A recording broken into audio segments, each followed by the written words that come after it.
The Commodores are the hottest team on Cape Cod. Right now sitting at 500 on the season, 17 wins, 17 losses, and 3 ties, and they can look to split the season series against the Harwich Mariners tonight at Gov Fuller Field. Hi everybody, thank you so much for joining us on today's edition of Opening the Door alongside Carter Bainbridge, Logan Soforenko. Carter, let's jump right into things. The Falmouth Commodores got their first win of the season against the Harwich Mariners last week. It was a 6-5 victory, and it was the second night in a row where the Commodores had beaten an Eastern Division team by a score of 6-5.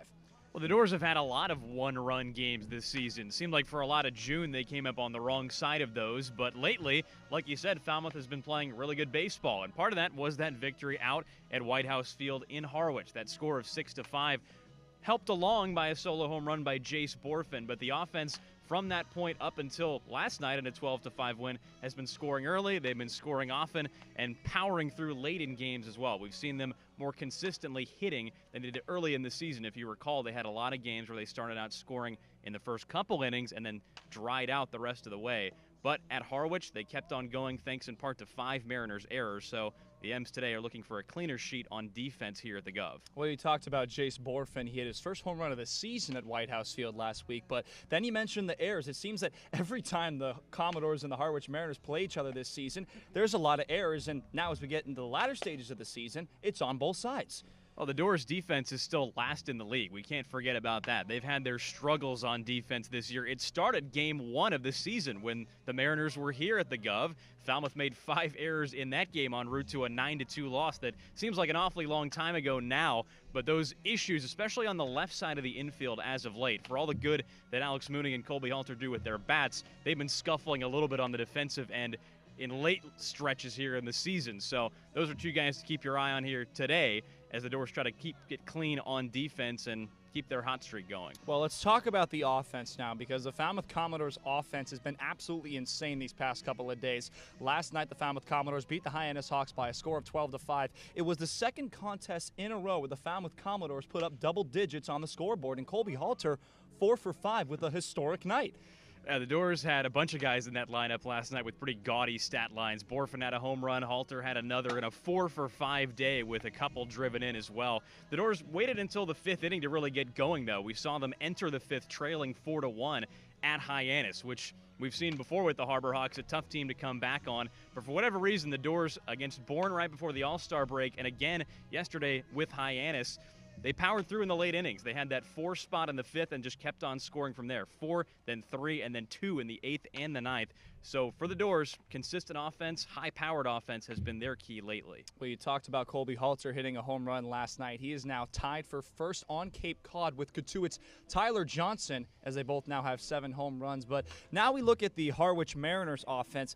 They had some life last night. They played the Brewster Whitecaps. Joe Vitrano, their first baseman, hit an opposite field grand slam, and they got a couple of guys at the top of the RBI leaderboards. You got Nick Goodwin, and you also got Joe Vitrano. And both those guys have been here from just about day 1 for the Mariners. 2 longtime stalwarts in that offense, couple all-stars that we're probably going to see today again in the lineup, along with starter Zane Probst as well. So this Mariners team is a couple games under 500 today, but the Dores definitely can't take them lightly. They've got a lot of talent and trying to make up ground in the Eastern Division with that playoff race really not settled at all to this point. Well, neither of the Falmouth Commodores playoff races right now, because they have a comfortable lead over the Wareham Gatemen. Wareham in 5th place right now. The Dores lead them by 9 points, but the Falmouth Commodores are only trailing the Bourne Braves by 3 points. So these games are getting more and more important with just 7 games remaining in the regular season. But now, Carter, tonight we have a pitching matchup. You talked about Zane Probst of the Harwich Mariners. It's going to be Zane Probst and Philip Abner. Philip Abner really coming into a starter's capacity these past couple of weeks. Yeah, Philip Abner was one of the all-stars for the Dores this summer. Just a couple days ago, played at Spillane Field, pitched in that game. We were there for that, present on the day to see the left-hander go. And when you look at his numbers, it can surprise you a little bit. He's been sneaky effective this season. Started out in the bullpen, has been starting as of late, as we saw the Dores around the month of July transition into kind of those bullpen days as we thought at the time, but what they were doing was transitioning some of the bullpen guys to become starters after they lost a couple names like Ben Hess, Grayson Hitt, and some others. Philip Abner's just picked it up from there. He has been a reliable starter. ERA still under 1 as well, so his numbers sparkling for the season. He's been very effective, and for the Dores trying to keep up that hot streak, he's the guy they went on the mound today. Well, you mentioned those, I guess you could say, staff days. It was Philip Abner, Drew Summers now drafted, but then it was also Chase Jeter, and we've seen Chase Jeter and we've seen Philip Abner in a starter's capacity these past couple of weeks. So like you said, it's for a good reason. But now here we are, game number 38. The Falmouth Commodores have been playing some great baseball. Big matchup with the M's. Carter's keys for tonight. You got to limit the errors, but what else you got? Well, that was going to be my big key, and I'll stick with it, even though, you did bring it up, because I really do genuinely believe that that's the difference between what the Dores are going to do when they play well and when they don't. So the Dores have been hot with the bats lately. We've seen that. 10 runs against the Bourne Braves, 12 against the Harbor Hawks just yesterday. So hitting's not the problem. We know they can put up a lot of runs against a variety of pitchers. They just wore out that Hawks pitching staff as well.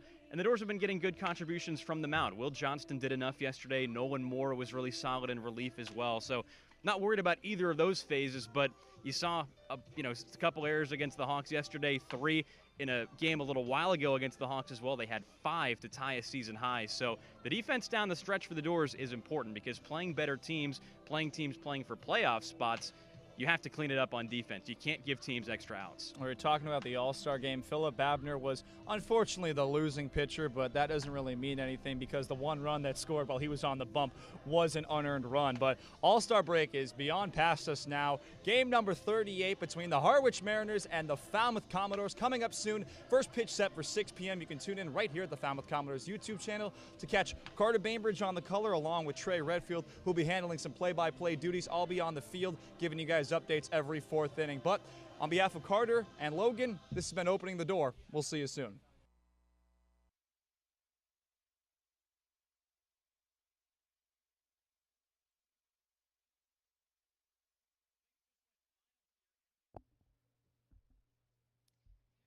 Ladies and gentlemen, boys and girls, welcome to Gov Fuller Field for tonight's matchup between the Harwich Mariners and the Falmouth Commodores.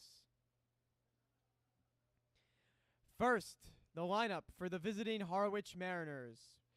Leading off, the center fielder from Virginia, number 2, Ethan O'Donnell.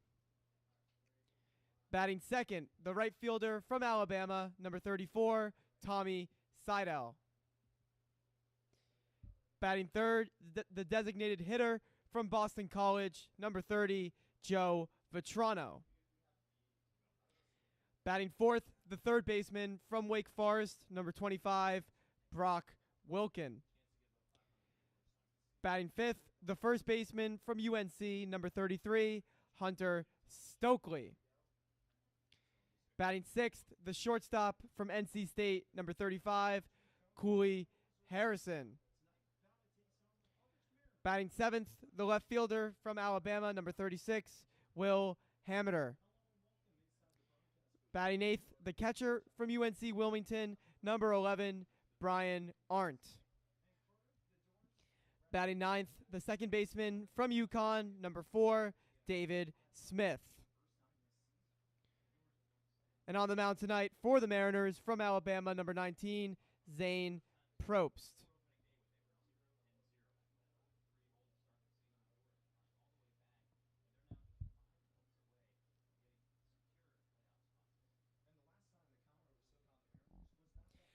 And now, the starting lineup for your Falmouth Commodores. Leading off, the shortstop from Duke, number 4, Alex Mooney. Batting second, the second baseman from Florida, number 7, Colby Halter. Batting third, the left fielder from Arkansas, number 9, Chase Borfin. Batting fourth, the center fielder from Alabama, number 24, Andrew Pinkney. Batting fifth, the designated hitter from Arkansas, number 10, Peyton Doval. Batting sixth, the first baseman from Oregon, number 33, Jacob Walsh. Batting seventh, the right fielder from South Florida, number 16, Drew Brutcher. Batting eighth, the third baseman from Sam Houston State, number 1, Anthony McKenzie. And batting ninth, making his Gulf Fuller debut, the catcher from Notre Dame, number 18, Daniel Nerai. And on the mound tonight for the Commodores, from Florida, number 41, Philip Abner. The umpires at first base is Luis De Luis. At third base is Timothy Carey. And behind the plate is Edward McCaven.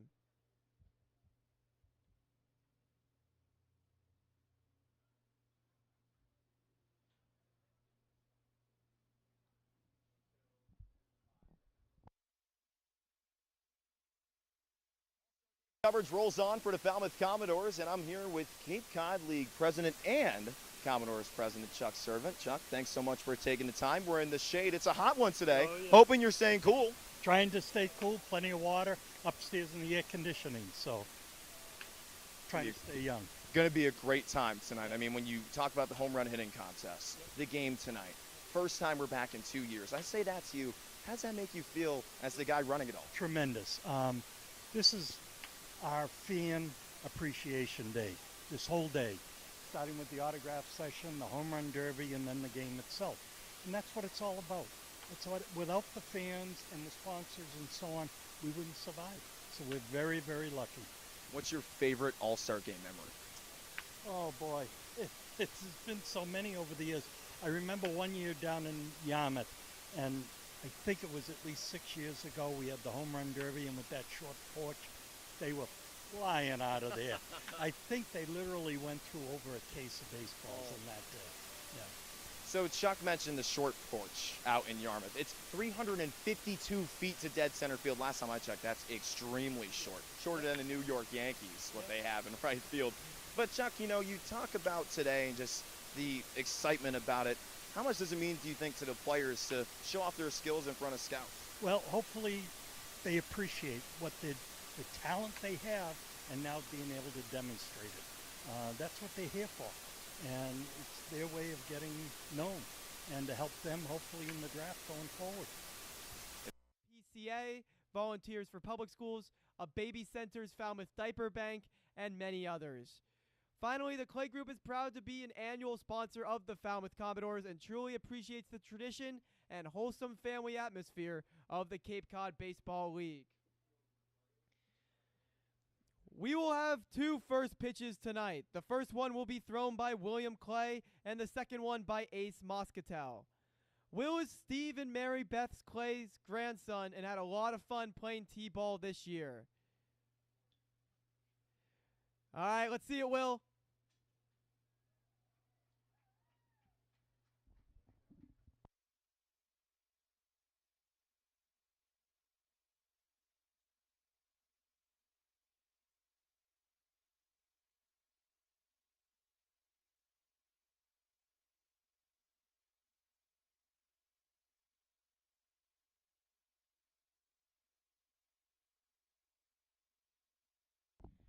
Throwing out the second pitch is Ace Moscatel. Ace is 8 years old from Arlington, Mass. He is a member of the Arlington Hockey Club and the East Coast Wizards. Ace also enjoys playing lacrosse and baseball and participated in the Commodores Baseball Clinic this summer. His nickname is Ace Man.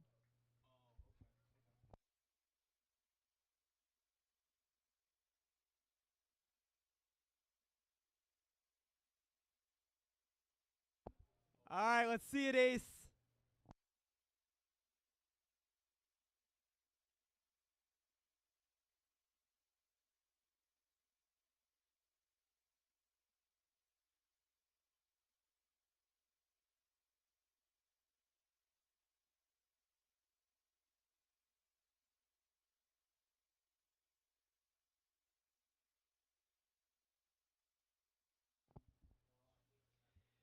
Performing the national anthem tonight is Aspen Langley. Aspen is an honors student finishing her sophomore year at Bourne High School. She's a singer, songwriter, and student at Steeple Street Music Academy who has been singing since she could talk. Aspen is self-taught on piano, guitar, and ukulele. Please rise and remove your caps for the performance of our national anthem.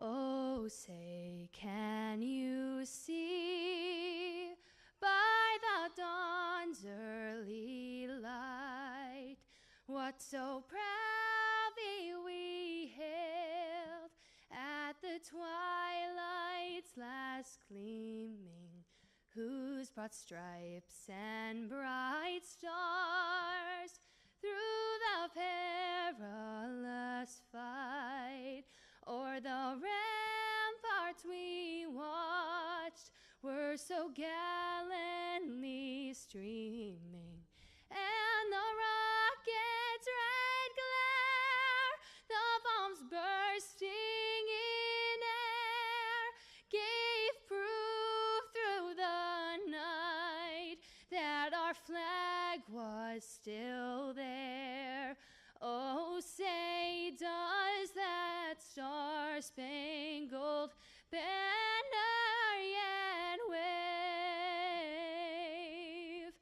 o'er the land of the free and the home of the brave?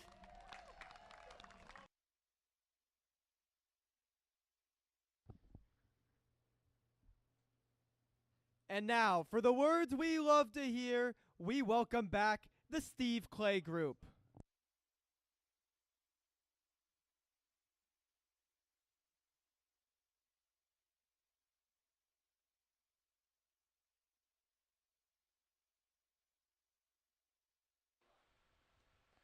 Down the stretch we come, and the Commodores are red hot. Tonight, Falmouth takes on the Harwich Mariners for the final time this season.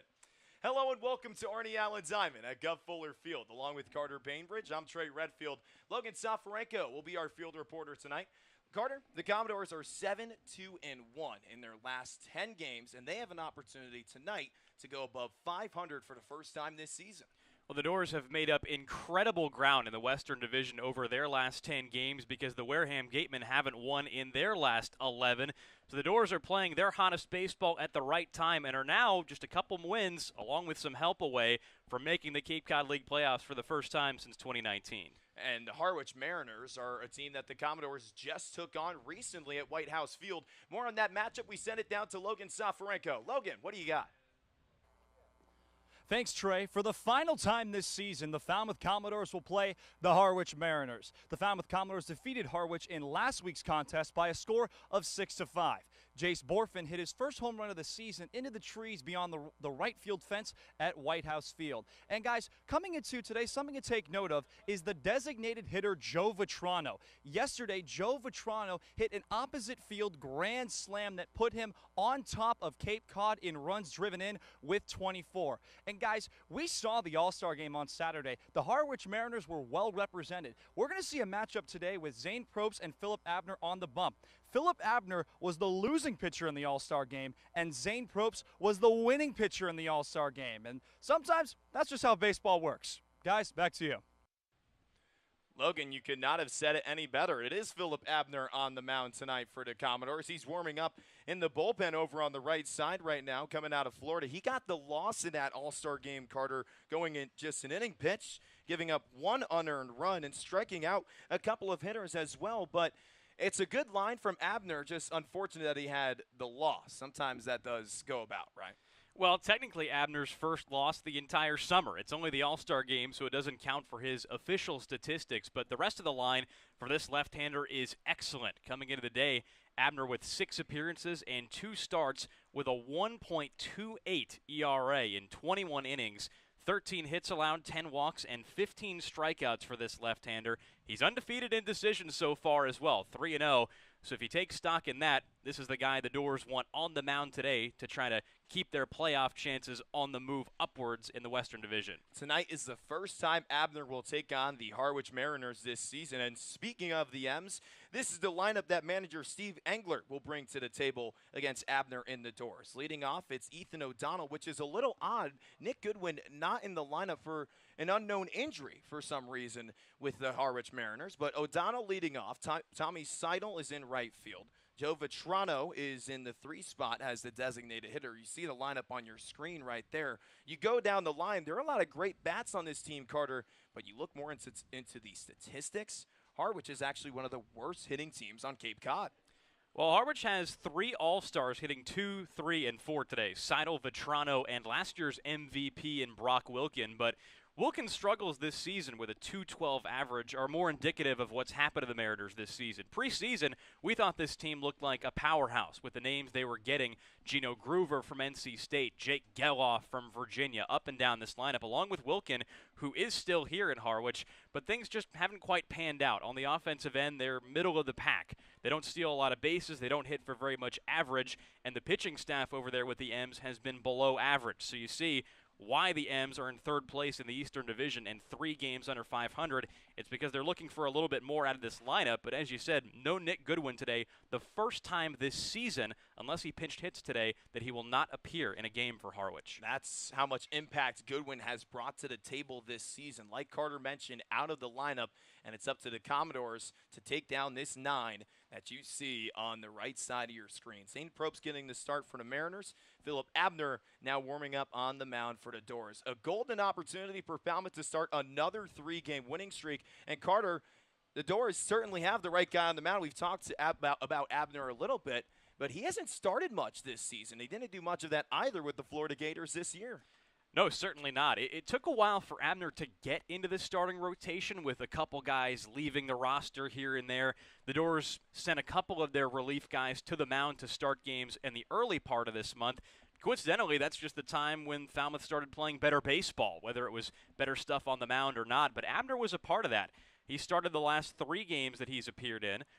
His last one was at Orleans when he went 5 innings, 2 earned runs on 1 hit, walked 4 and struck out 1. We talked about the ERA earlier, 1.28, just a sparkling mark. So you see why this guy was an easy nod for the All-Star game.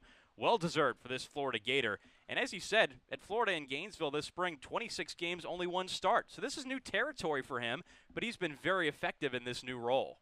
You know, it's funny. I interviewed Abner before the All-Star game, and I asked him, do you like starting or relieving better? And he tells me, oh, yeah, I like starting. And I'm like, you told me 3 days ago in Harwich that you like to relieve more than you do start. But I guess it fluctuates for Philip Abner, left-handed pitcher who comes out of Charlotte, North Carolina, facing the Mariners for the first time this season, like I mentioned a couple of moments ago. He was the number 3 overall player in North Carolina coming out of high school, where he went to Charlotte Christian, the number 2 left-handed pitcher in the Tar Heel State. And aren't the Dores glad at this point that they got a couple gems out of Florida? Yeah. Colby Halter and this guy on the mound right here.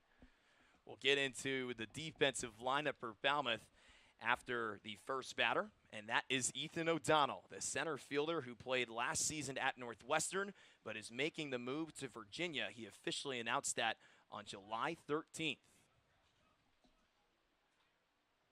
First pitch from Abner is delivered, and we are underway. Ball 1, low and outside. First pitch coming at 6:01, mostly cloudy skies at 77 degrees here in Falmouth, Massachusetts.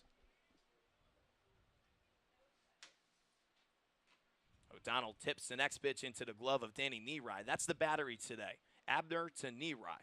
The count is even at 1 on O'Donnell.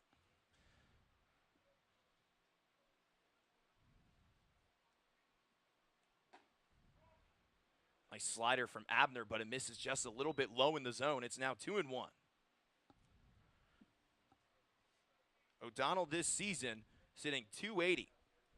No home runs and 4 RBIs on Cape Cod. Abner goes with the slider again and finds the zone this time around. It's now 2-2.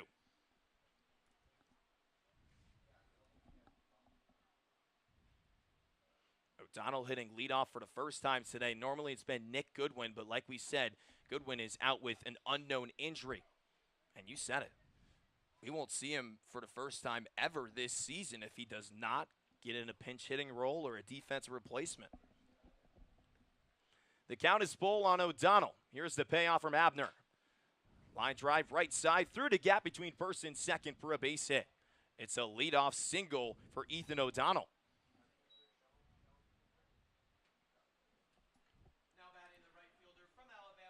Well, I guess as of right now, Harwich not too concerned with their leadoff spot. O'Donnell's now got his average up to 300 in limited time as you take a look at the Falmouth defense behind Abner today. Outfield left to right, Jace Borfin, Andrew Pinckney, and Drew Brutcher. Infield around the horn, Anthony McKenzie, Alex Mooney, Colby Halter, and Jacob Walsh, and Danny Neary doing the catching with Abner today. There was a late change at third and second. Halter was supposed to play third base, and then McKenzie was supposed to be at second. But the flip-flop came about 15 to 20 minutes before first pitch. The count is 0-1 on Tommy Seidel, the right fielder out of Alabama, who spent most of his time in his collegiate days at Harvard. Had to miss the 20 and 21 season with the Crimson. O'Donnell on first after a 3-2 leadoff single. Seidel whiffs at that curveball from Abner. It's now 0-2 on the right fielder. It's an open question today to see what the Mariners can get without Nick Goodwin in their lineup, because today's game number 38 around the league. Coming into the day, there's only 4 players in the Cape League who have played every game to this point. Goodwin now out of the running, but he joins some pretty premier all-star company. The 0-2 misses outside, 1-2, and you have it right there on your laptop. Riku Nishida, Luke Keishel, and then Anderson, Max Anderson out of Wareham too. That's a pretty good group. All those guys all-stars. Seidel was one of them as well at the plate, down 1-2 on Abner.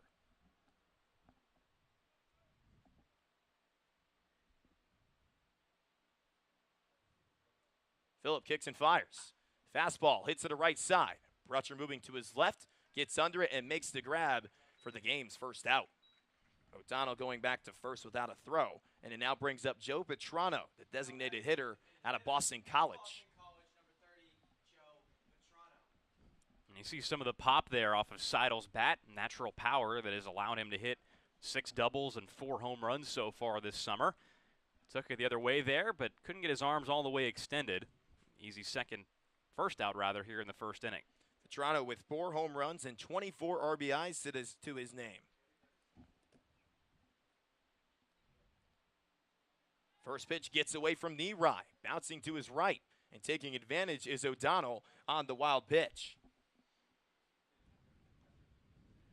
So Abner in a little bit of some trouble right now, trying to keep it at a scoreless stalemate. Just got going here at Gov Fuller Field. So glad if you're just joining us. Game 38 of 44 on the CCBL regular season. Petrano ahead 1-0 at the plate. Count now even. Good spot there from Abner. And what you've seen from Abner today, sorry to cut you off, Trey, what's made him so effective this summer is that everything he has moves. His fastball has natural cut, so it's going to be breaking away from left-handed hitters like Vetrano at the plate right now. Slider and curveball do the same thing.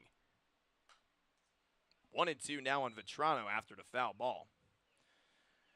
So Vetrano, like I mentioned, played at Boston College this season in Chestnut Hill, where he hit .308 along with 13 bombs and 50 runs driven in. Really good season for the Eagles this season out of the ACC, starting in all 52 games. 1-2 from Abner. Misses just a bit low. Abner wanted that one, showing a grimacing look, getting the ball back from Neary. The count is even at 2.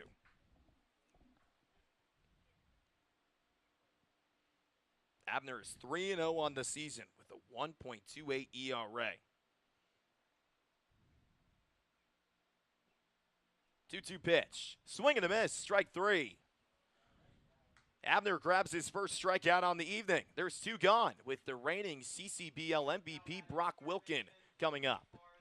And there's that curveball from Abner that we see in the high 70s, his primary breaking pitch with some sweeping action. So for left-handed hitters, that pitch is very difficult to lay the bat on. And you see Abner has made his money this summer against left-handed hitters because everything he throws goes away from them, sometimes down as well. Wilkin hitting .212 on the year. Also has 4 home runs to his name. Last year he had 6 with the Mariners. He starts ahead 1-0. This is not the Brock Wilken that Harwich fans saw last year for whatever reason, even though Wilken came off a magnificent year for Wake Forest this spring. Just hasn't quite been going the same way this time around with the M's. 1-0. Liner to the right side. Walsh can't get it, rolling into right field. O'Donnell rounding third. He will score after the ball gets away from Brutcher in right field. Wilken stops at second base. It's an RBI single for now for Brock Wilken, and it's a 1-0 Mariner lead with 2 gone here in the first.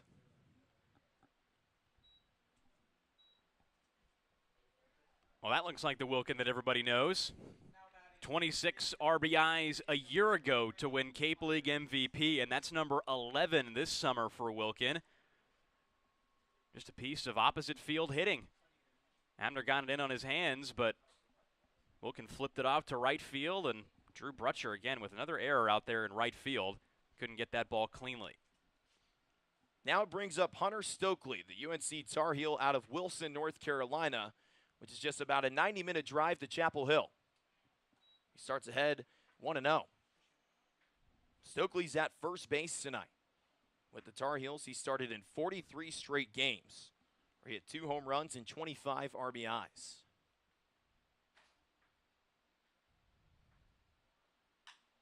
Liner to the left side, foul, going into the trees. The count is even. Stokely on Cape Cod is 12 of 49. That's a .245 batting average, driving in 13 runs. Abner trying to get out of this thing at just a 1-0 score. As Wilken on second, looks back and fires. Swing and a miss on that slow breaking ball that you were talking about, Carter. It's now 1-2 on Stokely.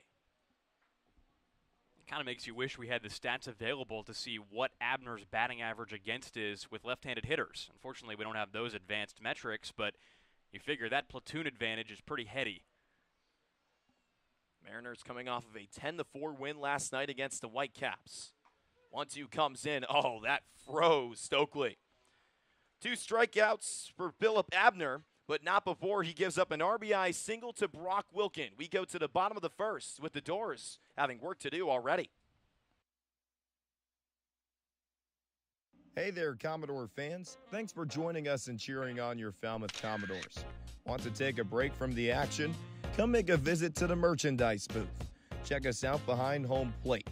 We have a bunch of new designs for you to purchase, from hats to shirts, jerseys, crew necks, wine glasses, and even baby bibs. You think of it, we probably have it. From youth sizes to even adult double XLs.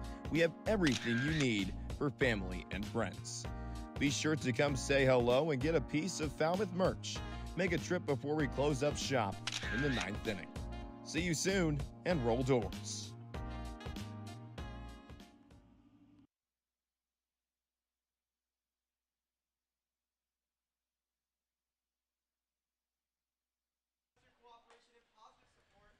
Well, if you're just joining us, you've already missed a little bit. Brock Wilken put the Mariners on the board in the top of the first, and it's now time for the bottom half. Zane Probst is on the mound today for Harwich, and Carter, last time Probst was on the bump, it was against this same Commodore team.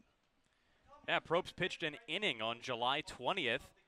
1 strikeout, no hits, no runs, no walks, but that doesn't tell the whole story of what kind of an outstanding season this right-hander has had for Harwich. We talked a lot about the numbers for Philip Abner on the other side, but Zane Probst, this is 9th appearance on the summer tonight, 8 games, 2 starts, possesses a .94 ERA in 19 innings to go with 17 strikeouts. Only 2 earned runs allowed on the summer in those 19 innings from this right-hander. Fastball slider pitcher, primarily just those 2 offerings, will occasionally throw in a changeup too in the mid to high 80s rather. Fastball low 90s, tops out at about 94, and the slider, a good one, will sit in the mid 80s.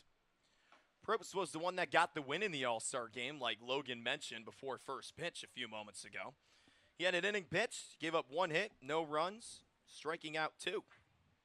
Not a bad line for the right-handed pitcher out of Seton Hall, who this year, with the Pirates, not too bad of a year either. 5.22 ERA in 29 and a third innings pitched. The stat that sticks out to me is the opposing batting average at 214. First batter he'll face, Probst, is Alex Mooney, the shortstop out of Duke, who got hit by a pitch in his last plate appearance. It went off his helmet. Got a little bump from it. He showed me before the game today, but he told me he's all good. He's ready to go. Mooney in a spot that he has been all season. He's been hitting leadoff for almost every single game. I mean, the only one that I remember where he didn't was opening day. He rips the first pitch out to left field, and it's down for a base hit. One pitch, one leadoff single for Alex, and Falmouth is in business. Like you said, it was a tough day for Mooney yesterday in Hyannis. Although the team won, Mooney was 0 for 5 with an error in the field and got hit in the head. It's about as unpleasant a day as you could possibly have as a baseball player, but that hasn't stopped Mooney from being aggressive, which he always is. First pitch attacking, and has the first Commodore base hit of the day. Now brings up his 1-2 punch comrade in the lineup, Colby Halter. He's playing second base today. We thought we were going to see him at third, but he switched with Anthony McKenzie about 20 minutes before first pitch. First pitch to Colby's at the knees for strike one. And Halter is having one heck of a season. He's tied for the league in home runs with 7. He has 19 RBIs. That's a tie for 4th.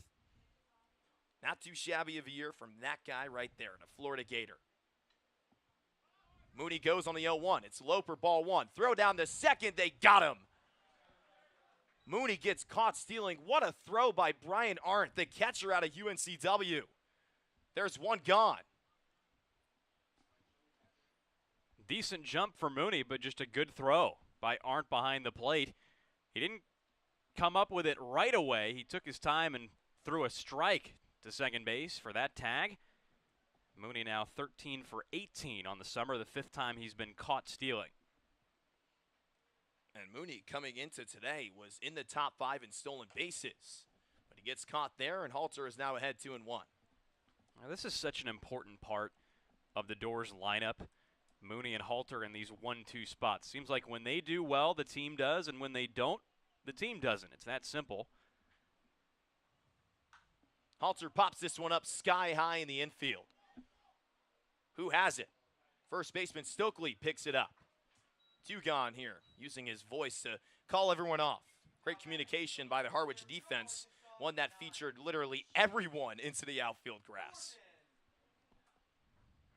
For a lot of this season, Mooney and Halter were 2 of the only real threats at the top of this lineup when a lot of this team was struggling at the plate. But the good news is, with now 2 of them out in the first inning, you have some very hot hitters coming up to hit, starting with this guy, Jace Borfin. He's playing left field today, coming out of Arkansas. As he looks at ball 1 low. He's dealing with a shoulder injury with the Razorbacks this season, so he didn't play in too many games. Just 32 of them this year, hitting .228. Probst trying to get out of this inning, facing just 3 batters as Borfin sends this one to the left side foul. It's 1-1 on Jace, who yesterday had himself a home run to right field in Hyannis. It was a 12-5 win for the Commodores. That's what you want to see against one of the best teams on Cape Cod, arguably the best. There's a big confidence builder for the Dores, a team that they are thinking they may have to face in the playoffs here in about a week. 1-1 misses low and in, ball 2. So we quickly give you the Harwich defense. Brian Arndt is behind the plate, going around the horn from left to right. Wilkin, Harrison, Smith, and Stokely. But the one name you don't see is the guy out of Kansas State, the one that's been there all year, Nick Goodwin. Borfin rips it to the right side. That's down for a base hit, trickling all the way to the wall. Seidel picks it up quickly, fumbling with it a little bit as Borfin slides into second safely without a throw. It's a 2-out double for Jace Borfin, who keeps the good times rolling. How about Jace Borfin? Yesterday, 2 for 5 with a double, a home run, and 3 driven in. Now has a double today. That gives him 6 extra base hits in 30 at-bats now this summer. So 10 hits, 6 of them for extra bases. He's been hitting them with a lot of pop and has been looking locked in at the plate ever since he came back from that knee injury he told us he dealt with for about a week in the early part of this month. Trying to bring him around is his SEC colleague, Andrew Pinckney, right-handed hitter out of Alabama who led the Crimson Tide in plenty of categories this year. Doubles, runs, slugging. Was also tied for triples. He was 8th in the SEC in that category. He had 3 of them. First pitch to Andrew in the zone, strike 1. And Carter, you were mentioning it. This is a spot that you really like for Andrew Pinckney. I do a lot hitting cleanup today, which he wasn't doing for a lot of the season. He found himself in the 5th and 6th spots in the lineup quite a bit for most of the time he was here. 0-1 to Andrew. Jace goes. Throw down the third over the head of the third baseman, Wilkin. Borkman takes advantage, coming home to score. We're tied at 1 here at the Gov.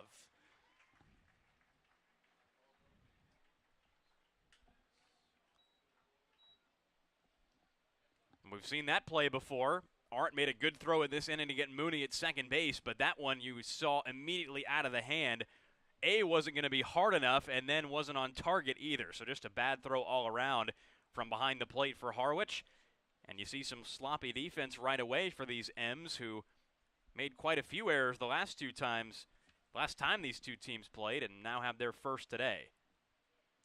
So following Pinckney is Peyton Stovall. After that is Jacob Walsh. The next pitch comes in, a grounder that fumbles in and out of the glove of the pitcher Probst, and over to first for the third out. We'll bring you the rest of the Falmouth lineup when we come back for the bottom half in a second, but the top half is coming up after this. 1-1 your score here in Falmouth. Want a house of Falmouth Commodore? Be sure to sign up to become a host family today. Hosting a Cape League player can be very rewarding. Players connect and bond with the families, often forming lifelong relationships.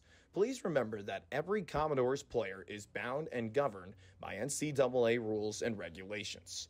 In order to maintain their collegiate athletic ability, host families receive a weekly allowance from the Falmouth Commodores to help cover player expenses. Host families are not required to provide transportation to players. The Falmouth Commodores are very grateful to the wonderful families that host our players each and every year. If you are interested in hosting a Falmouth Commodores player for the summer, contact our housing coordinator, Lisa Smuda, at lisatz143@comcast.net. For more information, visit our website at falmouthcommodores.com. Thank you for supporting our players, and roll Dores.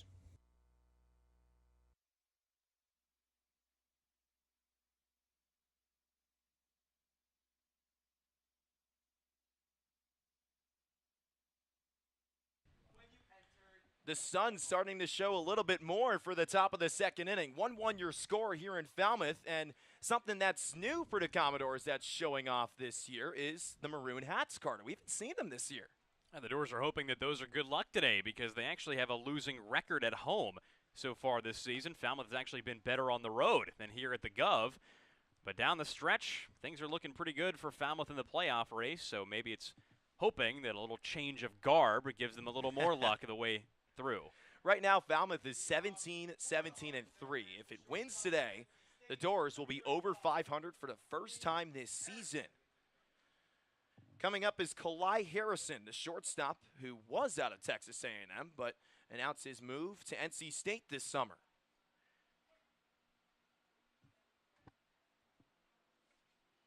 First pitch from Abner. That slow breaking ball finds the zone for strike 1. Harrison out of Texas A&M this past season didn't play much. He started all 4 games at shortstop where he is today, hitting 162 for the Aggies in College Station. It's now 1-1 on Harrison. His dad, Kenny Harrison, was actually an All-American at Hawaii. That's where Harrison is from. His dad played pro ball in Japan along with the Pittsburgh Pirates organization. He swings at the 1-1. Halter dives. He can't get it. Rolling into the outfield. Back-to-back top halves for a leadoff base hit for Harwich. This one coming from Kalai Harrison. Abner got what he wanted off the bat of Harrison. Another left-handed hitter in this Harwich lineup today. Weak contact, tried to pull the ball to the right side and did. But just a little bit too far in the hole for Colby Halter at second base to range over. And Trey, you commented earlier, there was a late defensive switch. Halter went from third to second today. He's played a lot of third lately, so maybe he's just getting loose still over there at second base. So here comes Will Hamiter, outfielder out of Alabama, who's hitting 184 this season on Cape Cod. First pitch is a little bit inside for ball one, but having to move his hands in to make sure he didn't get hit was Hamiter. I wonder how badly Pinckney out there in center wants to catch a ball off his Bama teammate. Hamiter battled a foot injury while playing in Tuscaloosa this year. Like you mentioned, playing alongside Pink. He's at center field today. The bouncer gets over the head of Walsh. Another base hit for Harwich. Rounding second, going for third is Harrison. He'll get in standing up. The throw in the second is not in time. It's a double for Will Hamiter, and Harwich is slamming on the door yet again. One of the more bizarre doubles you'll ever see. Usually on softer contact, you see guys bloop balls down the line and then beat him out into second base. That high chopper over the head of Walsh, who is 6'4", by the way. He's not a small guy, but even at the height of his leap, had no chance to get that ball. A real rocket hit off the grass here on the infield at the Gov. Here's Brian Arndt. Fun fact for our viewers, I actually went to high school with this guy. First pitch to him, outside for ball one. Arndt was a sophomore when I was a senior. His older brother, Jason, who graduated with me in the class of 2019 at Holly Springs High, is going to be joining him at UNCW this season, transferring from Pitt Community College. 1-0 to Arndt. Too high, ball two. This season with the Seahawks, Arndt went .267 at the plate with 3 home runs and 15 RBIs. He's the starting catcher for Harwich. It's exactly what he was doing at White House Field in the previous matchup against the Commodores coming on July 20th.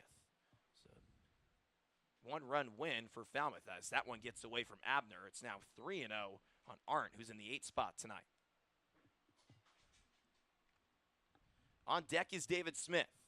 2 runners on for Harwich. Still no one gone in this top half of the second.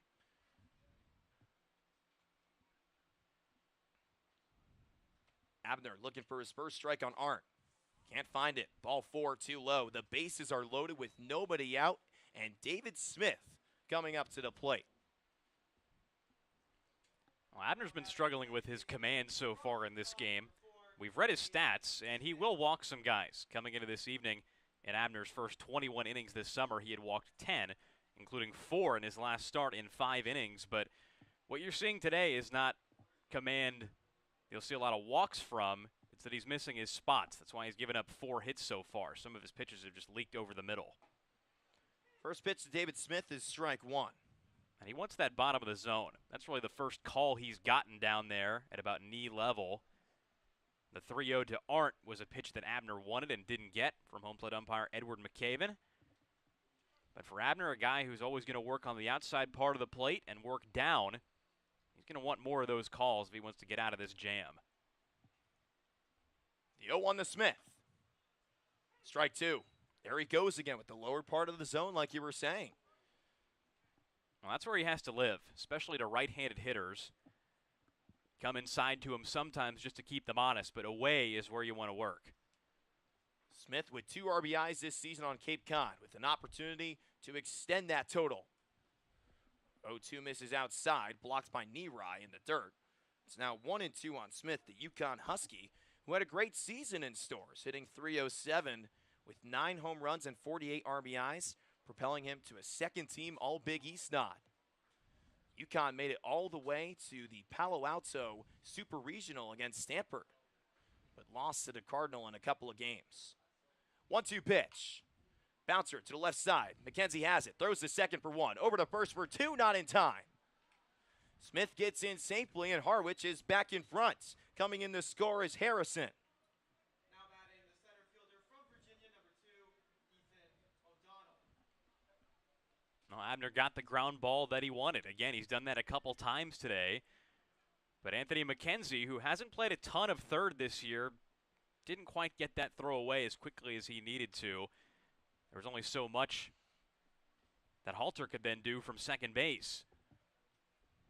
The Dores still in some trouble. Facing the top of the order for the second time tonight in Ethan O'Donnell, who's 1 for 1 today. Swings it to the left side, foul, and out of play. So it's now 0-1 on O'Donnell. That single came on a full count. It was a good battle between O'Donnell and Abner, but it was O'Donnell who won it, putting the ball in the gap between first and second, between Jacob Walsh over there at first and Colby Halter at second. Runners at the corners for Harwich. The 0-1. Eri tried to frame it. Didn't work in the eyes of Edward McAven, home plate umpire. Louis DeLuise is over at first. Timothy Carey is at third today. That's your umpiring crew in the light blue jerseys.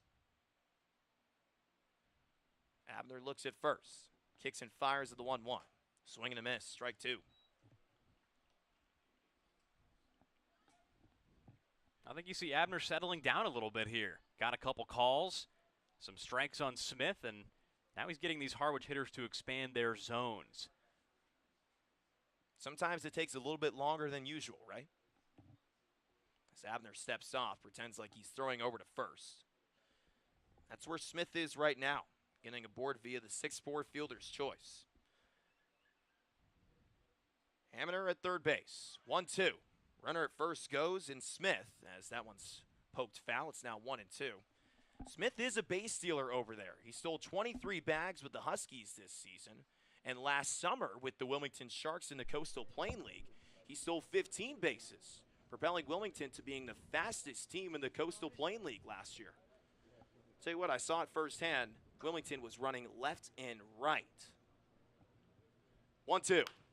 Bouncer right to Abner. Goes immediately to second for one. Over to first for two. It's a 1-6-3 double play.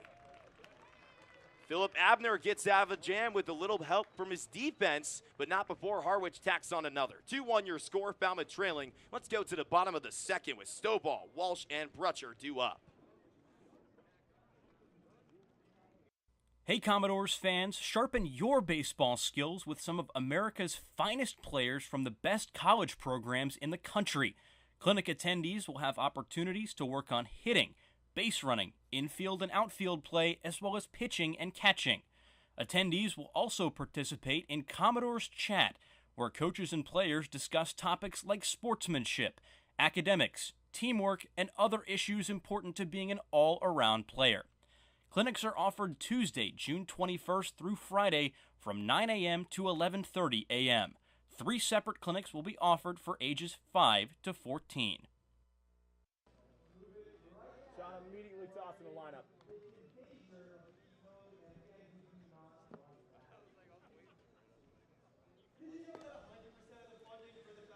The Commodores with some work to do yet again, trailing 2-1 going into the bottom of the second inning with Carter Bainbridge and our field reporter Logan Soforenko. I'm Trey Redfield. We didn't get a chance to bring you the Falmouth lineup, so let's bring it to you right now. We saw Mooney, Halter, Borfin, and Pinckney. But leading things off is Peyton Stovall. Carter, you were a big fan of this lineup when I sent it into you just about half an hour ago, I would say. I was, and the big reason for that is where Andrew Pinckney sits in this lineup. He's up higher than he usually is, but when you talk about platoon advantage, Pinckney's a right-handed hitter. The guys on either side of him in Borfin and Stovall are lefties, and they're good lefties at that. Jacob Walsh as well in the number 6 spot. So for Andrew Pinckney, a guy who is absolutely torn up left-handed pitching this season to the tune of a .333 average and 2 home runs and 24 at-bats, he's giving those guys protection, and he's making sure that he makes life difficult for Steve Englert, the Harwich manager, who wants to bring in relievers to face those lefties, but he has to make a choice. Does he want to let a lefty face Pinckney, or does he want to bring in a righty for Borfin, Stovall, Walsh, and Brutcher down the lineup? There's Stovall on your screen with a favorable matchup, taking on the righty Zane Probst, on for his second inning of work. And if he retires just one guy here, it'll be his longest outing against Falmouth this season. Last time we saw him, and in any game in general, was on July 20th, where he opened up for Carlson Reed. Not too bad of an inning, striking out 2 hitters. Count even at 1 now on Stovall, who didn't really like that pitch, shaking his head a little bit in the left-handed batter's box. Stovall is the designated hitter tonight, getting the off night at second base, where he normally has been this season, but only played there twice with Arkansas. 1-2 now on Peyton.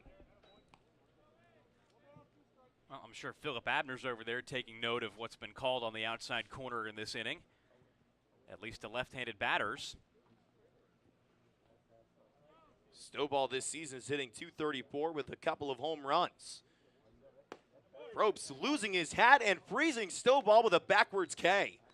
How about doing it with a style if you're Zane Probst? There's one gone in the second.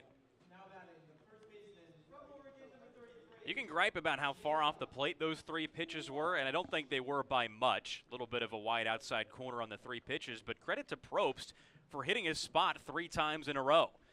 That fastball's got good juice on it tonight, and he's not making the glove of Arndt move very much behind the plate. Looks like Edward McCaven's going to give him the call and the credit if he can do that. So here's Jacob Walsh, another left-handed hitter, something you'll see a lot with Falmouth. Ball starts ahead 1-0 on Probst, who's now up to 18 strikeouts on the season. That strikeout on Stovall is first tonight.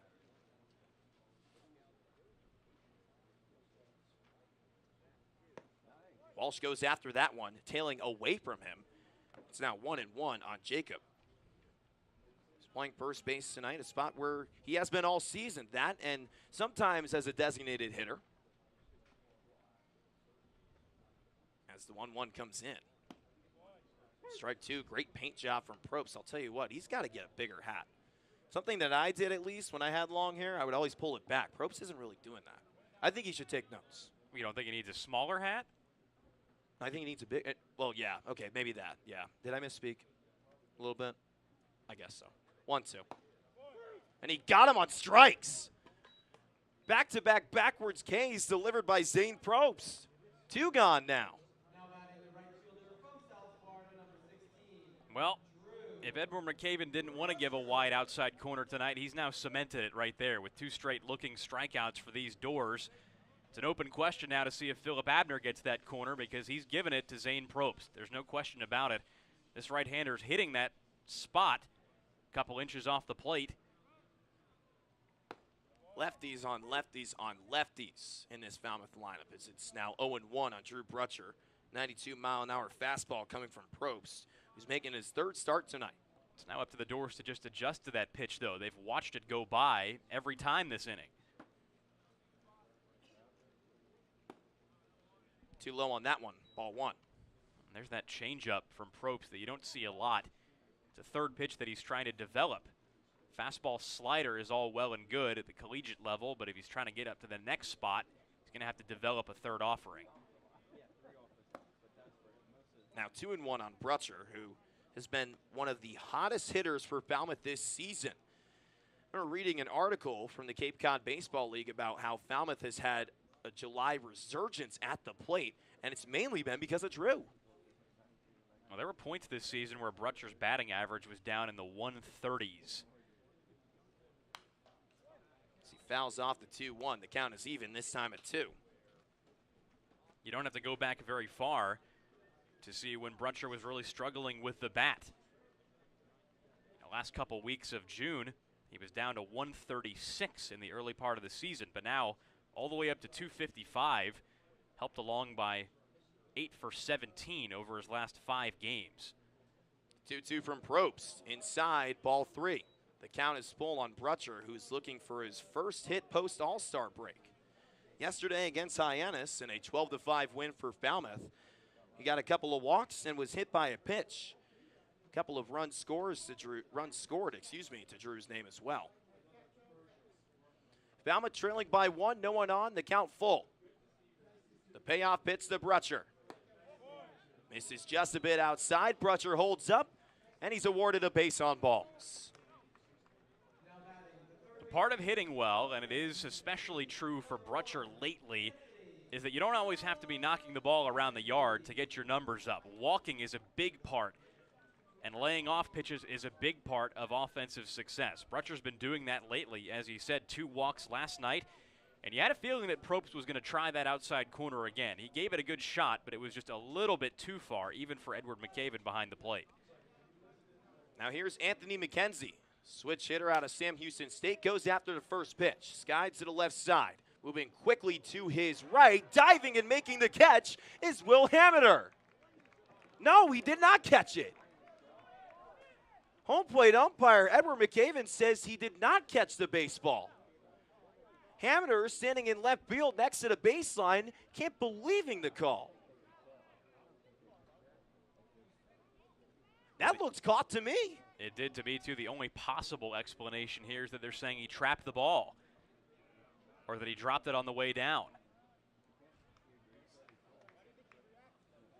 So if they rule that the ball hit the ground, then it's a double for Anthony McKenzie. That'll play if you're the Dores.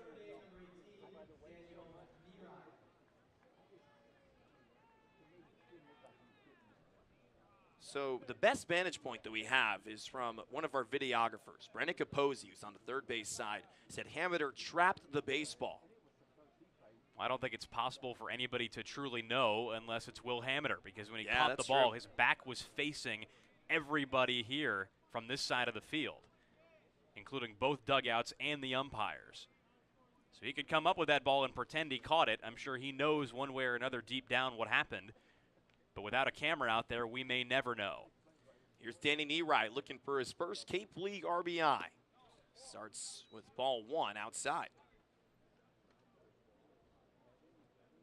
The Commodores looking to tie this thing up again. Harwich put up one in the top half, then Falmouth put up one in the bottom half. Harwich answered with one of its own in this top half. Now 2-0 on Neary. Catcher out of Notre Dame, who in his last appearance was in Game 2 of the Knoxville Super Regional, went 1 for 2 with a base hit. Notre Dame ended up winning that Super Regional, upsetting Tennessee, the top seed.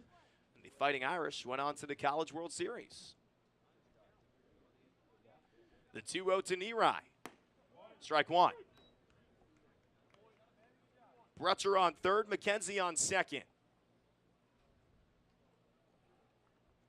And it's up to that man to bring them around. Probst working from the windup. Has his sign from Arndt and deals. Too low, ball three. And if you're the Dores, you're in a good spot right now because on deck is the leadoff guy, Alex Mooney. He already has a base hit today. Now, the Dores didn't score 12 runs yesterday by getting nothing from the bottom part of their lineup.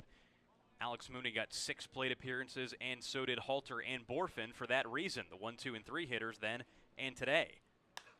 Neary lost this one in the center field. Charging in is O'Donnell. He dives. He can't get it. Brutcher comes in. So does McKenzie. Danny Neary with a clutch 2-run RBI single to grab Falmouth its first lead tonight.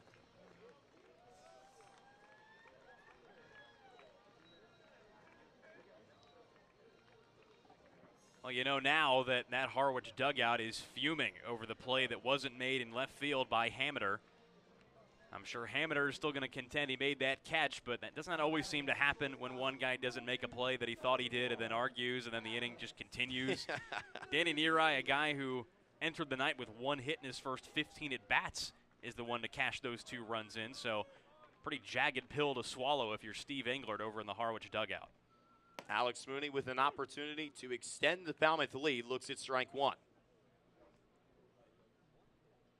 We mentioned that single that Mooney had in the bottom of the first, but a couple of pitches after that, Mooney got caught stealing on a beautiful throw by Brian Arndt.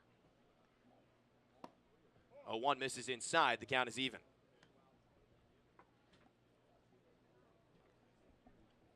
It's the first time we've seen Probst had struggles in a while.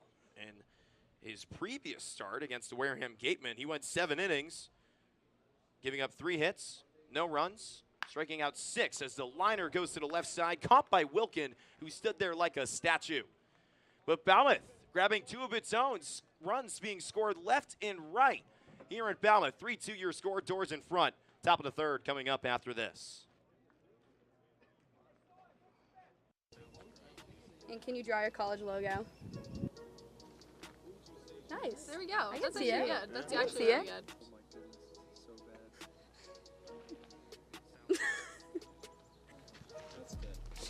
That's pretty good. That is good. I love how flames go. But I can try to give you a frog. Looks more like a pig than a frog. That's no frog. That's wrong. bad. That's Oh more my like God. that's bad. I know it's got like a weird. This. Wow. Okay. Yeah. No.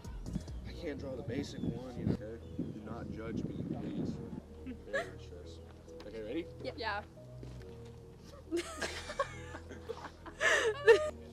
gotta erase puddles right there. There's puddles. That looks like a turkey. That's actually really good. That's really good.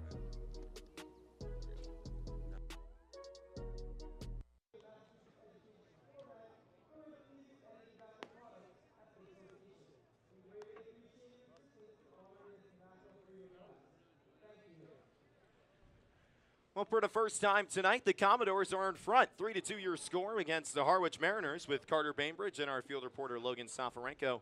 I'm Trey Redfield. So glad you're with us for what is turning out to be a beautiful night here in Falmouth. And Carter, due up for Harwich is a tough one. An all-star trio coming up. It's up to Philip Abner, who's on for his third inning of work, to calm down the all-stars.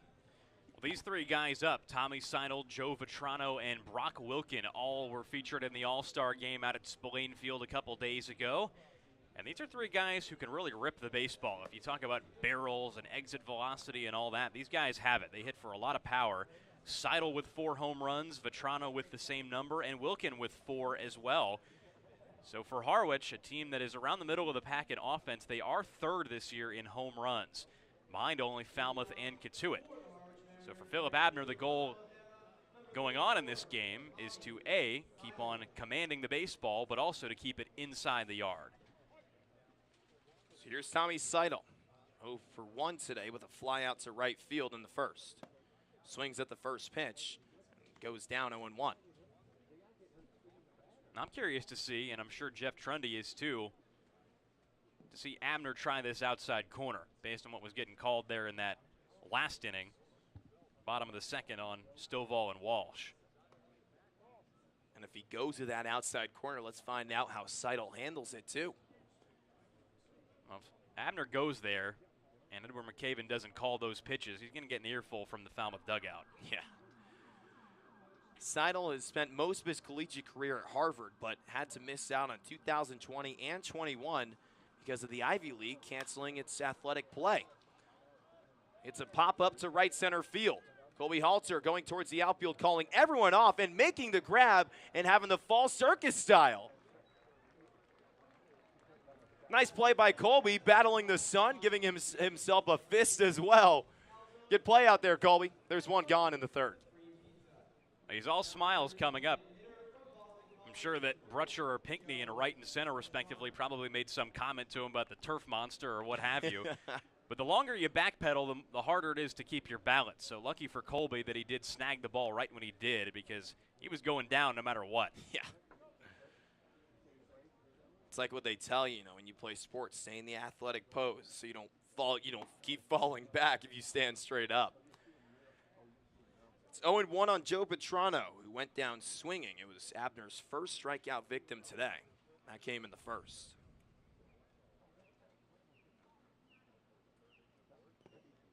Vetrano thought about it, immediately pulled back as the slow breaking ball from Abner goes in the dirt. Count even at 1. Harwich has kind of the same problem that Falmouth has this year against left-handers, where a lot of their regular hitters are left-handed. So facing Abner today is going to be a challenge. Vetrano whiffs at that one. It's now 1-2. Especially if Abner throws pitches like that. Yeah. I mean, Harwich is one of those teams that's struggling at the plate. Coming into tonight, the M's are hitting .215. That's second to last on Cape Cod. Abner kicks and fires. Fly ball to the left side. Moving back a little bit is Borfin. He's under it and makes the grab for the second out. So Abner, 2 up, 2 down, going through the gauntlet of the Harwich order right now. Abner kind of settled down after the walk to Arndt in the second inning. He threw a pitch awfully close to the zone that led to that free pass, but then got 2 straight ground balls from Smith and then a double play from O'Donnell. And so far in the third, it looks like that Abner's in a little bit of a groove now. He kind of found his zone in that second after a rough start. Let's find out how he can handle this guy, Brock Wilkin. Starts on a good note. Strike 1, delivered to the Wake Forest Demon Deacon. who had 23 home runs and 77 RBIs down in Winston-Salem, North Carolina.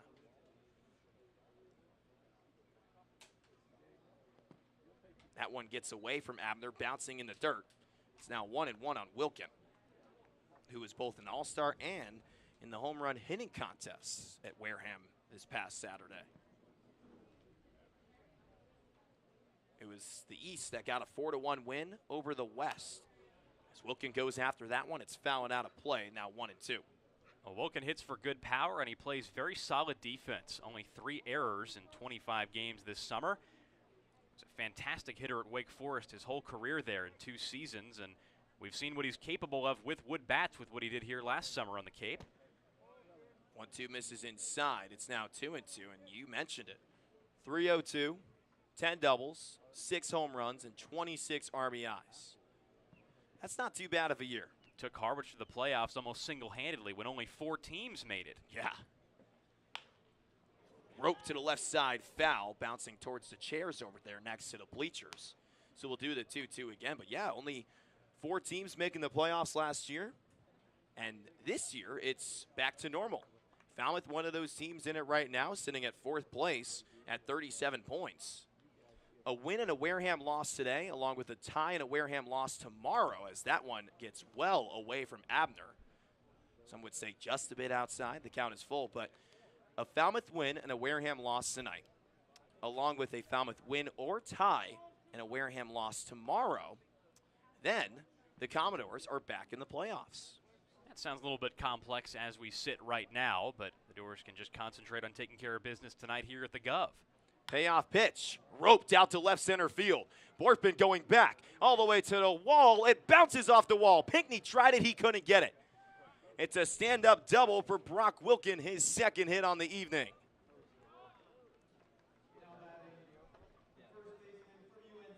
Pinckney came out of nowhere on that one. I thought that was going to be Bortman's ball, but Pinckney making a great effort out there in center field. Well, Wilkins surely hit a lot of those that have left ballparks, but unfortunately he hit that one towards what is one of the deepest parks of Gov Fuller Field. Those 2 corners in left center and right center respectively. Andrew Pinckney, like you said, gave it a good try off the wall, but a booming double for Wilkin keeps this inning alive, his 2nd hit of the day. Hunter Stokely going after the first pitch. Halter has it at second, throws it to first, and there is the 3rd out. So finally, a goose egg put up in a half inning, delivered by Philip Abner, who gets out of somewhat of a jam. We go to the bottom of the 3rd with Falmouth in front.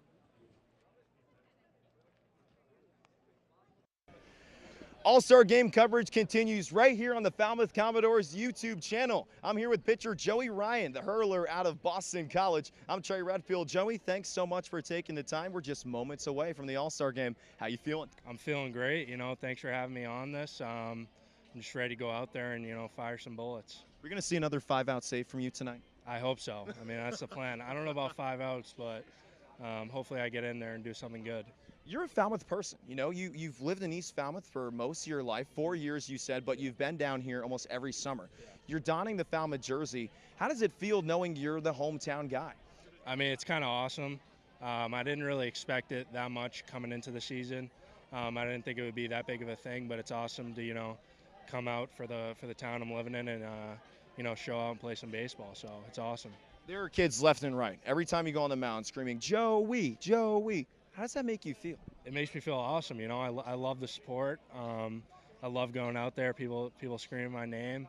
But when it gets in those tough situations, I try to block it out a little bit and just focus on pitch by pitch. So, why is it important to be here in Falmouth, Massachusetts, in front of kids that watch you each and every night at the Gov?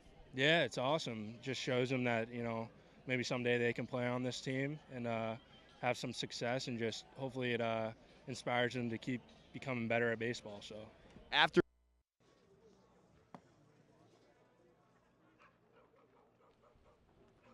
Well, that was a fun day on Saturday. It's Mullane Field in Wareham for the 2022 CCBL All-Star Game. That was Joey Ryan. You can find the rest of the All-Star Game interviews that I had with Colby Halter, Alex Mooney, Andrew Pinckney, Joey Ryan, along with Levi Wells and Philip Abner on our Falmouth Commodores YouTube channel. Speaking of Colby Halter, he's leading off this bottom half of the 3rd inning. He's 0 for 1 today with a pop out to first base. It was a pop-up that went almost into the stratosphere, and it featured every single infielder coming in towards the hill. On that hill is Zane Probst. His first pitch, high and outside, ball 1.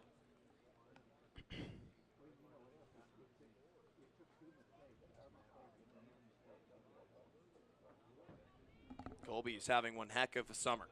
7 home runs, along with 19 RBIs, as he's now ahead 2-0. But those 7 dingers is tied for a top of the league in that category. And then in RBIs, Halter has 19, like I mentioned. That's tied for 4th in the CCBL. 2-0, outside, ball 3. And last night, he was stellar. He had a home run, a double, a single, just a triple away from the cycle. He actually had 2 doubles, and I was joking about it with him today at Rockies, and he always just says, yeah, it's pretty good. Yeah, it was fun. Sometimes a quiet-spoken guy, he just lets his play show off and do the talking as he walks on 4 straight pitches to lead off the 3rd inning. But it is so fun watching that kid ball out each and every night, whether he's at 3rd, whether he's at 2nd, whether he's the DH. He always pops off, just like this guy in Jace Borfin. Halter's been a good guy to get to know this summer, and his evolution as a hitter has been pretty interesting as well. He went from a contact guy, kind of a slappy hitter who stole bases, to now a legit power threat who gets pitched around. Borfin goes after the first pitch, sends it high over to left field. There's some trouble, but Hammer makes the grab. 3 fielders coming near that fly ball. Wilkin went out there. Harrison went out there as well. But it's Hammer making the grab. Not having as much trouble with this one, unlike what we saw in the previous bottom half. Yeah, Anthony McKenzie's double over there to left field was the controversial play du jour because Hammer came in from left, dove for the ball, and it was ruled that he trapped it.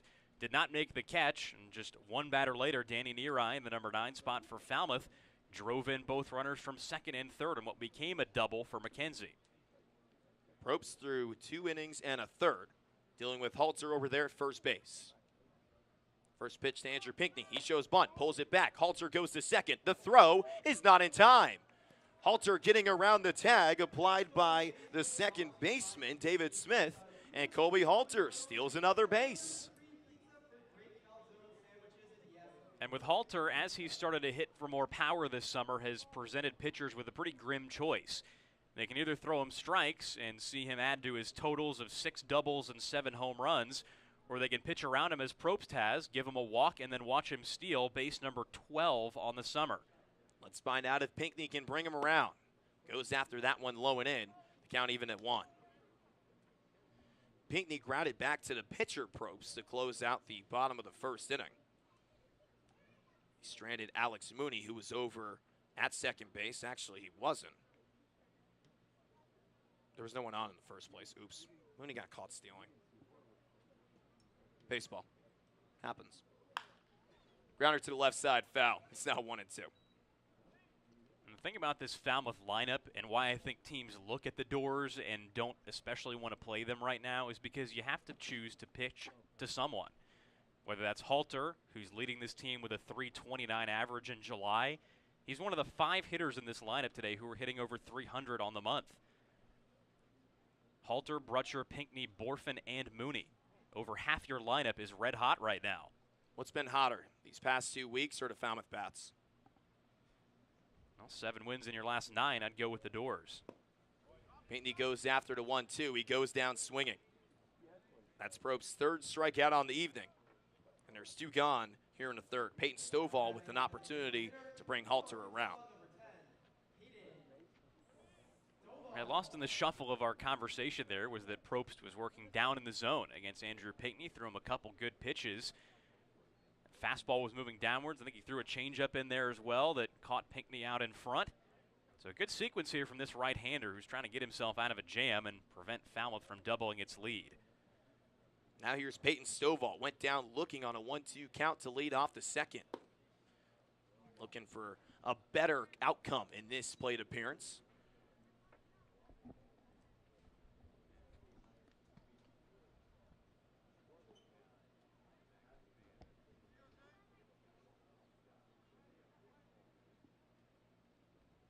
Halter on second. 2 gone, bottom third. Probst kicks and fires a liner up the middle and through for a base hit. Halter rounding third. He's going to come home to score without a throw. An RBI single for Peyton Stillball. It's 4-2 Dores with 2 gone in the third.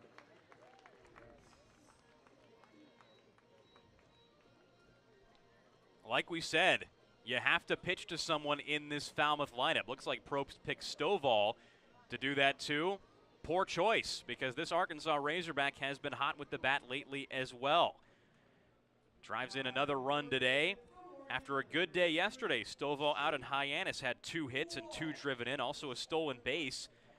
And with Halter's speed coming around from second base, there was no way that he wasn't going to score on that play.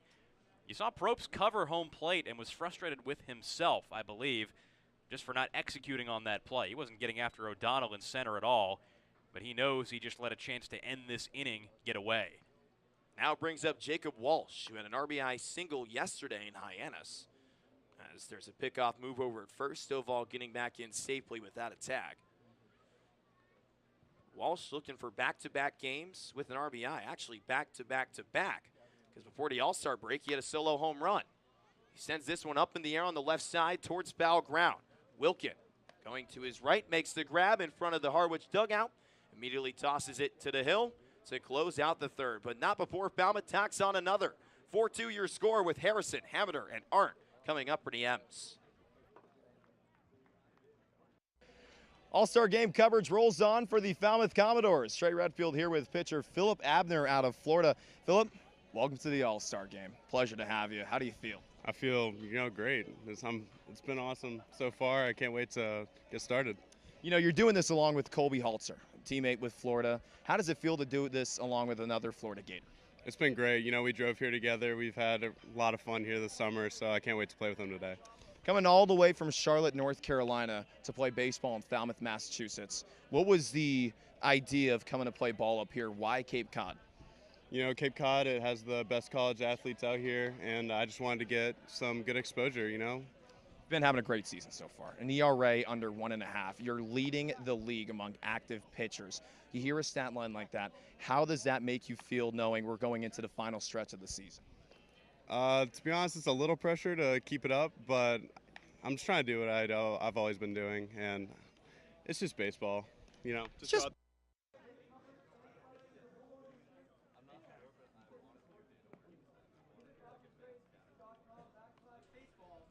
Welcome back to Guff Fuller Field. And when I said down the stretch we come at the top of our broadcast, I meant it. And coming with that means you always look at the standings, as we have them right here on your screen here at Guff Fuller Field.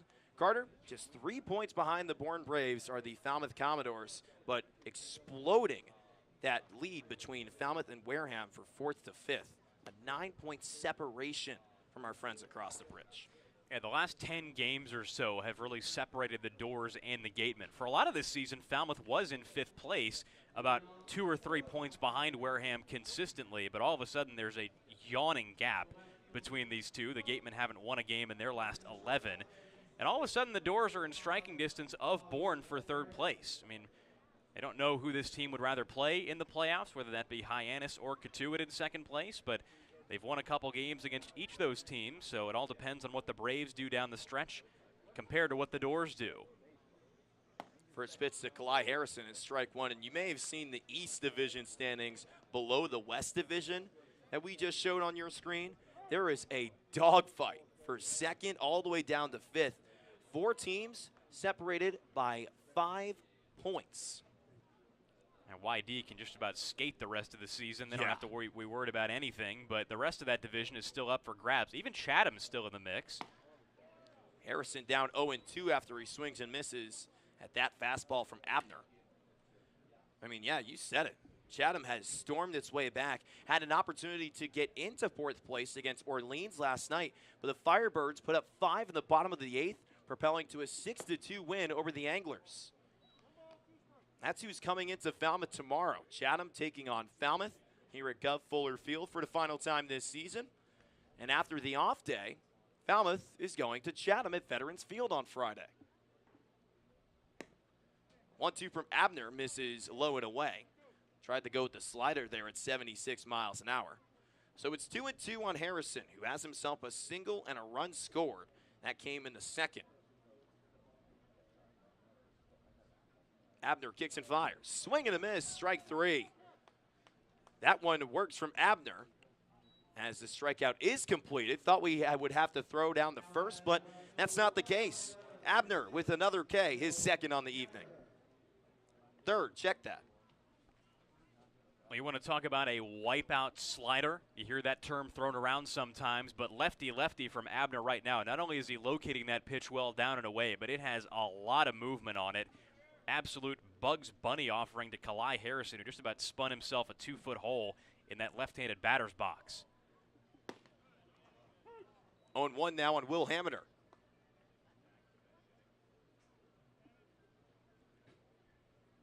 He's playing left field today, coming out of Alabama. He has himself a double. That also came in the second, right after Harrison got his single.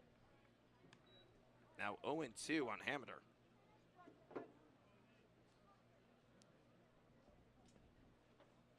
Hamner playing alongside Andrew Pinckney in Tuscaloosa this season in the outfield. And here in Harwich, he's tied for second in the Eastern Division as that one bounces off the mitt of Nerai and it doinks off Will Hamner.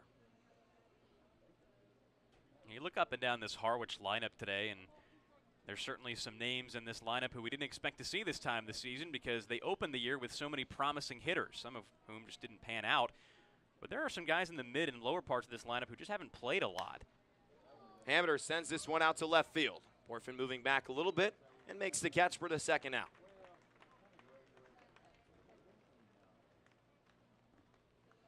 Now brings up Ryan Arndt, who has not swung the bat today because he walked on 4 pitches last time up.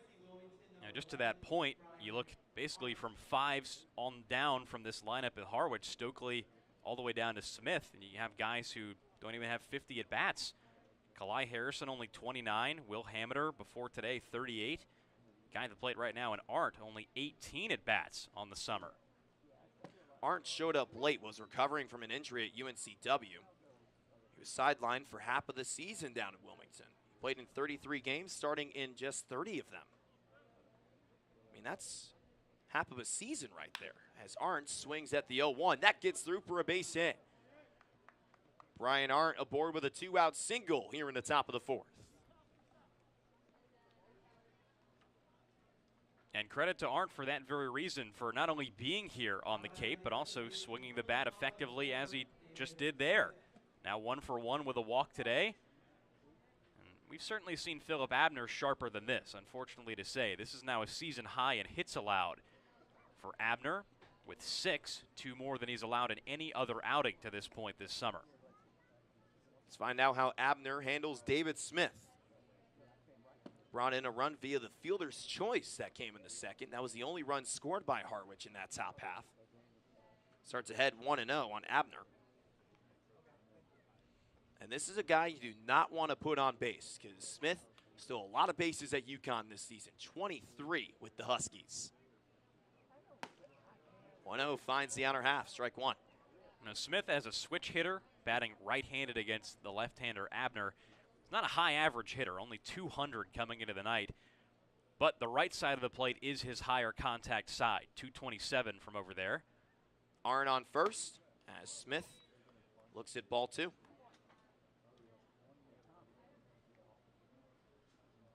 And it's funny that Smith does steal bases because he does do that at UConn, did it last summer in the Coastal Plain League as well.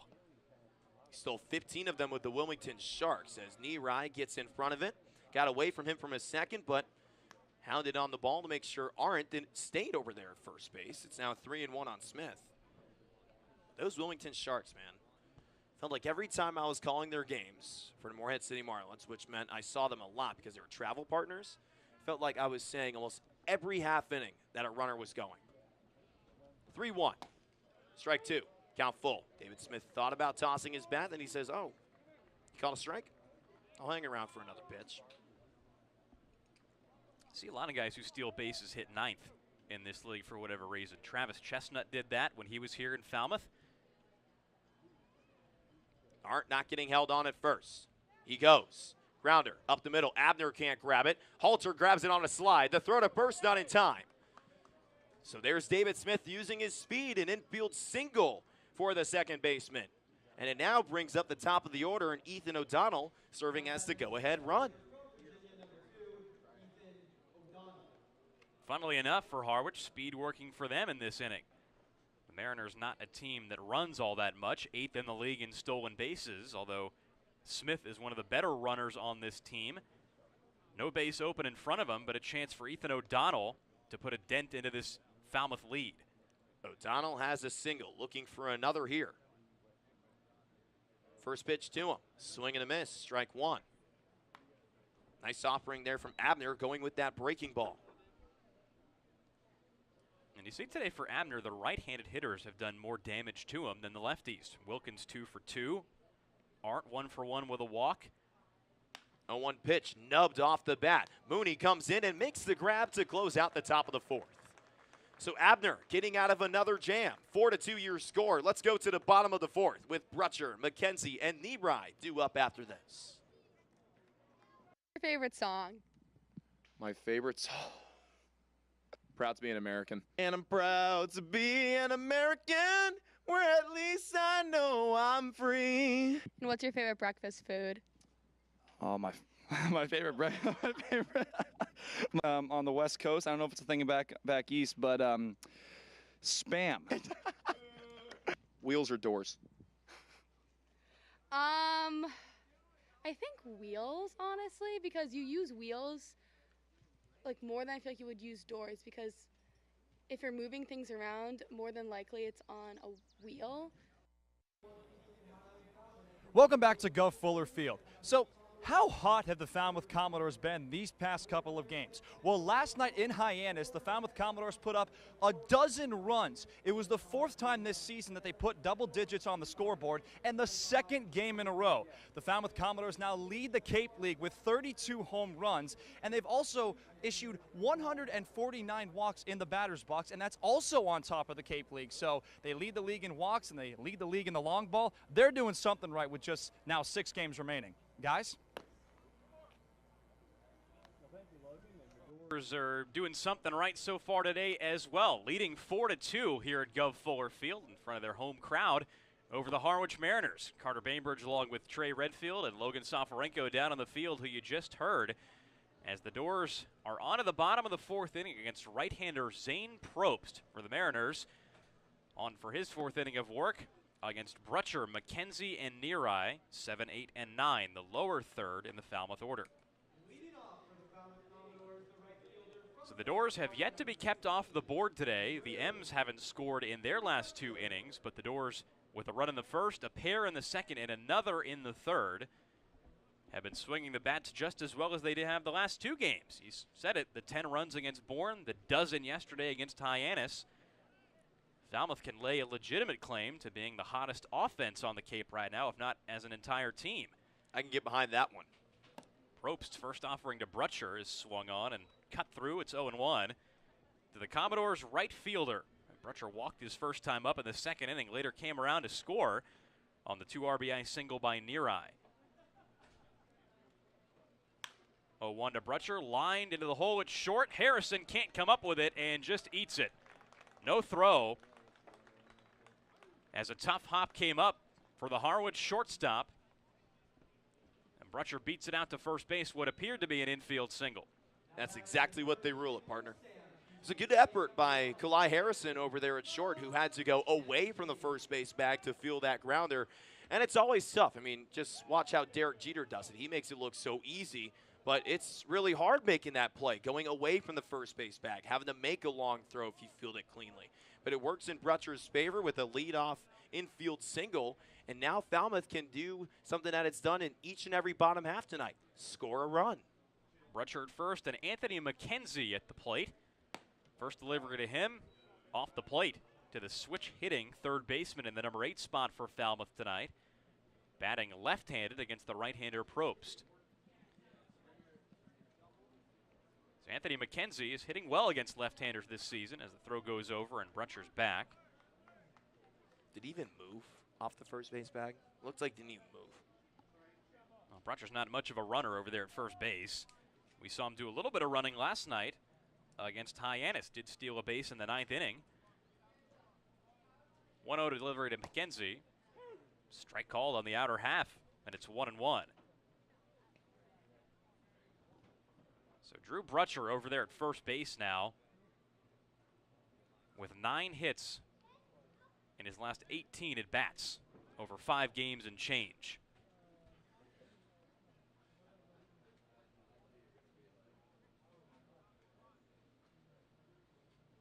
Throw over, and Brutcher got caught leaning. He's picked off. Quick move by Probst. And Brutcher ventured off the bag a bit too much. Stood there as the throw went over and then knew he was meat trying to get back to the bag. And sometimes that's all it takes. You know, I've mentioned a lot on broadcasts where if you catch runners hopping and mid-hop, you can get them on a pickoff. Even with the lean, with momentum going towards the second base bag, that can be enough. And props to Harwich for knowing that. 1-1 too far off the plate to McKenzie, and it's 2-1 from Probst. We've seen Probst really try that outside corner ever since he struck out the first 2 batters in the 2nd inning on some well-located fastballs on the outer half. He's been going out there but has been missing either too far outside or up high. And he goes too far away again, 3-1. So Anthony McKenzie, who appeared in the game yesterday as a defensive replacement, up to bat for the 2nd time today. So far he's 1 for 1 with a double, as Arndt talks things over with Probst on the mound.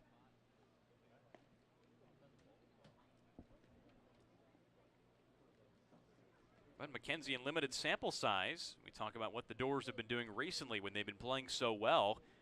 McKenzie's been playing less, only 4 games out of the last 10 he's appeared in, but is now 4 for 7 at the plate, including a double today.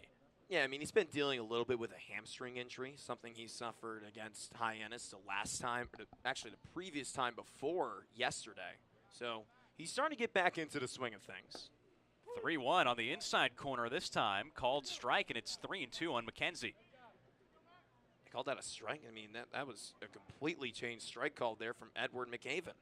Normally we've seen him with the finger, and next time goes with a fist pump. Maybe he thought it was strike 3. Count full and the base is empty. Payoff pitch, low and away. He walked him. McKenzie heads to first base. Another walk given out by Probst. That's his 3rd today. As Danny Neary ventures up to the plate with McKenzie now at first base and 1 away here at the bottom of the 4th. Danny Neary is the reason why the score is where it is right now. He had a 2-run RBI single that blooped in the center field. O'Donnell made a great effort, but we'll see if Neary even gets to face Probst. His afternoon might be done. Well, Probst, who has been used mostly in relief this summer with the M's, has pitched 7 innings in 1 game before. He had an outing that long against Wareham on July 14th, but no other outing longer than 3 1/3 this season, and that's exactly where he is right now in the bottom of the 4th. So perhaps making his case to stay in,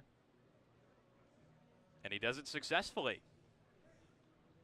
That's one of my favorite things about baseball. When a pitcher has the confidence to stay in. He can tell a pitching coach. He can tell a manager saying, hey, I got this. Let me keep going.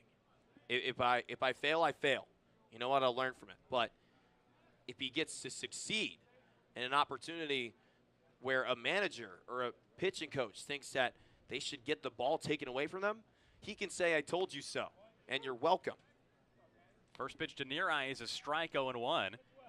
So Probst successfully arguing with Harwich pitching coach Steve Rosen to stay in the game. Throw over, and McKenzie's back to first base. And not by much. McKenzie stood there for a second. That came out of nowhere from Probst. I mean, there he goes again. Well, McKenzie's only stolen 1 base this summer in 1 try, and you just said the guy has a hamstring injury. Well, he's fine now, but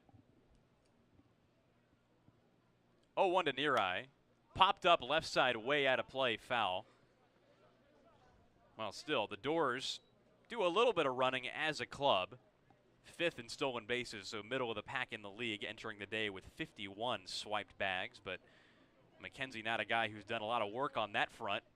He figure just getting into this game, working past that injury, he's going to be stuck to that bag like some paper mache. I haven't heard of paper mache since I was 9 years old, I think. Where did you pull that one from? Throw over again. Mackenzie's back, so he's more paper mache. Taking a little room off that bag. Oh, man. Count 0-2 on Nerai after the called strike and the foul ball. Mackenzie at first base, and the 0-2 delivery's up high. Probst waiting around, wanted that strike call and didn't get it. I don't want to make another paper mache joke. I thought about it, but you like that one, I'm huh? like, I love all your jokes. You know that. You're a funny guy, even at school. I appreciate you. Appreciate you, brother. Mackenzie trying to get back to first base. No laughing matter for him. He doesn't want to be the second Commodore picked off in this game. Yeah, if he was laughing like me, I think he would get picked off because he wouldn't be concentrated about who has the ball. Brutcher was already picked off first in this inning. Alex Mooney was thrown out on the base paths earlier in this game as well. 1-2 delivery to Nerai. Down low off the leg of the home plate umpire, Edward McCaven. Mackenzie scampers his way to second as the ball gets all the way over into foul ground over by the third base coach. Art goes over to retrieve it. That ball rolled all the way over by Coach Becker over there in the third base box. Yeah, it was so weird. I thought the ball was caught, and I'm like, wait, what? The ball got away. It just doinked off the bricks, went all the way to Becker, like you mentioned, the third base coach who's been with the Dores all season, has been serving as the third base coach for Falmouth all year. But that's what the brick does. It can be your best friend in the eyes of the Commodores, like it is right now. But if they don't do their job defensively, it can also be their enemy. Well, that backstop part of the renovations that we saw coming into this year, along with the shiny new dugouts and all the rest of the fixtures here at Gov Fuller Field. And Mackenzie now at second base here in the bottom of the fourth with one out. 2-2 to Nerai, sharply grounded to second. Smith up with it, double clutches, but the throw in time for out number 2. Mackenzie on to third base on the 4-3 putout. Ground outs aren't great. You know, they're not the thing that you always look for in at-bats. But when you're advancing a runner, you can come back into the dugout and people say, hey, good stuff. You know, way to move the guy over. Get it next time, but did your job somehow in some way. If you do your job in baseball, you find your way in the lineup. Some people, it's with the glove defensively to keep them in. Sometimes it's hitting the crap out of the baseball. Sometimes it's just advancing runners over. Speaking of that, that's what Mooney's been doing for most of this year, especially lately as he takes up high 1-0. Mooney this month, a .302 average entering the night, 3 doubles, 3 home runs, 11 driven in. He's 1 for 2 today with a single back in the first inning. And this is now Zane Probst's third trip through the lineup. Fastball called strike at 90 miles an hour from Probst, and the count's 1-1. You mentioned third trip. Not often do pitchers in summer ball go through the third time around in the order. So if he retires Mooney, Probst, this could be the last guy that he faces. 1-1 delivery. Fastball didn't catch the zone, and it's 2-1. Well, usually if pitchers do take a third trip, it's because they pitched like Jay Driver did yesterday, the Hyannis starter who went 5 innings, 2 hits, 1 run, and struck out 11. He was dominant against this Dores lineup, but a different story against the Hawks bullpen. 2-1 to Mooney is grounded to third. Wilkin, nice pick off the dirt, and he finishes the inning off with a flourish. The Dores get a hit, no runs, and they leave a man at third. In the bottom of the fourth, we head on to the top of the fifth in a 4-2 game. The Dores lead here at Gov Fuller Field over the Harwich Mariners. Seidel, Vetrano, and Wilkin, 2, 3, and 4 for the M's, due up when we return.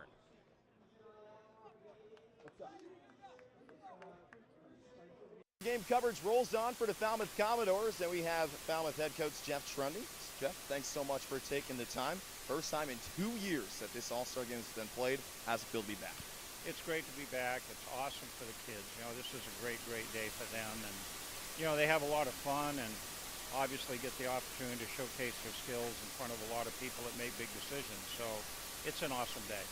How much does it mean to you to have all these Falmouth guys coming to the All-Star game this year? Well, you know, I'm extremely happy for them. You know, I'm always a little bit bittersweet, so to speak, because, you know, to me, in my heart, You know, everybody's an all-star in our club, but you know, these guys are very deserving, and I'm, like I said, very happy for them and looking forward to watching them today.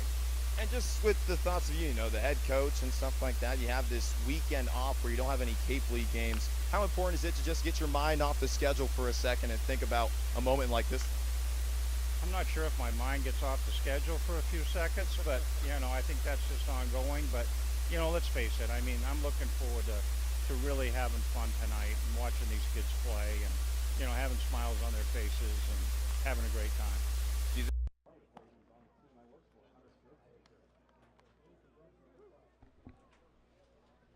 Well, we're on to the 5th inning here at Gulf Fuller Field between the Falmouth Commodores and Harwich Mariners. 4-2 is your score right now. The Dores are up over the M's. Have scored in 3 out of the first 4 innings today, but starter Zane Probst held the Dores off the board in the 4th. So now in the 5th, Philip Abner still on the mound for Falmouth, and Trey, he has worked himself into a good rhythm since a rough start. Yeah, most definitely. He gave up a run in the first, gave up one in the second, but handled the all-star trio pretty well in the 3rd, and since then he's been doing a great job. It's that same all-star trio coming up here in the 5th with Tommy Seidel leading off, but if Abner gets through this inning, he's eligible for a decision, Abner. First delivery to Tommy Seidel. Check swing and a foul tip into the glove of Near Ice. Strike 1. Well, we've talked about the Harwich power numbers, 3rd in the league in home runs with 27. And nearly half of them come from the guys who are coming up to bat in this inning, Seidel, Vetrano, and Wilkin. 2, 3, and 4 in the lineup as the 0-1 stays high, and it's 1-1. So each of these guys with 4 long balls, an all-star honor to each of their names. And Abner trying to navigate through it to get himself into decision territory. 1-1 again high, 2-1. So far, Abner's 3-0. It's pretty good. He's near the top of the league, that is, in wins. He could get even closer to the top if he gets his 4th here tonight. 2-1. A little low, and it's 3-1 to Seidel, a right-handed hitter from Alabama, where he played in 55 games for the Crimson Tide this spring, and hit .302 for Bama over that span. 3-1 from Abner. Caught the top of the zone for strike 2. And no reaction from Seidel, but you guarantee that he's grimacing on the inside. I mean, how could you not? Wanted that walk, but didn't get it. Now has to fight back 3-2. So a big test here for Abner if he wants to get a win in this game, or at least put himself in a position to get it. 3 very good hitters, 3 all-stars in this inning. Payoff pitch to Seidel is a rocket line drive into left field, base hit. Borfin up with it on a hop. Seidel stops at first base with a leadoff single here in the 5th inning. And again, for the 3rd time today, the Harwich leadoff man has reached via base hit. First time since the 2nd. That was when Harwich scored its last run. Just a great piece of hitting there from the guy at first base on your screen, at Tommy Seidel. You know, Abner left it a little too much over the plate. That's why you heard a very sweet sound off the bat of Seidel. So now he's on first base, and it's up to this guy, Joe Vetrano, to bring him around. Seidel at first base, Vetrano at the plate in this lefty-lefty matchup. Breaking ball drifts over the inside corner, but not a strike, says home plate umpire Edward McCaven, and it's 1-0. I was about to say Seidel, Vetrano, Wilkin, this big 3 for Harwich, if you will. All 3 of them all-stars, but this is a tough test for Abner because 2 are right-handed hitters. Big swing and a miss by Vetrano, and it's 1-1. Double play ball would be nice here for Falmouth. You know, you want to find a way to knock out 2 birds in 1 stone. As if that guy, well, not that guy, well, this guy gets jammed by the one that you just saw to turn a double play. 1-1 breaking ball, didn't miss by much from Abner, and it's 2-1.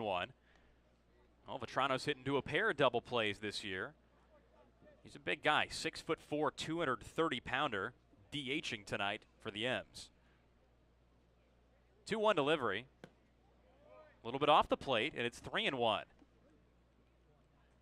Abner perhaps a little frustrated with that call. He's been looking across and seeing his opponent, Zane Probst, get that outside corner for most of the night. Yeah, I mean, he's been getting it on the other side with facing a righty batter. I'm shocked it wasn't the same there with a lefty batter and the opposing pitcher in Abner. 3-1 breaking ball is way high. Vetrano started ducking almost immediately and takes ball 4. pushing Seidel to second and putting runners at second and first here in the top of the 5th with nobody out. And here comes pitching coach Mike Landry for Falmouth. Yeah, this could be it. There's been activity in the bullpen for a while. Landry's looking over there. Has he pointed yet? Yes, he has. Bingo. And you see Luke Malone down there in the Falmouth bullpen, the right-hander. He's the one jogging into the game to replace Philip Abner, who's done after 4+ innings today.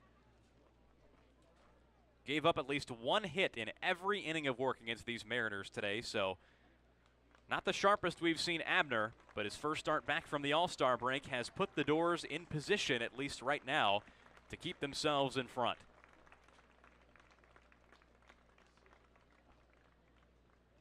So as Malone gets ready, we'll take a short break here and be back at Gov Fuller Field in just a moment.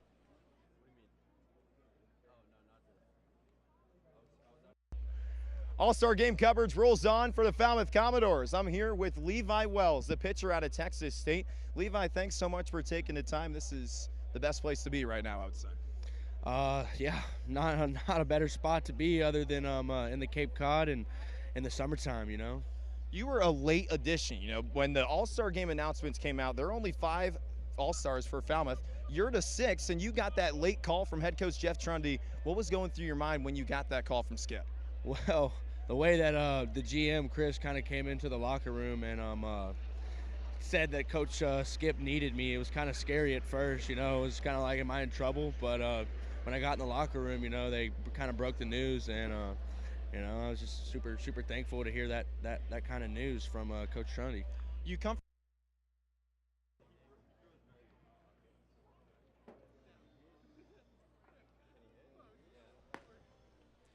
We're back at Gov Fuller Field here in the top of the 5th inning as the Falmouth Commodores lead the Harwich Mariners by a score of 4-2.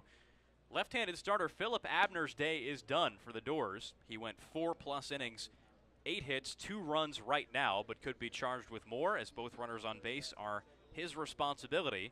2 walks and 3 strikeouts today for Abner. So his first start back from the All-Star break goes 4 innings and yields the way to Luke Malone, a right-hander, a native of Round Rock, Texas, who did his pitching this spring for the University of Texas San Antonio Roadrunners. Yeah, he had a great season with the Roadrunners. He started in 11 games, mainly being a starter. 9-3 record, but he did get 2 saves on the year. Had an ERA of 2.67 and 87 2/3 innings pitched. Here on Cape Cod, he's still looking for an outing where he has not given up an earned run. Gave up 4 against Hyannis on July 21st, excuse me. 1 on the 17th that got to it, and another on the 14th at Hyannis. So Malone coming in a little bit of a jam, trying to help out Abner. The run total for Phillip is incomplete because he's responsible for both the runners on first and second. Malone dealing with Brock Wilkin. First pitch swinging way high in the air to center field. Pinckney started back now, rounds it off, makes the catch. Seidel tagging from second as the throw goes into third, cut off by Mooney. Both runners advance on the tag. But there's the first out here in the top of the 5th inning. Yeah, Pinckney went back as far as he did to try and get a run. But he went all the way back to try and start that run. There was really not much of a chance for him to make that throw. Pinckney's got a great arm, don't get me wrong. He's got a lot of speed under his belt. But for him to make that throw all the way from straightaway center, about 390 feet to third base, that's tough. But now it's up to this Falmouth infield to get Hunter Stokely out somehow in some way. Maybe Malone can get it done on his own end with a strikeout. First pitch to Stokely is high and away, 1-0. Well, Pinckney's got a good arm. Made the All-Star team also partly because of his glove. But Harwich tested him with both runners, and they won. Now they're at second and third here in the top of the 5th with 1 away. Malone trying to keep the Dores in front. Lightly hit Tapper to second base. A run does come in as Halter throws on to first for out number 2. Seidel scores. Vetrano moves to third. And it's 4-3 here in the top of the 5th. The Dores are still in front of the Mariners. I thought about it and actually take back what I was going to say. I wanted the infield in that case. But to be honest with you, if the infield is in on that play, then maybe that ball gets away from Halter. Then 2 runs come in to score. You know, you get an out. So what? Get it over to first, get it done, do what you can in the bottom half. But you still have a lead. You still got to get an out here. This one having to come against Harrison. Kalai Harrison takes strike 1 on the outer half. Good breaking ball from Malone. And it's 0-1. So this Texas A&M Aggie is trying to tie this game right now with Joe Vetrano at third base and 2 down here in the top of the 5th. Malone's 0-1. Low, and it's 1-1. Defense playing straight up for Falmouth all around the diamond. Infield and outfield. Harrison today is 1 for 2. Single to right his first time up in the 2nd, struck out in the 4th. First time facing a right-handed pitcher today, though. 1-1 is down low from Malone again. 2-1. Well, Malone so far this season in 3 appearances entered the evening with a 9 flat ERA in 6 innings. 6 earned runs over that span, but also 2 wins and 1 loss. He's always had a decision when he's pitched. 2-1 on the outer half for strike 2. 2-2. And say the score remains as it is going into the 9th, and Malone gets out of this cleanly, and he'll have another decision because Philip Abner did not go through the 5 innings. His night was done after just 4 innings pitched. 2-2 pitch to Harrison. Swing and a miss. He got him to end the top of the 5th. Luke Malone comes in and gets 3 straight outs to end a jam. But the Mariners do score a run and leave a man at third base as we head on to the bottom of the 5th. Halter, Borfin, and Pinckney, 2, 3, and 4 for the Dores due up when we return. Logan Soforenko here at Fenway Park with Oregon first baseman Jacob Walsh. Jacob, you just finished IO. How you feeling after your performance? Feeling pretty good. It was a lot of fun. You talked to me about the importance of your footwork and becoming the best defensive first baseman you could possibly be at Oregon. What was that like on today? You know, it just made everything a lot easier. I just can trust my work and know that, you know, I'll be fine. Just go have a good time. Now, you talked about yesterday with the approach at the Green Monster trying to go the other way. You trying to hit one out over the Monster? That's still the goal. We're going backside all day today. Backside's the motto. All right, I got one question for you before I send you off. Green Monster. There's a street behind it. Do you know the name of it? Oh. I do not.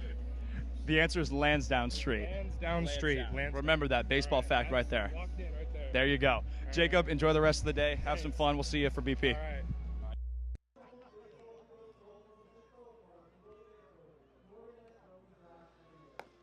Welcome back to Gulf Fuller Field. It's a 4-3 game here between the Falmouth Commodores and the Harwich Mariners, with the Dores in front as we take a look at the scores around the Cape League today. 4:30 start for the Hyannis Harborhawks and Brewster Whitecaps today. That's why that game is over right now. But the Whitecaps with a 3-1 victory over the Western Division leading Hawks, who now feel a little bit tighter about their slim first place lead. Katuitt down 2-0 though at Veterans Field against Chatham. That game's still in the 2nd inning. Wareham up 1-0 over YD right now in the 5th inning at Spillane Field. And the Bourne Braves up by 1 in the 4th at Eldridge Park over the Orleans Firebirds. So if Katuitt wins, rather, because Hyannis has already lost, the Kettleers will grab a hold of first place again. In the West, Hyannis entered the day up by only a point on the Kettleers. Colby Halter stands in here to begin the bottom of the 5th against Zane Probst, on for inning number 5. First pitch to Halter's on the outer half for strike 1, 0-1. So we saw Probst perhaps talk his way into staying in this game in the 4th inning after a leadoff infield single, a pickoff, and then a walk. He retired the next 2 batters in order. 0-1's down and in to the left-handed hitting Halter, and it's 1-1.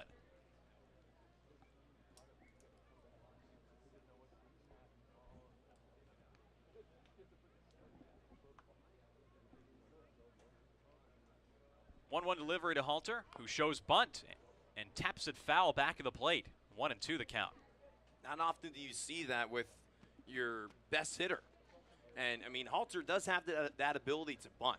It's really unfortunate that Travis Chestnut had to leave Falmouth because he was the one that brought the bunting ability. He was the guy that got on base via the bunt. So Jeff Trunny having to go somewhere else in the bunt category, losing a prime guy in speed. And if it's with Halter, so be it, because Halter has that speed as well.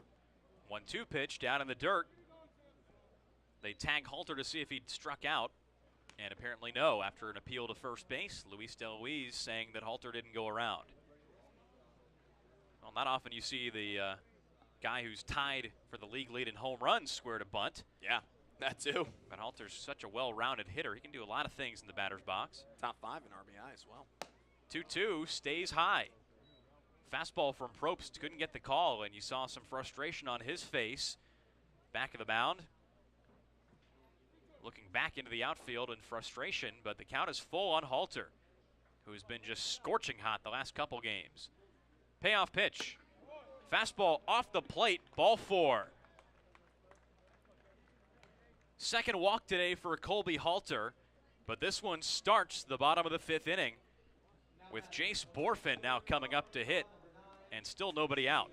And that's what makes Colby a great hitter. Someone that knows what pitches he likes, knows what he wants to go with, knows what he wants to lay off. And he may have been cutting it close there, but Halter is a smart guy. He knows what it's a strike and knows what's a ball. And now he's on first base.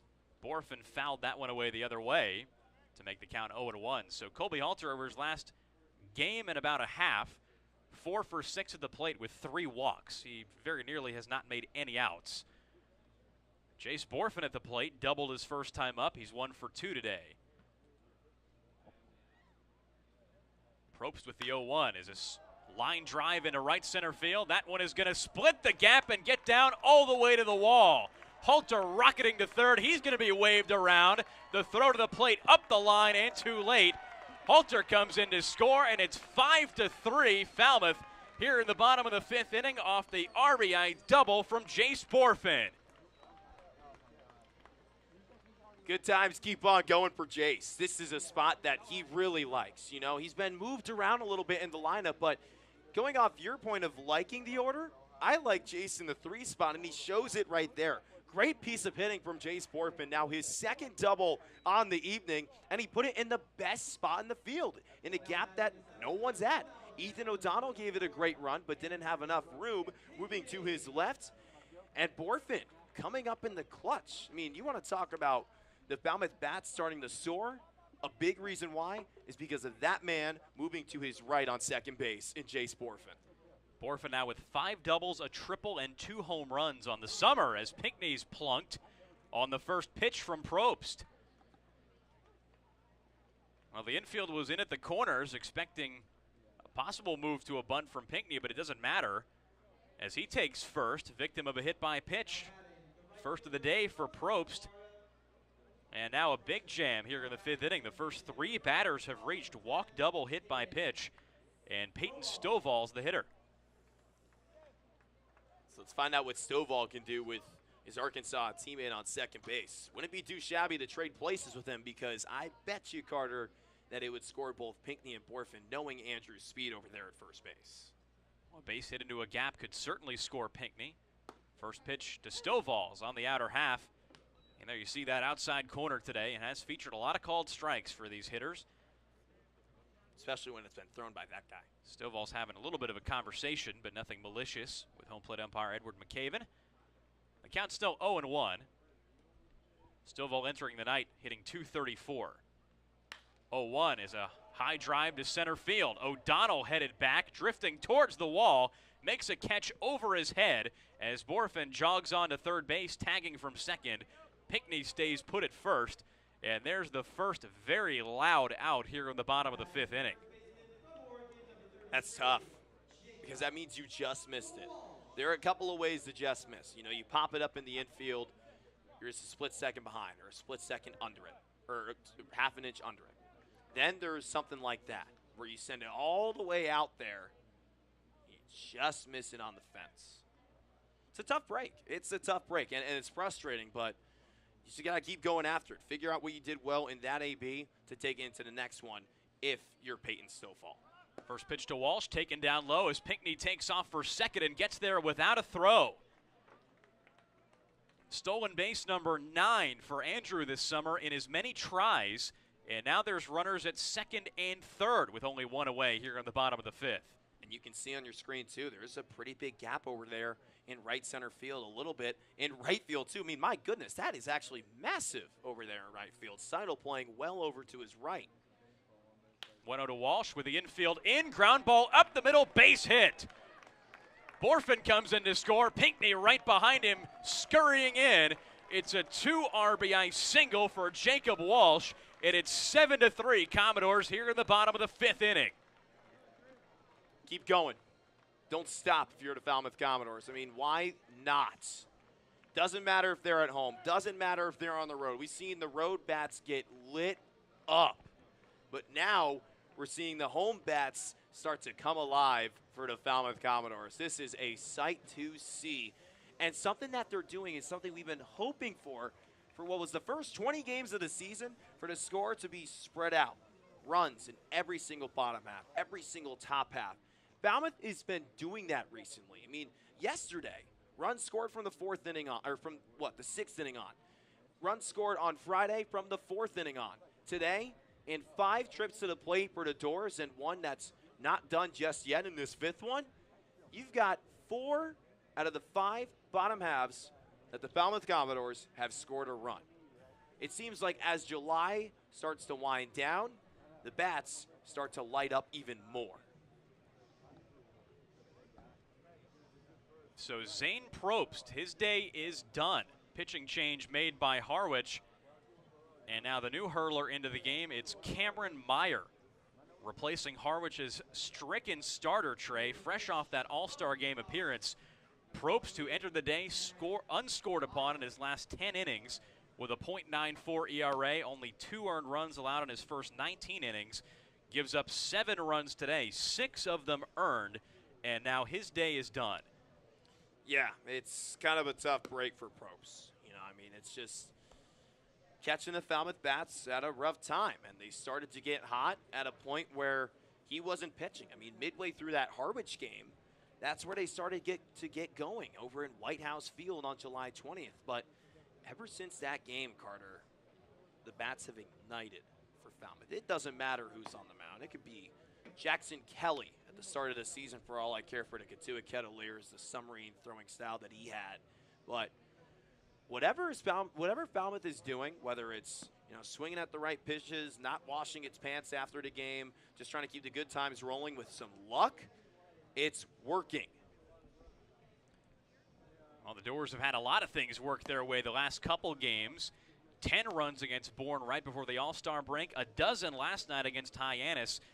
And after teeing off on right-handed starter Zane Probst for 7 runs in 4 1/3 innings, Cameron Meyer is the latest pitcher on the mound to try to stem this ferocious tide.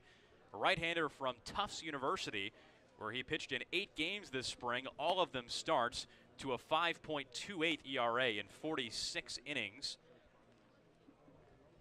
So Cameron Meyer it is, this season in his 6th appearance.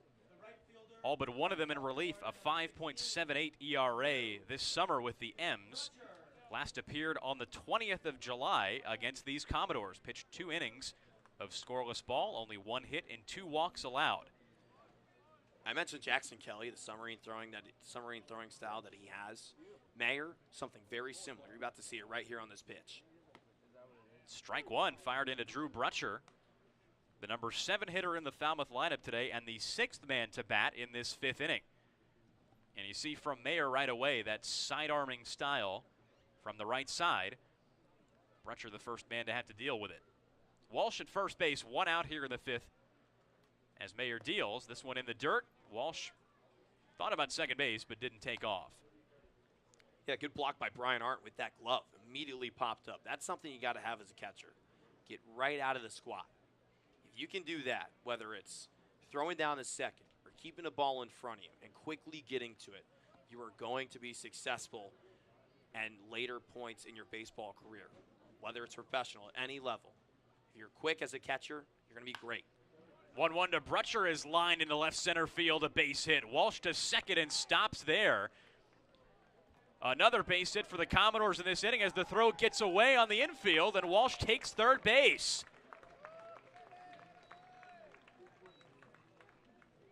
So O'Donnell in center field, who picked that ball up, threw it into the infield and nobody was ready. Give Walsh an extra base on the E8. And a base hit for Drew Brutcher, the third hit of this inning so far for the Dores. We'll take that. Just got to stay on your toes. The play never ends in this game.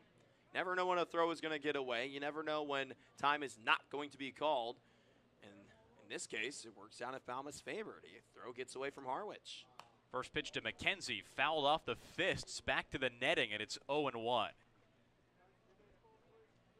So for Mayer, the number's not exactly pretty this summer with the ERA over 5, but he is a control pitcher. He'll give up a hit before he walks a man. Only 4 walks in 46 innings at Tufts this spring to 64 strikeouts.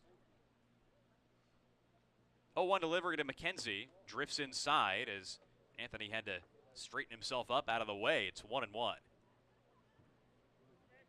So McKenzie, switch hitter, now batting left-handed against the righty Mayer. A 190 hitter entering the night against right-handed pitchers. 1-1, breaking balls high and away, 2-1. We've seen a lot of takes as these Dores have been hitting better. And not only do you have to hit the ball well right on the screws, but there's a lot of pitches you have to lay off. Yeah, most definitely. That's what it comes with having good bats, knowing what to swing at, knowing what to not swing at. Falmouth is showing great discipline right now. 2-1 up high, and McKenzie trying to check, but it's a called strike, and it's 2-2. And it's frustrating for pitchers. You're like, oh, you're not going to go after a ball that I'm throwing a little bit outside. You're going to go after this pitch that I have to throw down the middle or have to throw in your sweet spot. It's frustrating. Dores haven't been expanding their zones. 2-2 to McKenzie, struck him out.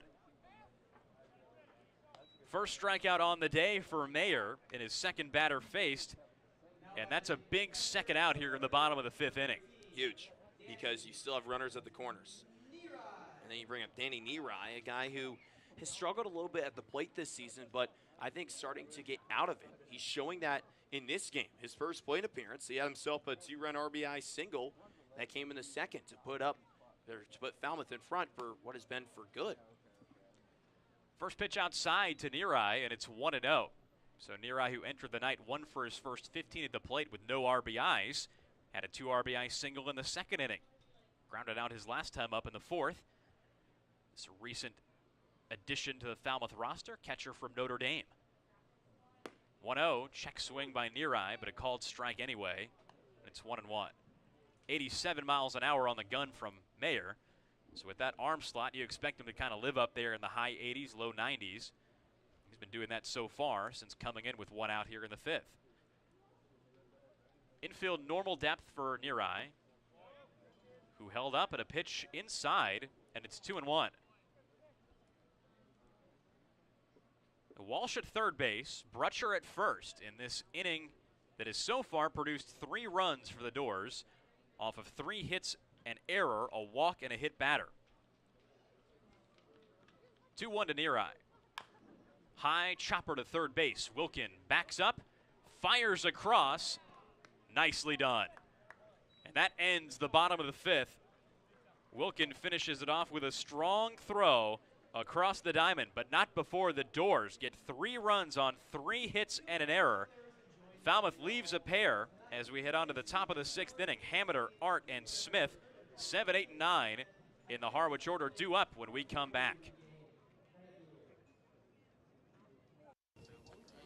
And can you draw your college logo? Nice. There we go. I can That's see actually it. good. That's I can actually see really it. good.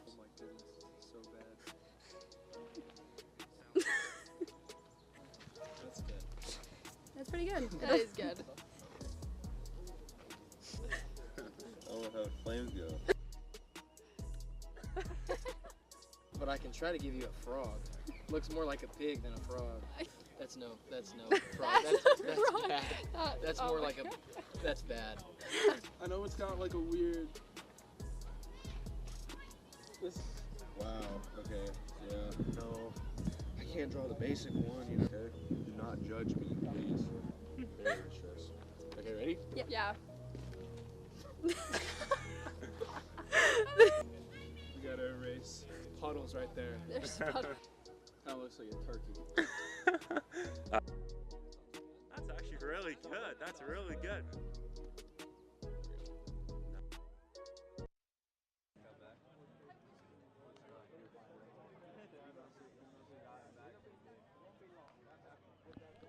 Well, we're on to the 6th inning here at Gov Fuller Field between the Falmouth Commodores and the Harwich Mariners. And if you're the M's, you're kind of wondering what just hit you in that bottom of the 5th inning when the Dores plated 3 on 3 hits and an error. It's now a 7-3 game. The Dores have stayed mighty hot coming back to their home ballpark, playing the Mariners for the final time in this regular season. So Luke Malone on for inning number 2. He came in the top of the 5th to relieve Philip Abner with runners at first and second, and then got 3 straight outs to end that threat. So Malone trying to close the door for the 2nd straight inning, starting with Will Hameter, the left fielder, hitting 7th. He fouls the first pitch away the other way, and it's 0-1.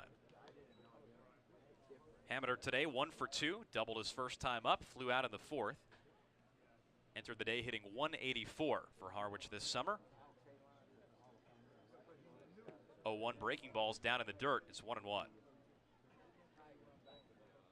So Malone coming out of UTSA, where he played in 19 games and started 11 of them, had a 2.67 ERA. He was very effective for the Roadrunners. 1-1 is flied to left. Borfin over towards his right, towards the line. He slides and it dribbles into foul ground. Up by the hill as Hameter rolls around second, heading into third. He's in there standing with a leadoff triple.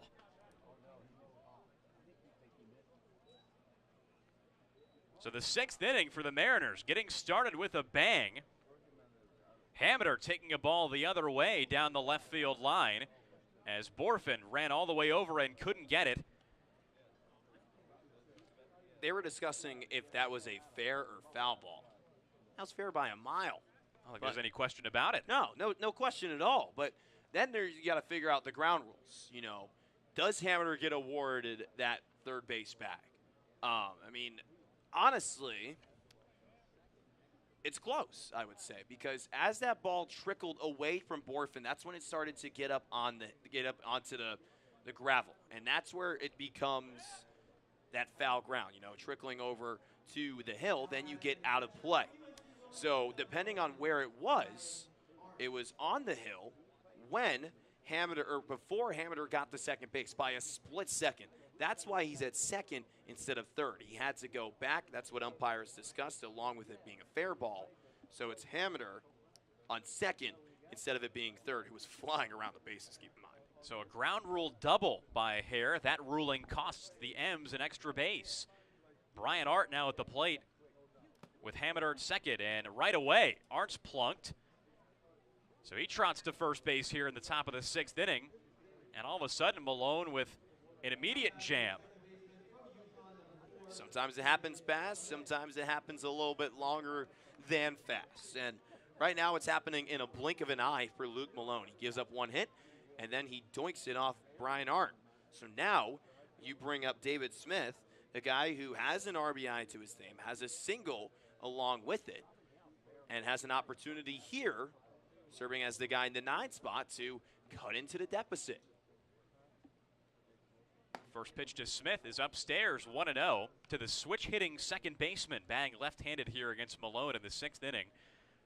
So the ground rule double by Hameter to left was a fair ball and then bounced off the diving Borfin into foul ground, but then rolled up on a hill that's considered out of play. And then Art immediately hit by a pitch to put him at first base. Fouled away by Smith back of the plate, and it's 1-1.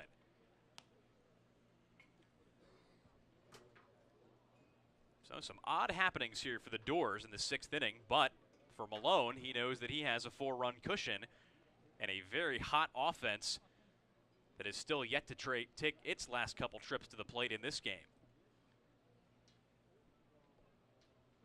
1-1 delivery to Smith. Not head high, and it's 2-1.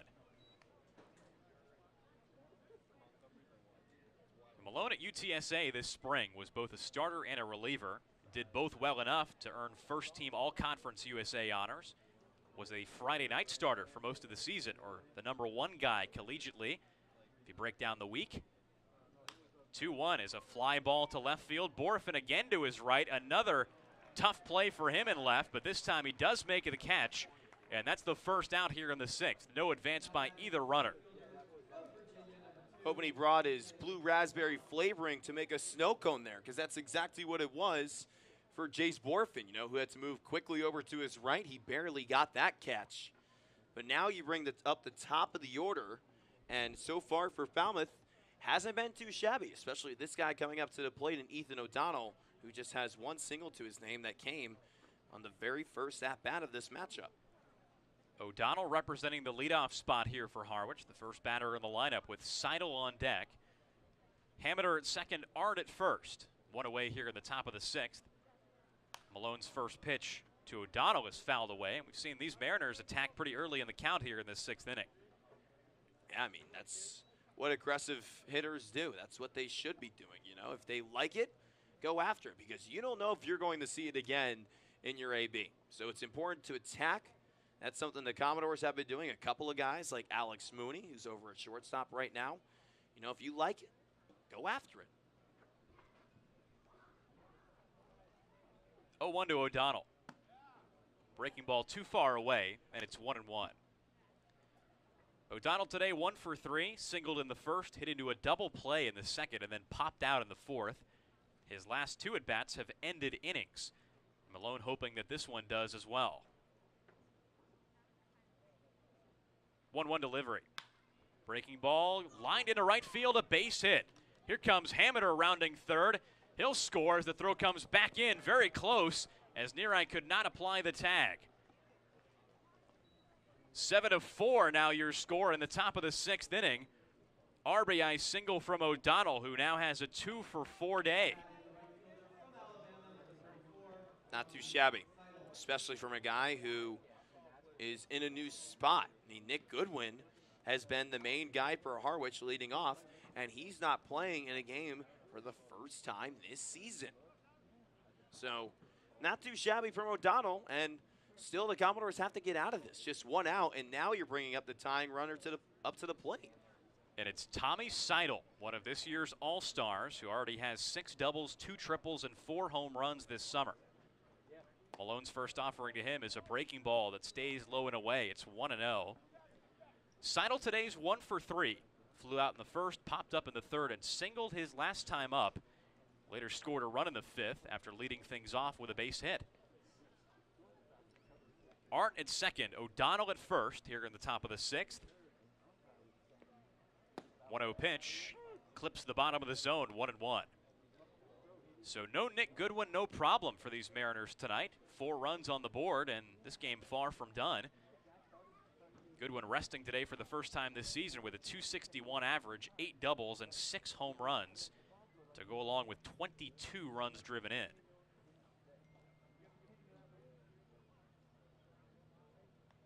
One to Seidel. Inside, 2-1. So Malone taking his time, looking back, Arndt at second base. The Harwich catcher stands there with O'Donnell at first. Only 1 away here in the top of the 6th. Luke Malone on the mound trying to get through inning number 2.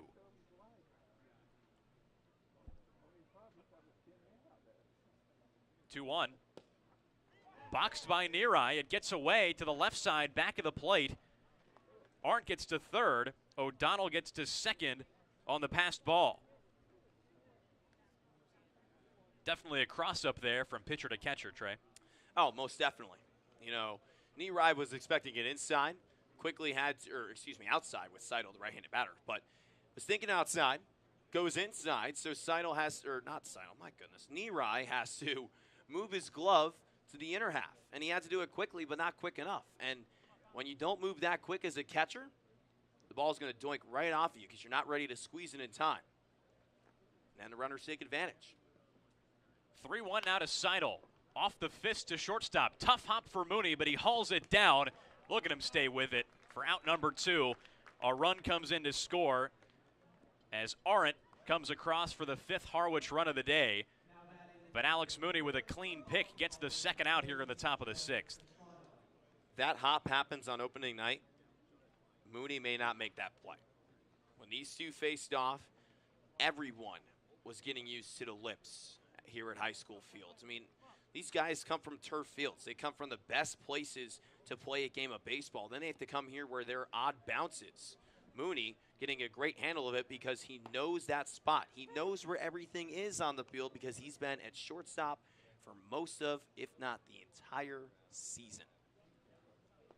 First pitch strike to Vetrano now with Seidel, or rather O'Donnell at second base. Here in the top of the 6th, it's a 2-run game. The Mariners have scored 2 in this frame and are still hitting. Big swing and a miss by Vetrano, though. It's 0-2 quickly on the Harwich DH.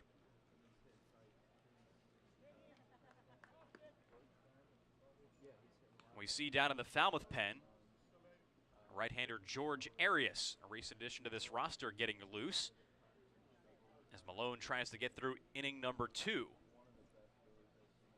0-2 to Vetrano upcoming here from Malone. Off-speed pitch stayed low and away. It's 1-2.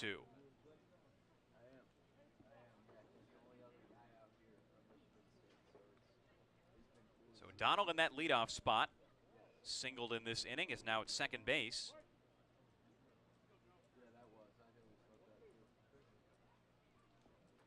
Figure with good speed would score with 2 outs on a base hit. Low and inside to Vetrano, 2-2. And that's a spot that may be coming on the next pitch, something very similar. Because when Nerai fielded that behind the plate, he nodded. He told his battery mate, hey, good spot. Maybe let's look for something similar this time around. Let's find out if that's the case. Big spot here for the Dores. It's only a 2-run game now.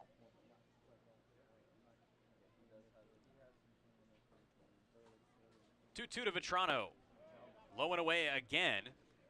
So for the 3rd time in this at-bat, the Harwich DH has not gone fishing for a pitch out of the strike zone.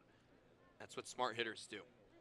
You know, it hasn't been the best night for Vetrano, and Malone's trying to make it somewhat of a worse night, I guess, but Vetrano has a walk to his name. He earned it. Because he didn't get the pitch he liked. He waited. 3-2, breaking ball, leaks high, and it's ball 4 to Vetrano. His second walk in as many times up in the last 2 innings.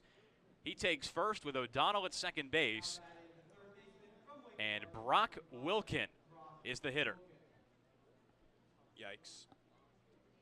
Simple as that. I mean, we've said enough about him. If you're just joining us, he's good. He's really good. League MVP. I think that says it. All-star this year. Yeah, I'll stop. Malone's first offering to Wilkin is low, 1-0. So Malone, who came in the 5th and sat down for the first 3 batters he faced, has really labored through this 6th. Double, hit by pitch, fly out, single, ground out, now a walk to Vetrano with 2 down to bring up last year's Cape League MVP. 1-0 to Wilkin.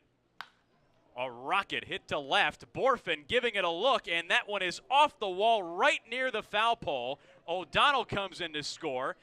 Vetrano motors his way into third base, and Wilkin now stands at second with an RBI double. It's now a 1-run game here at the Gov, still in the top of the 6th. I wasn't kidding. He's that good. He roped that thing down the line. That looks close. I thought it was going to be one of those if it's bare, it's gone moments coming from you, but just missed it by a couple of feet. And you want to talk about the M's applying trouble to the Dores. Falmouth is in a heap of trouble now because Hunter Stokely can swing it too. I mean, he has an RBI to his name and he hasn't done much. It came off of a ground out, but Stokely can swing the bat. I mean, that's something he brings to the table. It's what makes Harwich good. It's what makes the Mariners hot right now, sitting in 2nd place. Well, 3rd now because of the Brewster win against Hyannis, but he's helped Harwich be in a playoff position. Well, that double by Wilkin about as hard as you'll see a baseball hit in the Cape League this summer. A real line drive right off the wall over there behind a left field foul pole. And now there are runners at second and third with 2 down. Pitching coach Mike Landry is on the mound, and he's going to take the ball from right-hander Luke Malone, who got through a clean 5th, but had no such luck here in the 6th inning, as we see a new thrower come into the game for Falmouth, and we'll let you know who here at Gov Fuller Field when we come back. Still in the top of the 6th inning, and the Dores clinging to a 1-run lead over the Mariners. Well, All-Star Game coverage rolls on for the Falmouth Commodores. And speaking of the Falmouth Commodores, we got their center fielder, Andrew Pinckney, out of Alabama. Andrew, first off, welcome back. You were in Atlanta, and now you're back here in Falmouth. Good to have you back, my friend. I appreciate it. It's been a long journey, but here I am back again playing for the Dores. So. All-Star Game at Spillane Field. That's where we are right now, Wareham, Mass. You're here playing in the outfield for the Western Division. How's that feel? Oh, man, it's awesome, you know. Been working hard up here, and we're making some progress, so it's good to see that kind of come to fruition and get recognized for it. Normally you see Major League Baseball, a lot of players just, interact and try and have more so fun. At the college level, it's kind of different. Scouts are looking at you left and right. How important is it to have a big game today? You know, it's really just important to know it's just a game. You know, we're all just here playing baseball and having fun like kids, so when you don't make it bigger than that, it's really easy to just go out and have fun and not worry about who's watching or the outcome, so.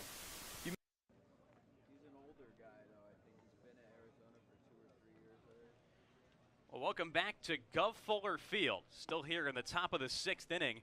The Dores lead it 7-6, but now clinging to just a 1-run lead in what was a 7-3 ball game.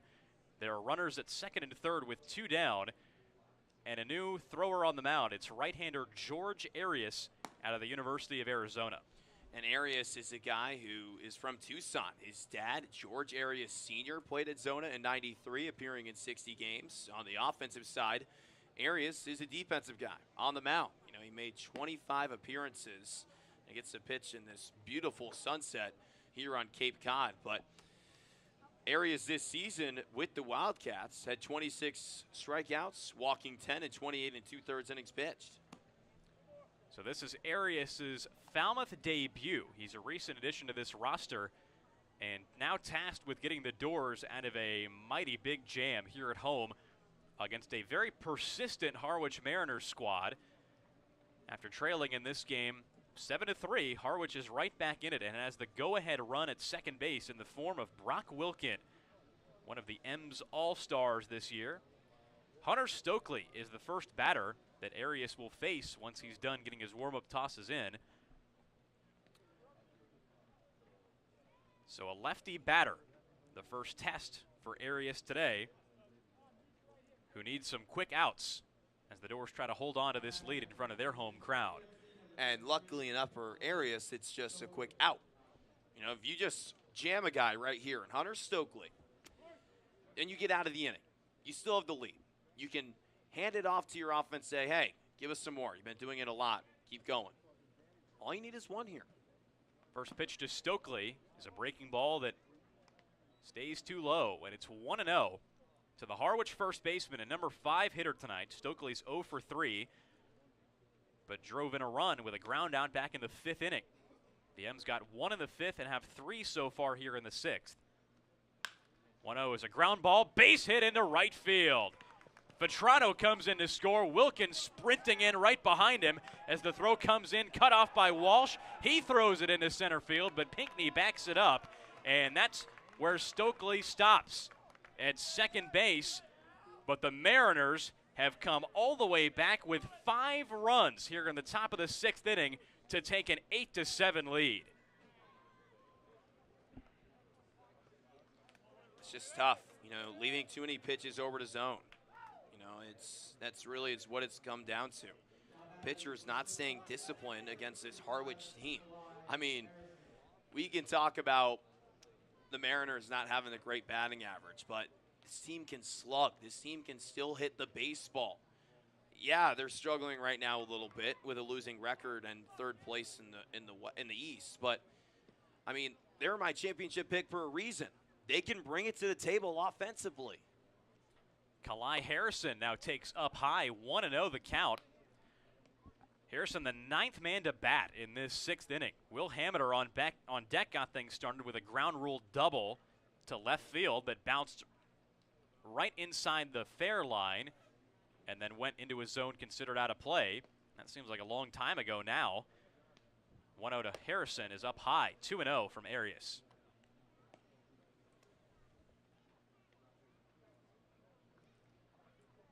So Stokely at second base with his first base hit today.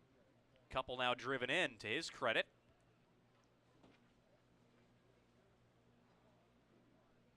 To the left-handed hitting Harrison. He fouls it off straight back.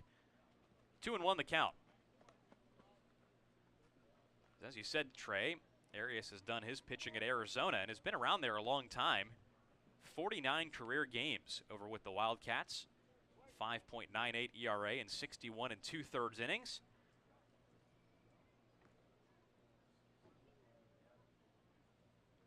Two-1 to Harrison.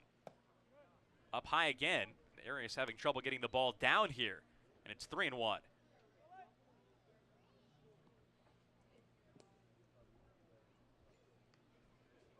And if I'm Arias here, I'm just trying to find the zone. Somehow in some way. Maybe jam him in the process, but give Harrison something to hit. 3-1 delivery. Check swing up high, ball 4. Harrison with a nod as he takes first base. And now the Mariners have batted around in this inning. 5 runs already in. And here's Will Hamiter for the 2nd time in this frame.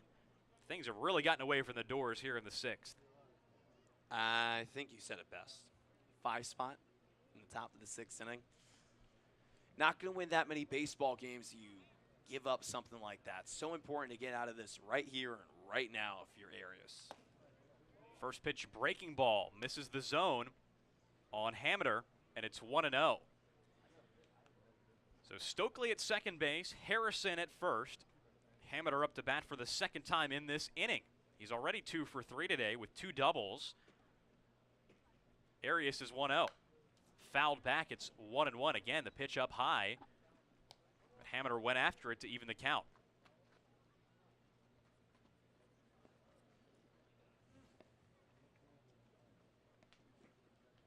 More action over there in the Falmouth bullpen. Philip Abner started this game, ended up going 4 innings, but since things have gotten messy with the Falmouth bullpen. Breaking ball misses the zone for Arias, 2-1. All of a sudden, these M's have gotten very patient. They're not swinging at a lot of things out of the zone. Been waiting for their pitch in this inning, and they have hit it to the tune of 5 runs on 4 hits so far. Throw in 2 walks and a hit batter as well. 2-1, fastball right down the pipe, and it's 2-2. If I'm Arias, keep going. Something outside, maybe in that similar spot. If he can paint it, oh, that'd be dandy. Gives something to cheer about going into the bottom half, and sometimes a little bit is all you need. Huge pitch here from Arias to get Hamiter out potentially. 2-2, ground ball up the middle, base hit into center field. Stokely rounding third. He'll score without a throw. It's 9-7. The Mariners now leading the top of the 6th inning on the RBI single by Will Hamiter. His 2nd hit of the inning and the 3rd on the day.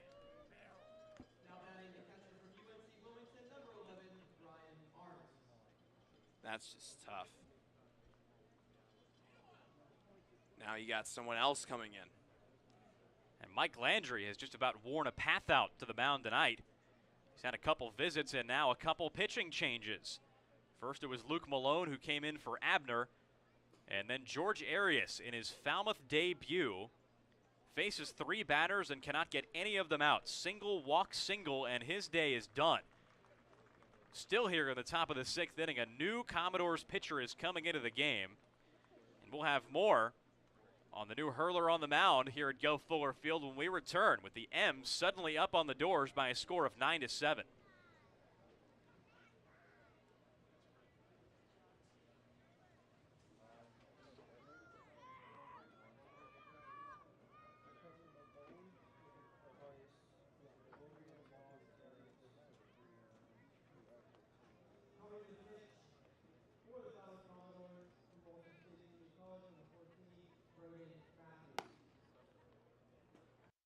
Many to count. You just hear the man, too many to count. That just tells you how much of a dog Andrew Pinckney is. So we're seeing you in the outfield tonight. What's a prediction on your end? What do you think is something that's going to happen? Diving catch, going yard, lay it on me. We'll see. You know, it depends on how many fastballs they give me at the plate. I'm definitely sitting on fastballs, trying to hit something hard. So hopefully the pitchers are ready to come at me, and I'll be ready for it. So. Got to give the fans out in left field something to play for, right? You know, got to get the gloves out if you're sitting in left field tonight and making the trip to Wareham. That's Andrew Pinckney. I'm Trey Redfield. Home run hitting contest at 5 o'clock. First pitch, 6:05. We'll see you guys then.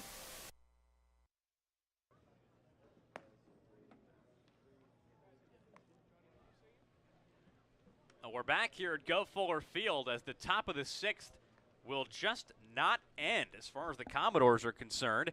It's now a 9-7 game. The Harwich Mariners, who came into this inning trailing 7-3, have put up 6 runs and now batted around, and they're not done. There's a new pitcher into the game, the third used of this inning for Falmouth, right-hander Braden Matthews, who now relieves George Arias, who came in for 3 batters, didn't retire one of them, and just exited to give way to this hurler from Walters State Community College. And he's going up against a guy in Brian Arndt, for the second time. Arndt is coming up for the second time in his top half of the 6th inning, the second guy to do that. And Matthews didn't have any experience at Walters State this season. He didn't play at Walters State Community College, but with the Dores, he's making his 4th appearance. 1-0 on the year, 4.90 ERA. He's had 3 2/3 innings pitched, giving up 6 hits, striking out 3, and walking 1. And the earned runs have only come on July 19th at Orleans. So an opportunity here for Matthews to bring the ERA down on a small sample size, but it'll be a tough bout. Arndt has himself a single today. He's also walked and has been hit by a pitch. Arndt is very disciplined. He showed that in high school, and he's shown that here in Harwich, Mass. The Dores have yet to get Arndt out today. Walk, single, hit by pitch. As Matthews fires the first pitch to him, it's in for a strike on the inside corner, 0-1. And I say high school because I've seen Arndt do it firsthand. He was a great ball player at Holly Springs High School.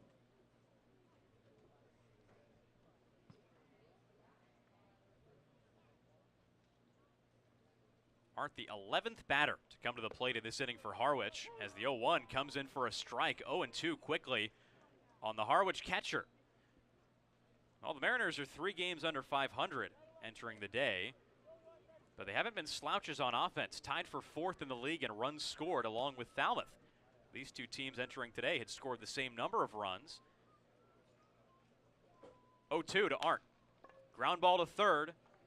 McKenzie goes the short way to second, and mercifully, the top of the 6th inning is over.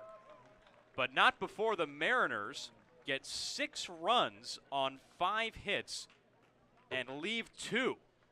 We hit on to the bottom of the 6th inning. Mooney, Halter, and Borfin, 1, 2, and 3 in the Commodores lineup coming up to hit with some work to do. We'll be right back. Now, do your best cartwheel. I'm not a gymnast. I think I'd pull something if I did a cartwheel. Would you rather be able to fly or be invisible?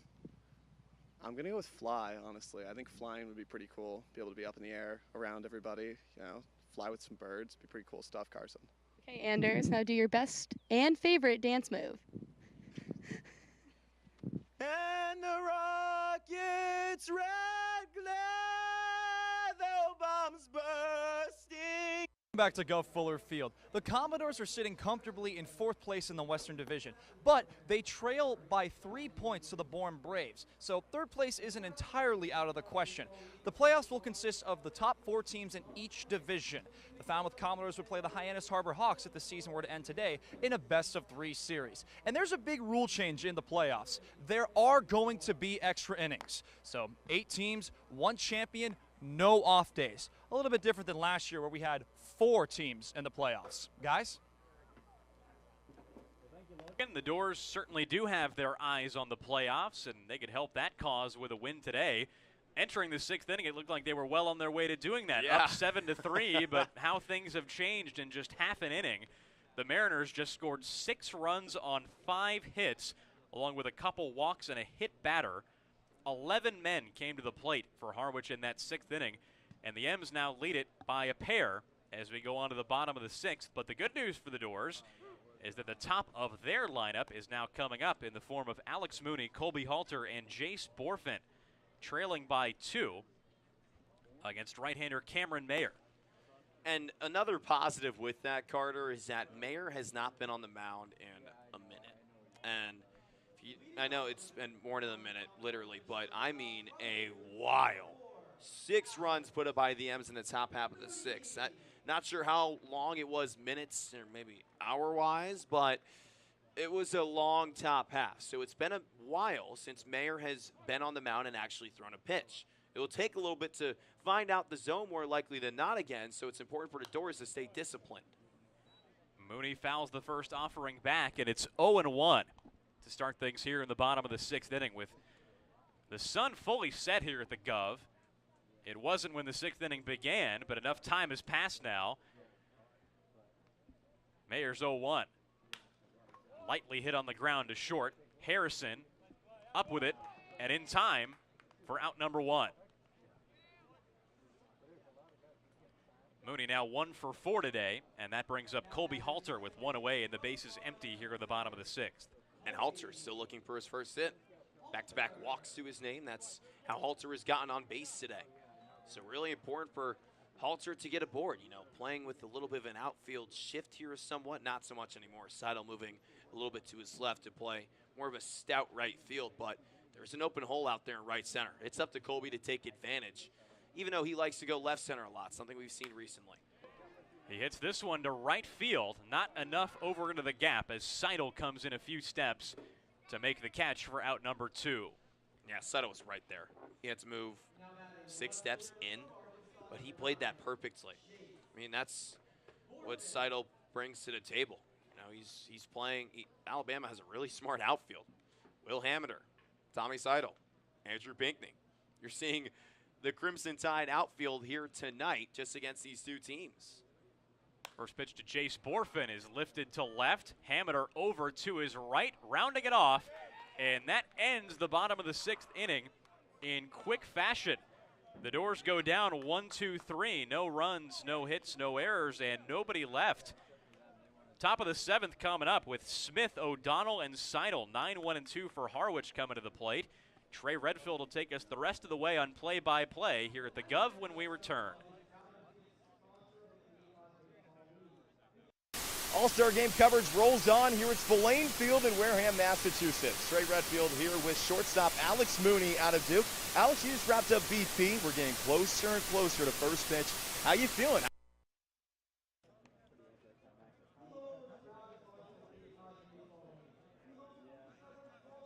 How many guys were left on base in that?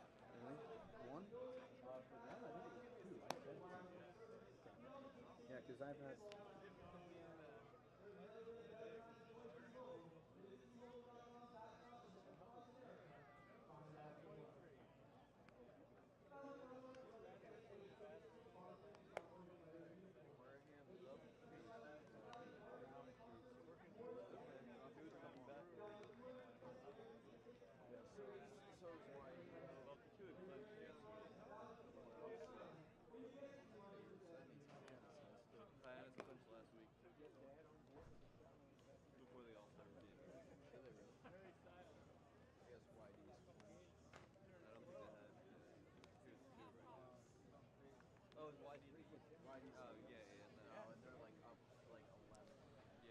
The Commodores trailing going into the top of the 7th by a score of 9-7 to the Mariners.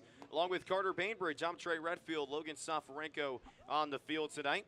Carter, really important for Brandon Matthews to find the zone early after a rough top of the 6th inning delivered from Luke Malone and George Arias. Yeah, pretty tough stuff for those two at the top of the 6th inning. A combined between them inning between those two. Malone got the first 2 outs in that frame, but couldn't retire the third. So Malone's day done, 1 1/3, 3 hits, 5 runs, 1 walk, 1 strikeout. Then George Arias came in, faced 3 batters, couldn't retire any of them. 2 hits, a walk, and a run to his credit. Braden Matthews finally had to come in to put out the fire, but not before 11 Mariners batted. And now you see Matthews back on the mound here for inning number 2 here in the 7th. Takes on David Smith to lead off the 7th.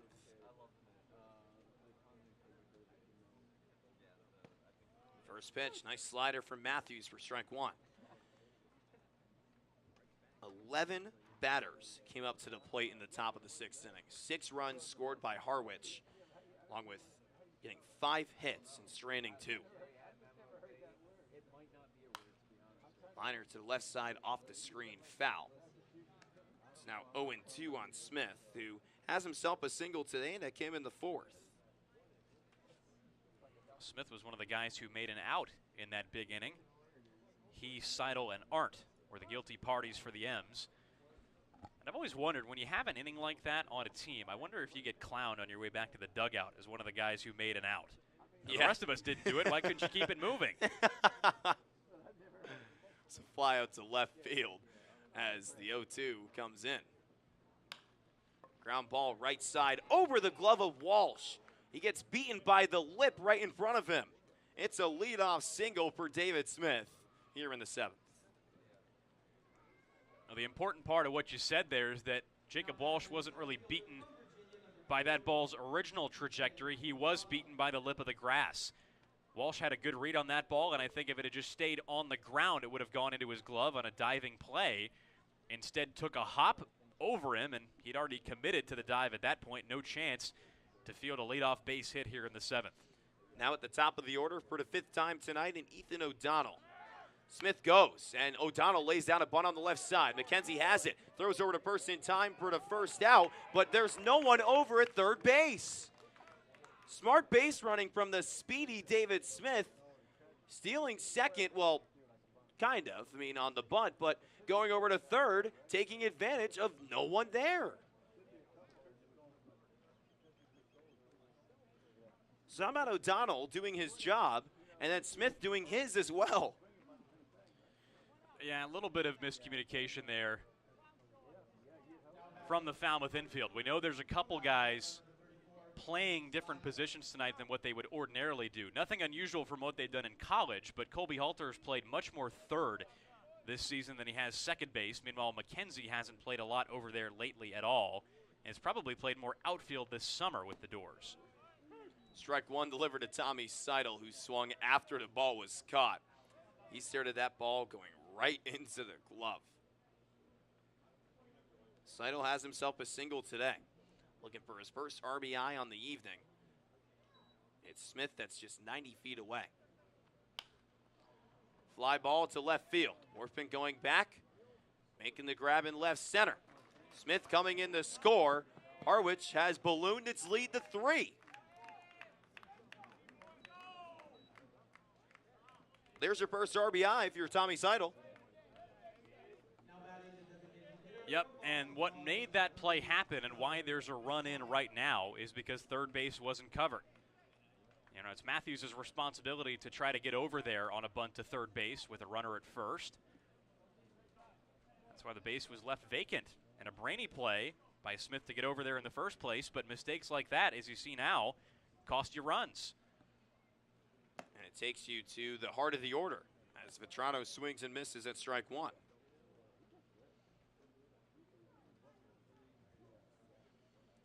Joe Vetrano still looking for his first hit. Has a couple of walks to his name along with a run scored. Upstairs, count even.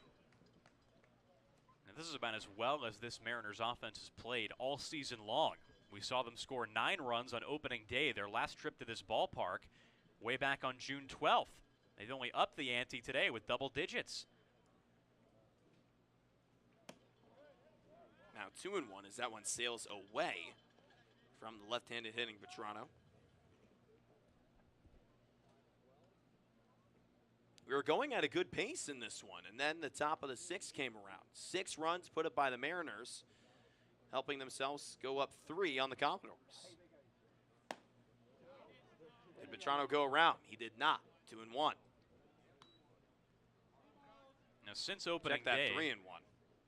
Since opening day, the Mariners have only scored 10 runs twice. They did it back on July 9th against Katuitt, and they also did it yesterday against the Brewster Whitecaps. and a 10-4 victory. Fouled back. It's now a full count on Vetrano.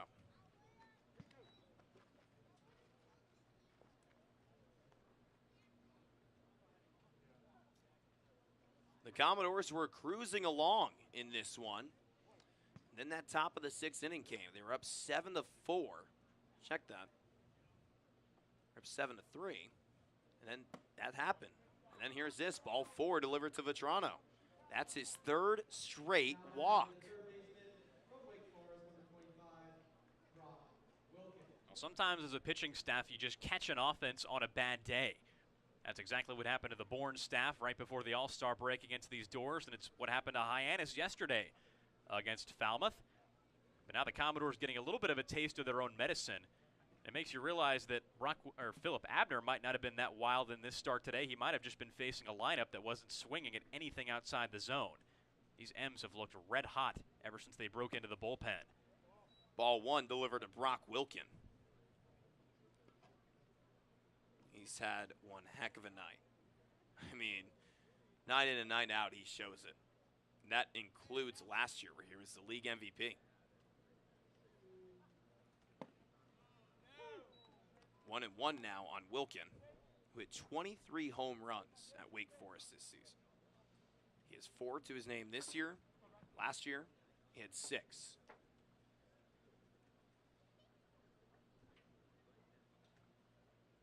1-1. Swing and a miss, strike 2. Nice slider delivered there by Matthews, going away from Wilkin. So 1-2 the count on Wilkin in the right-handed batter's box. 2 outs here in the top of the 7th. 10-7 your score. Commodores trailing the Mariners. 1-2 pitch. He got him on strikes. That's how you end a top half. It's now time to stretch here at Gov Fuller Field. We go to the bottom of the 7th with Pinckney, Stovall, and Walsh due up when we come back. House of Falmouth Commodore, be sure to sign up to become a host family today. Hosting a Cape League player can be very rewarding. Players connect and bond with the families, often forming lifelong relationships. Please remember that every Commodores player is bound and governed by NCAA rules and regulations. In order to maintain their collegiate athletic ability, host families receive a weekly allowance from the Falmouth Commodores to help cover player expenses. Host families are not required to provide transportation to players. The Falmouth Commodores are very grateful to the wonderful families that host our players each and every year. If you are interested in hosting a Falmouth Commodores player for the summer, contact our housing coordinator, Lisa Smuda, at lisatz143@comcast.net. For more information, visit our website at falmouthcommodores.com. Thank you for supporting our players, and roll Dores.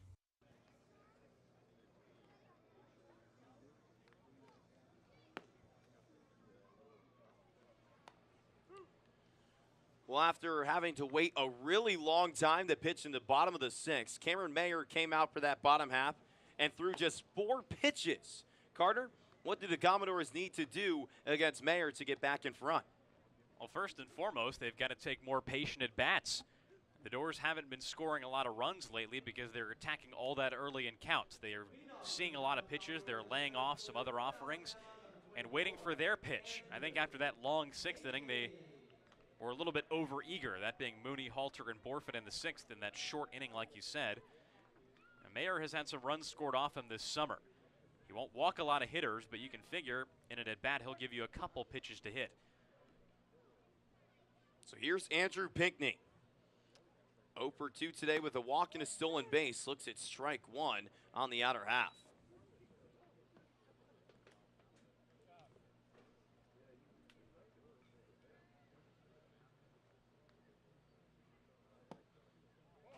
Mayer with his sidearm delivery misses yet again. Not really yet again, but misses once. It's 1-1.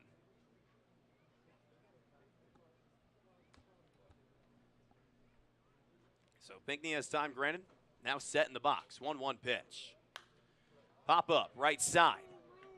Tailing towards foul ground. Will it get out of play? It will. So 1-2 now on Pinckney. And what you're seeing in this game and what we've seen sometimes this year, just watching Mayer pitch, is that you wish badly that the Dores had someone like this. You know, Nolan Moore did this job last night against Hyannis when he went 3 innings in the middle of that game and gave the Dores some great middle relief. And Falmouth has some great guys at the back end of this bullpen, and Joey Ryan and Levi Wells, but middle relief getting to those guys has been a big issue, and today it's blown up in the Dores' faces. 2-2 now on Pinckney. Yesterday in Hyannis, Andrew had himself a single. He went 1 for 5 in a 12-5 win over the Hyannis Harbor Hawks, a team that lost to the Brewster Whitecaps today 3-1. Pinckney goes after the 2-2, diving grab by Smith at second, throws over to first. He beats Pinckney by a step. What a web gem play from David Smith.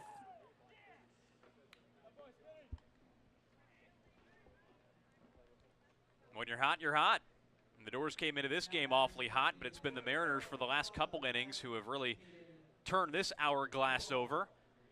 David Smith, a guy who plays some outfield as well, at second base tonight, and like you said, making a great play, diving to his left to rob Pinckney of a base hit. Payne Stovall has an RBI single today, looking to get aboard here to start something for Falmouth. It's 0-1 now on Stovall as he looks at strike 1. And there's your big difference between Mayer and the guys Falmouth has had in since Philip Abner. Strike 1. Stovall sends this one out to right center field. Seidel going back, giving it chase. He's called off by O'Donnell, who makes the grab in deep right center field. That's back-to-back loud outs from Peyton Stovall. Unfortunately, as it is, both of them for Stovall have gone to center field, the deepest part of this ballpark. Jacob Walsh now hitting, and funnily enough for the Dores, they teed off on Probst, the starter who came into today as an all-star with great numbers, a sub-1 ERA, touched him up for 7 runs, and they haven't touched Mayer since he came into this game. Saving Probst from a loss and now giving him a no decision. So it's 0-1 on Walsh, who last time up had himself a 2-run RBI single coming in the 5th. 1-1 now on Jacob. Now Mayer coming into the night with an ERA up near 6. But so far the Dores have not been able to do anything against him. Just 1 single since he came in the 5th. He has sat down 7 in a row. It's now 2-1 on Walsh. And last time the Commodores took on the Mariners was July 20th at White House Field, and Mayer pitched pretty well in that game. Didn't give up an earned run in 2 innings of work. Not too shabby of a line from the Tufts Jumbo. As Walsh rips this one down the line, fair. Walsh rounding first and heading for second. That's where he's going to get in, standing up. As the ball rolls out of play over into the bleachers in right field, but Jacob Walsh has his second hit today, back-to-back delivered by the Oregon Duck. Well, that a bizarre play a couple ways around, because as Walsh rounded first, you saw first base umpire Luis DeLuise at first flinch his hands upward as if to say foul ball, and then he changed right in the middle of it to signal fair. Hunter Stokely, the first baseman for Harwich, kind of cried out as that happened in disbelief. But then as that ball rolled all the way down the line, there was a kid in the bleacher seats who thought it was foul. He came out and touched it. That's why they're giving Walsh second base no matter what. Another ground rule double in this game. And Stokely was giving DeLuise some words. You may have just seen it on your screen. And now Steve Englert's going to talk things over with DeLuise, the first base umpire. Now, my first instinct when that ball touched down right near the line was that it was fair. It was very, very close, about as close as you can get it on the chalk. And you can tell this isn't a very angry conversation. Both Englert and DeLuise have some wry grins on their faces. But Englert can't be too happy. He knows his team possibly just got cost a break. And that play could have gone one way or another. Possibly a fair ball called foul in a different universe. Yeah. But Walsh now stands at second, and you figure he wasn't going to get a triple anyway.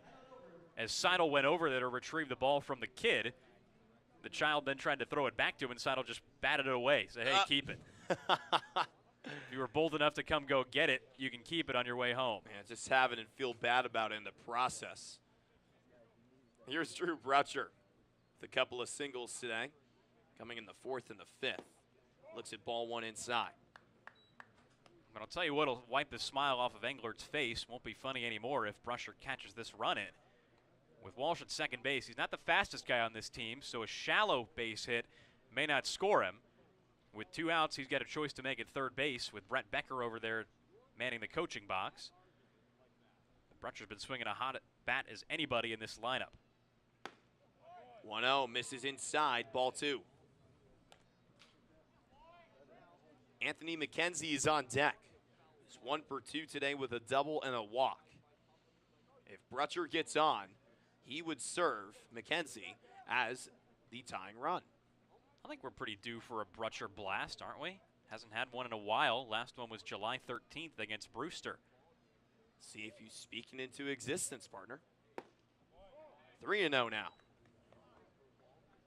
Brusher has walked today. Came on a full count. Ended up scoring after that base on balls. That came in the second inning. It was the first of 2 runs scored. The other was McKenzie. Haven't seen a Brusher blast in a while, but we've seen some Brusher base on balls. He's done one today on a 2 for 2 evening. And there's another Brusher base on balls. So 2 on, 2 gone in the bottom of the 7th inning. And here comes Anthony McKenzie with an opportunity to cut into this deficit. Well, lost in the humor of this inning is the fact that the Dores now have the tying run at the plate. This game far from over. I know the Mariners have laid it on since the start of the 6th inning, but it's still a 3-run game. It's within reach for Falmouth. Anthony McKenzie has flashed a little pop this season, had a big 3-run home run back in June at Wareham that we all remember. He did it in, quote, spectacular fashion, didn't he? First pitch to Anthony, fouled back, strike 1. That's how Carter described it on one of our first radio broadcasts of the season.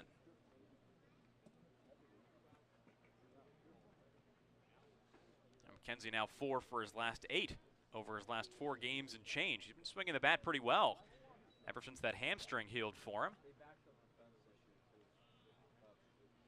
McKenzie, the switch hitter in the left-handed batter's box, taking on the righty Mayer. The 0-1. Tipped into the glove for strike 2. Now that home run, we talked about the lone one for McKenzie on the season, still with only 1 in 24 games, 64 at-bats, including 2 today. Hitting from the left side is McKenzie's weaker side. Hits for a better average against left-handed pitching. 0-2 for Mayer. Popped up, fouled back and out of play. We'll do it again. Well, that was it. That was the pitch to hit right there from Mayer. Fastball that stayed pretty much middle, about belt high. And McKenzie just barely missed it. Foul ball back, it suggests that you were on it. Just couldn't get the head of the bat right on the ball. 2 on, 2 gone. 0-2 the count. Mayer kicks and fires. Inside, ball 1. So 1-2 on McKenzie, who has walked today, and also mentioned that double a couple of moments ago. That one coming in the 2nd inning. Got driven in by Danny Neerai. A 2-spot put up by Falmouth in that bottom half. That slider for Mayer's got a lot of movement, but he's got to be careful not to hang that pitch. Let's find out what he goes with here. 1-2 pitch. Swing and a miss. Strike 3. Mayer gets out of a jam. And strands 2 going into the top of the 8th inning. Commodores trailing by 3. What are you most looking forward to this season? I'm just looking forward to, I mean, it's obvious, but just the games, you know, seeing some great baseball, some great talent, and working with all these interns and really just learning, you know? I'm just excited to get to know everyone, do some fun social media stuff, make a lot of TikToks, and watch some baseball. I'm looking forward to spending time with all of the other great interns, looking forward to watching good baseball, spending time around the field, and being in Falmouth again. It was just such a great experience last year. I mean, there's nothing better. I mean, it's the best players in the country, and the opportunity to cover them is awesome.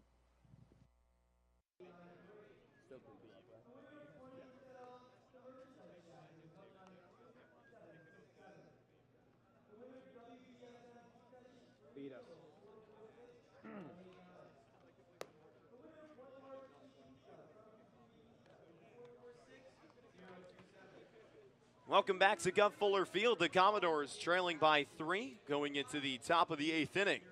As Braden Matthews will take on Hunter Stokely, Kalai Harrison, and Will Hamiter. That's due up for Harwich here in this 8th inning. Last time the Mariners were here was opening night, a 9-2 win for the M's over the Dores. It was a 3-game losing streak, the start of it for the Commodores, but if Falmouth can get back in front, Carter, it will start another 3-game winning streak. Yeah, these two teams have been up and down this summer. The Mariners were down for a while, laboring down in 4th place in the East. The Dores have been playing hot baseball as of late, but there's some bad news coming out of the rest of the Western Division. The Wareham Gatemen, owners of the worst league in the Cape League, are up right now 3-2 on the YD Red Sox, the current first-place team in the East. That game in the top of the 8th inning at Spillane Field. So Falmouth needs to do its job on the other side of the bridge. Starts with Hunter Stokely coming up to the plate in this top half of the 8th inning. Last time Stokely came up, he delivered a 2-run RBI single coming in a very loud top of the 6th. 6 runs put up by Harwich. There's something about these Coastal Plain League alumni, aren't there? We've seen plenty of them this year, from Hogan Windish to Wyatt Hensler to now Hunter Stokely, a guy who I watched every day last summer with the Ashboro Copperheads. First pitch to Stokely, strike 1 on the outer half. Stokely comes from Wilson, North Carolina, and there's a Coastal Plain League team in Wilson in the Wilson Tobs. Surprised Stokely didn't stay home. Also goes to North Carolina, so he's been all over the Tar Heel State for most of his life. It's now 1-1 on Stokely. And in the CPL last year, Stokely was a pretty similar hitter to what he's doing now. Average in the mid-200s with good power, and he also walks a fair bit. Goes after the 1-1. Walsh fumbles with it. Has to throw it over to first, and they still get Stokely. 1 gone here in the 8th after Walsh corrals after a delayed fumble. And Jacob Walsh is usually pretty sure-handed in throws that come to him off the dirt. That's the one play we've seen him make most of the time defensively, but occasionally there with ground balls hit to him, he does scuffle a little bit with those. Recovered in time, though, with Matthews alertly covering the bag for out number 1.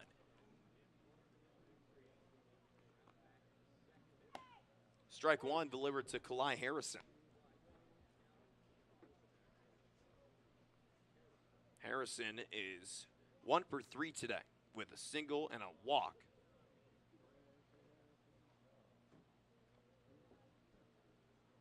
As Matthews has his sign and deals. Too high, ball 1. So Falmouth with a win today and a Wareham loss could set up a playoff clinching scenario tomorrow against the Chatham Anglers right here at Gov Fuller Field. Foul to the left side, now 1-2 on Harrison. So if Falmouth win and a Wareham loss tonight, along with a Falmouth win or tie tomorrow, and a Wareham loss tomorrow, then the Commodores will find themselves in the CCBL playoffs. Well, at this point, neither of those things look like it may be in the cards unless both teams come back, that being YD at Spillane and Falmouth here at the Gov. 2-2 now on Harrison. It's 10-7 here in Falmouth. And then in Wareham, the Gatemen are in front of the Yarmouth Dennis Red Sox 3-2. Wareham looking for its first win in a while, 0-8-2 in its last 10 games as Harrison goes down swinging. 2 gone here in the 8th. Well, how about the job of Braden Matthews so far? Came in that big 6th inning and retired the final batter, got Brian Arndt to ground out. A single in the 7th led to a run off a couple sacrifice plays, but 1 walk, 2 strikeouts, 1 run so far for Matthews, and this is 3rd inning of work. He's giving the Dores his best outing of the summer so far. He's got to keep it going here against Will Hamiter, trying to sit the Mariners down 1-2-3. He's 2 pitches away from it. And that pitch is a big reason why. Good breaking ball tonight. He's thrown for strikes. It's hard to tell if that's a slider or a curveball. We don't have the pitch data on Matthews as of yet, but it really could be either with the velocity to the movement, very downward breaking. I'd argue it's more of a curveball. I would too, especially from that arm slot. You know, you hear the expression slurve used sometimes, but that has to do with how you grip the ball. Sometimes movement is described that way. I would say it's pretty similar. That one looked like a curveball. It was, no doubt. No doubt about it. I mean, and there are the combos. There has been pitchers that have thrown slurves. CC Sabathia had a great slurve back in his day. With the Indians, the Brewers, and the Yankees. Wasn't too shabby of a lefty. 1-2 misses outside. Now 2-2.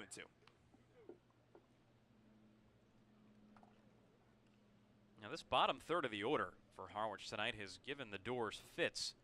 Will Hamiter 3 for 4. Brian Arndt on deck has reached base 3 of the 4 times. Bouncer to the right side, foul. We'll do the 2-2 again. And then David Smith in the number 9 spot, 2 for 4. So these 7, 8, and 9 hitters, you can't take them for granted. We focus a lot on the all-star trio of Seidel, Vetrano, Wilkin in the 2, 3, 4, but these are the guys who have been setting those 3 up, getting on base ahead of the top of the order. The 2-2 for Matthews. Too high. It's now a full count on Will Hamiter. Has a couple of doubles today along with an RBI single. So yes, Hamiter is having a great day at the plate.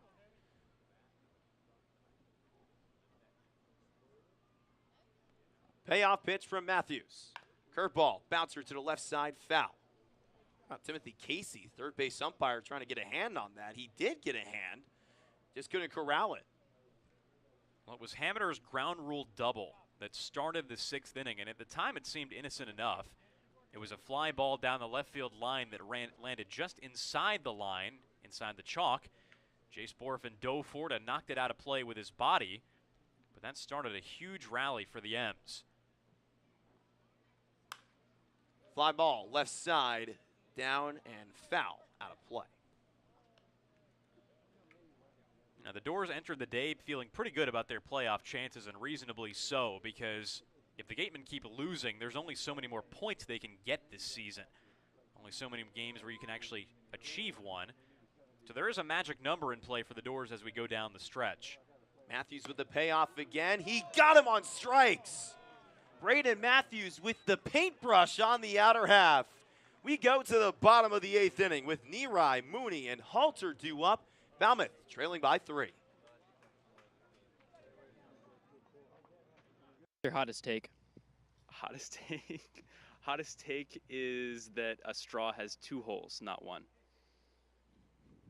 What is your favorite place in Falmouth?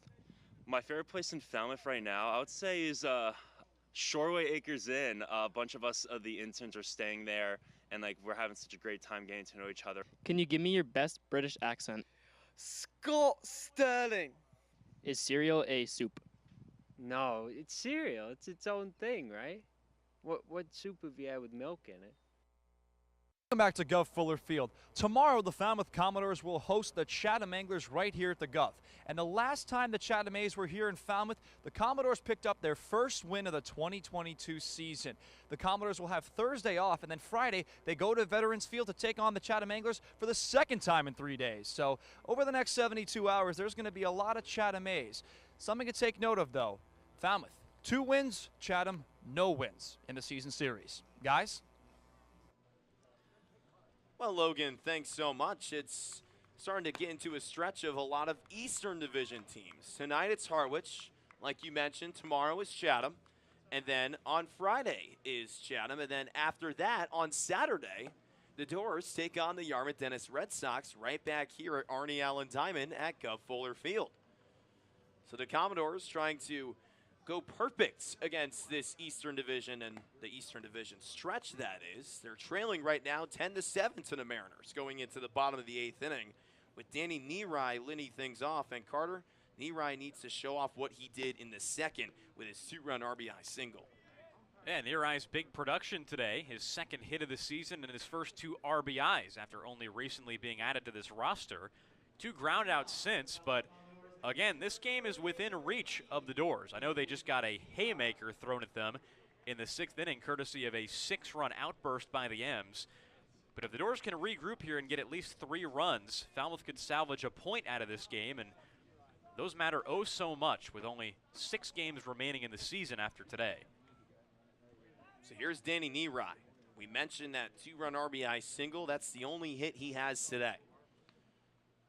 How about Cameron Mayer on for another inning of work? Starts with strike 1 on the Notre Dame catcher.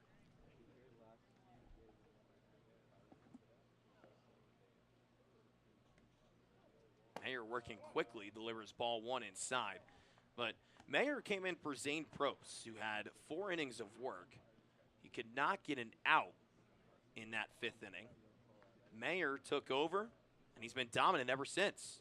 As the 1-1 is fouled back, it's now 1-2. I mean, that's the last time Falmouth has scored in that bottom half of the 5th inning, putting up a 3 spot. Well, sometimes you play matchups, and sometimes you just play the hot hand. And for the Mariners, who have much more to lose in this game than the Dores do, they see Mayer dealing, and they just want to leave him out there. He has been in control since coming in. Nerai sends this one to the left side, fouling out of play. We'll do the 1-2 again. And if Harwich loses tonight and Orleans wins, all of a sudden they're tied for 3rd place in the East. And the Anglers, last we checked, were up in their game. 1-2 pitch goes in and out of the glove of Brian Arndt, the catcher for Harwich. So it's now 2-2 on Nerai. And going back to your point about the Eastern Division, coming into today, there were 4 teams separated by 5 points. And then there's Yarmouth Dennis, who has a commanding lead. 2-2 pitch. Outside, ball 3. Coming into today, the Red Sox had an 11-point lead on the next team up, which is these guys, the Harwich Mariners. Payoff pitch to Nerai. Inside, ball 4. No, strike 3. Wow. 1 away here in the 8th. Well, we saw the Mariners dissatisfied with a strike 3 call that ended the 8th inning. And as that pitch came into Nerai, I did at first think that it was going to be strike 3. I was surprised thinking that he took ball 4, but then the late strike call coming in, I don't have a problem with the spot. You just would prefer it to be a little more on time. First pitch to Alex Mooney is behind him. So after Mayer painting on the inside corner, gets it nowhere near the strike zone on his very next pitch.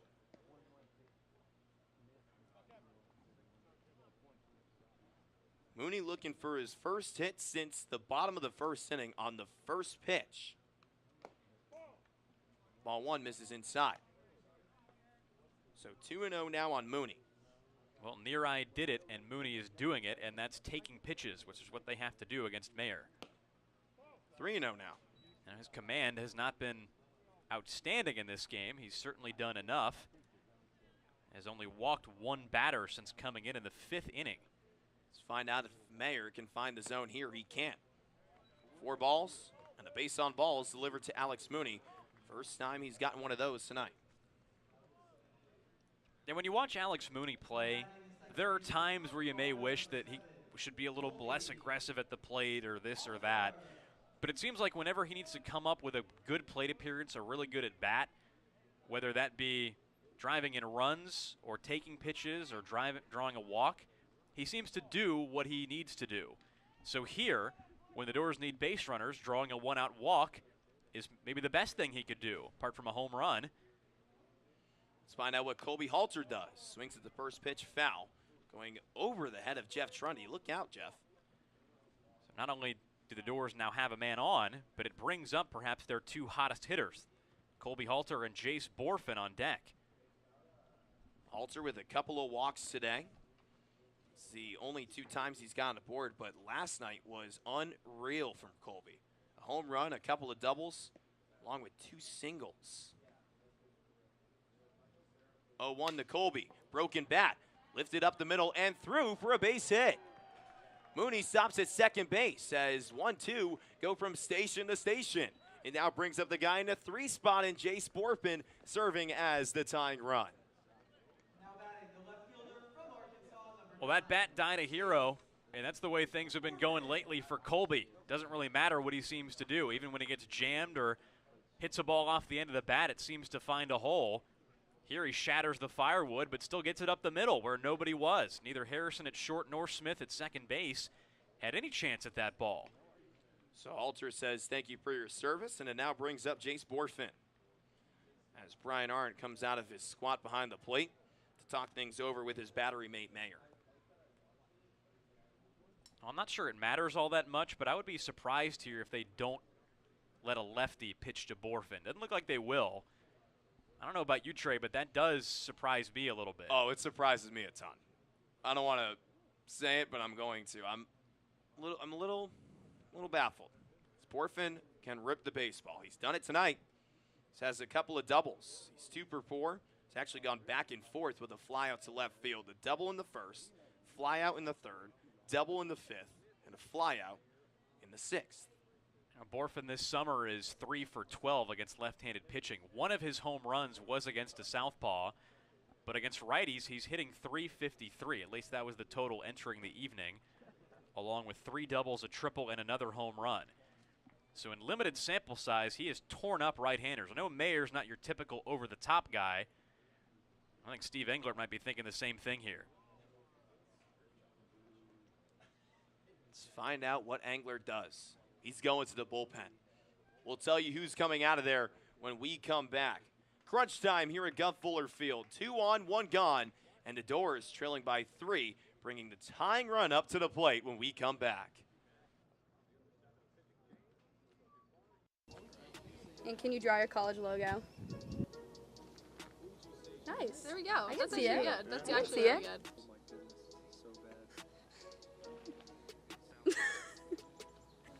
That's good.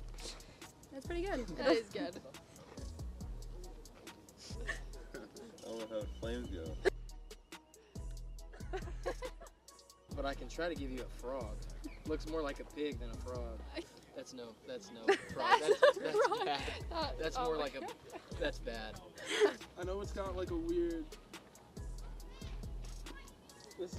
Wow. Okay. Yeah. No. I can't draw the basic one. You know. Okay. Do not judge me, please. Very stressed. Okay. Ready? Yep. Yeah. We gotta erase puddles right there. There's puddles. That looks like a turkey. That's actually really good. That's really good.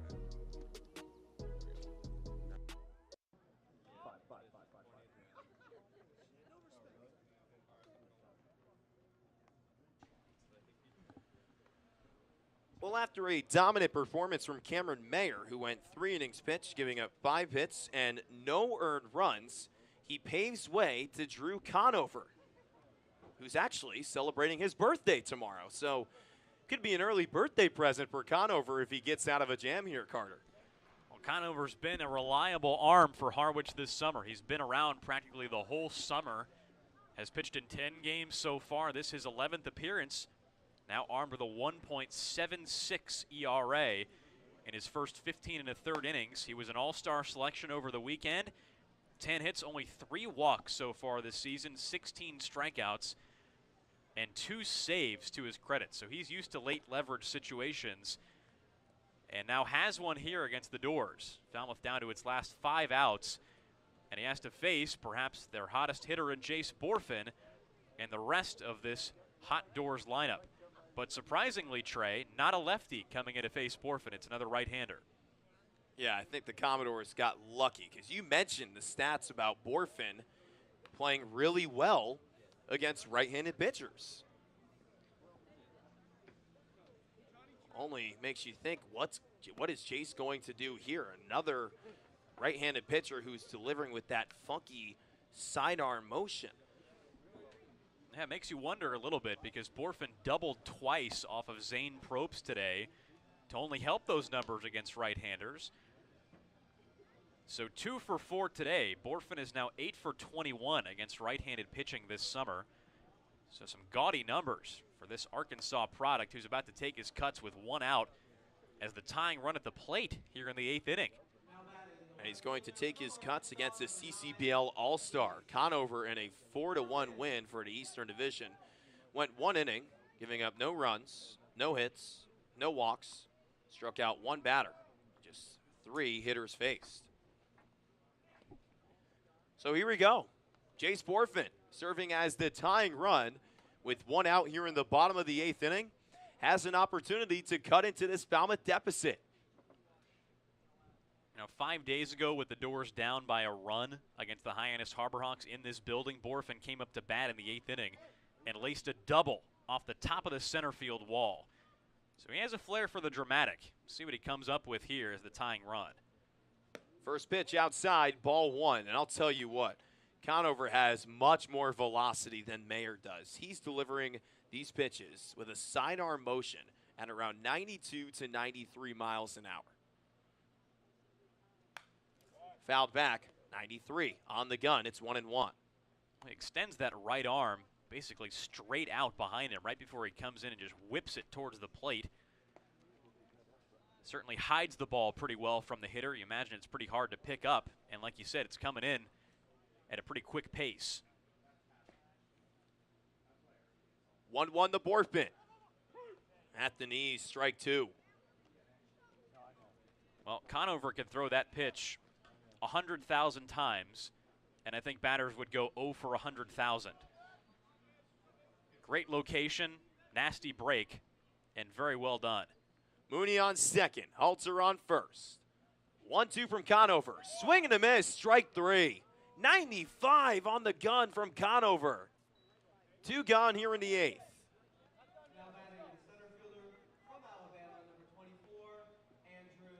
Well, these are the types of decisions that makes a manager his or her money. So for Englert, taking Mayer out of the game, he saw that his right-hander was a little gassed, was losing the pitches to Mooney, walked the Commodore leadoff man, and then gave up the single to Halter. Bringing a fresh arm to face that hot a hitter, you've got to be confident in him. First pitch to Pinckney, misses inside, ball 1. And we talked about during the break, if Harwich did choose to bring in a left-hander, he was going to have to face Pinckney, who is the Dores' best batter against left-handed pitching. Pinckney still looking for his first hit tonight. Lays off on the 1-0. It's now 2-0 on Andrew. Conover was a guy that got drafted this year. Was picked in the 20th round by the Detroit Tigers. 597th overall. But chose to stay here with the M's, serving as a Cape League All-Star. Pinckney calls time. Well, just watching him pitch, you can certainly understand why he got picked. He certainly has the stuff. And that fastball in the mid-90s has some natural sink on it, and then that frisbee slider. Pinckney fouls off the 2-0.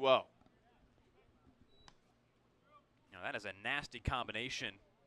If you can dial it up with both those pitches and keep what you have on them going through your baseball career, you can make a very, very serviceable reliever.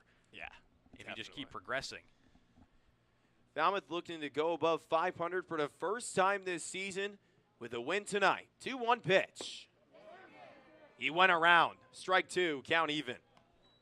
That slider has just been exploding out of the hand of Conover since he came in. We saw a called strike to Borfin that there was nothing he could do with. That's another pitch that was called a strike on Pinckney. Tried to check his swing. But as a batter, you've got to make up your mind quicker than that. 2-2 to Pinckney. Outside, ball 3. Arndt and Conover were walking to the dugout. They're going to have to wait for at least another pitch.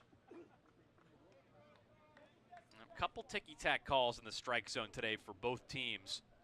I think Edward McCaben's been trying his best. But there have been a couple pitches here and there that have fooled the teams. Payoff pitch outside, ball 4. Stay for another, why not? The bases are loaded with 2 outs, and Peyton Stovall, serving as the go-ahead run, comes up to the plate here in the 8th. Well, Andrew Pinckney didn't hit .303 at Alabama in 56 starts this spring without some good at-bats like that. Righty-righty against a reliever with stuff this explosive. That's about as good a result as you could hope for. Now you bring up a left-handed bat who has some pop. Peyton Stovall's gone deep a couple times this summer. First pitch to Stovall, too high, ball one. Where else would you rather be? Tying run on base as well. The Dores always seem to make it interesting in this building, don't they? Yeah, that's a fact. Grounder over the second. The Commodores strand all three. We go to the top of the ninth inning with Arndt, Smith, and O'Donnell due up for the M's. Logan Soforenko here at Fenway Park with Andrew Pinckney, Alabama outfielder. Andrew, you just finished I.O. How you feeling? I feel pretty good. It was a pretty rushed warm-up, but, you know, I got my 4 throws in, and a few of them went haywire, but, you know, I got the job done, I think. So. It feels like with these things, they usually go by really fast, right? Yeah, I mean, he was hitting them pretty quick, and me and Butch were just gassed out there, just trying to get the ball to the fielder. So, I mean, who knows, man? I'm just trying to make a good appearance for us. You're here at Fenway Park, America's #1 ballpark. How does it feel being in right here, the oldest stadium ever? Yeah, this is kind of nuts. You know, like I grew up like playing MLB The Show, like you know, playing with Dustin Pedroia on the show and trying to hit it over the monster. So I mean, it's just kind of weird to like see the green monster, see the Sitco sign out there. So I mean, it's a really cool moment for us. Absolutely. And now you got BP coming up. Are you going to try and hit one out? Yeah, you know, when I usually try to hit home runs, it doesn't really work out for me. So I'm just going to try and like hit line drives and hopefully miss a few under the ball and see where the ball goes.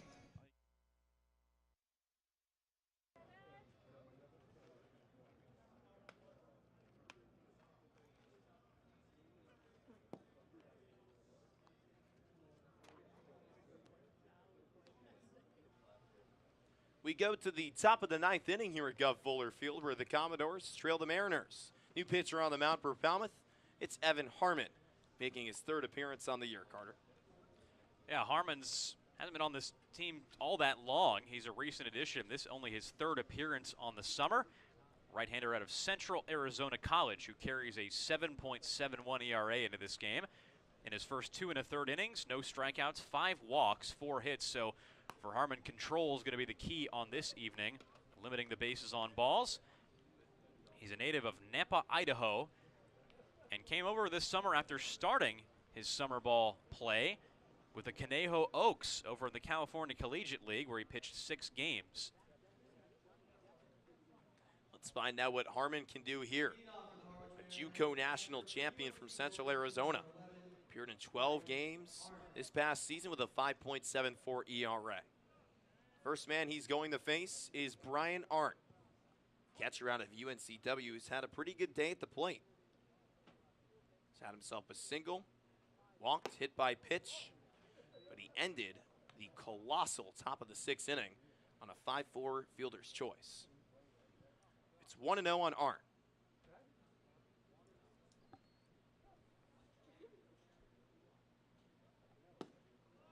Now 2-0 as that one misses a little bit low and away.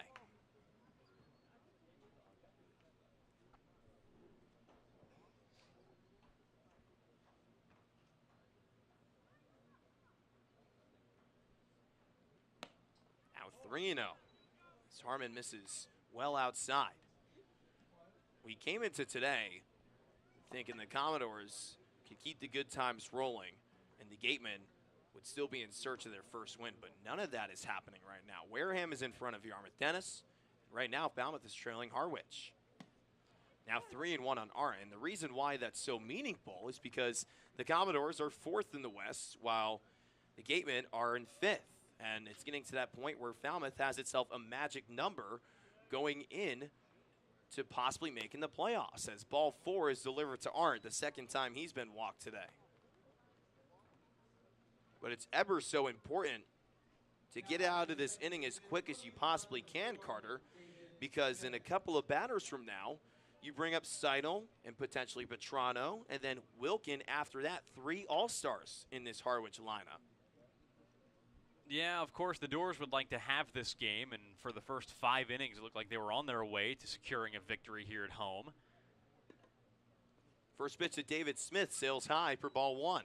But as we said earlier, the Harwich Mariners have more to lose in this matchup than the Dores do. Even if both the Wareham result and this one hold up, Falmouth will still be up by 7 points in the Western Division on the Gateman. So not a lot of urgency to this point.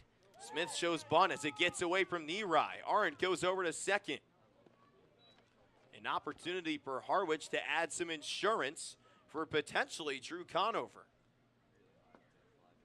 Now, there's nothing of immediate urgency here for the Dores. If they lose this game, they don't immediately lose out on anything tomorrow or playoffs-wise. But what I worry about a little bit more is the fact that when this game started, the atmosphere here at the Gov, especially when the Dores were scoring their runs, was almost like that of a carnival. Like you said, the good times were rolling. This team's been scoring a lot of runs the last 3 games, but ever since Harwich hit him with that 6-run top of the 6th, things have just felt a little different. And when you let the air out of the balloon sometimes, it's hard to put it back in. Yeah, not much of a crowd here anymore here at Gov Fuller Field. 2-0. Inside, ball 3.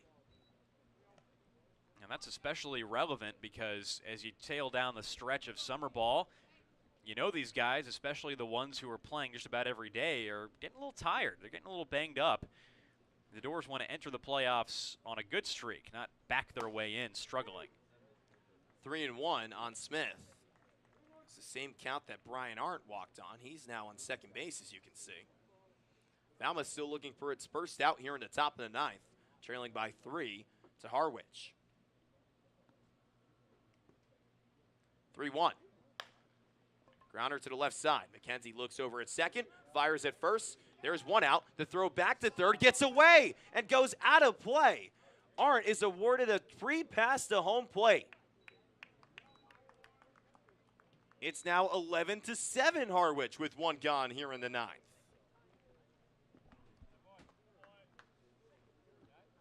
Well, for all the praise that we've heaped on Jacob Walsh this summer, for the good that he's done over at first base and the hitting that he's done with 5 home runs, that might have been his most ill-advised throw that he's made this entire summer. That was exactly what Arndt was trying to do, heading for third. McKenzie, as you said, looked him back at first. That was the right thing to do at third base. But Arndt took that chance hoping that there would be an errant throw from first, and that's exactly what Walsh gave him. It was a bad idea from the beginning. It's not a play you should try to make. And Arndt, I would say, has sneaky speed. Now, he only stole 1 base at UNCW, but knowing how athletic he is, he has that ability to create a throw, and he did just that over there at third base.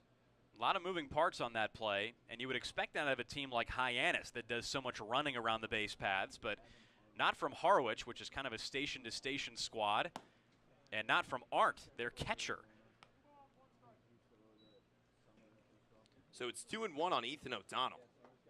Last time up, had himself a sacrifice bunt that actually advanced David Smith over to third base in one of the smartest pieces of base running that I have seen this season. It's now 2-2 on O'Donnell.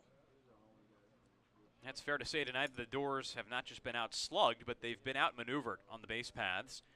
The Dores have not been able to do any running. Meanwhile, the Mariners have taken extra bases when they've had the chance. They've tagged up on a couple plays. You just saw Arndt produce a run out of nothing on a ground ball to third from second base.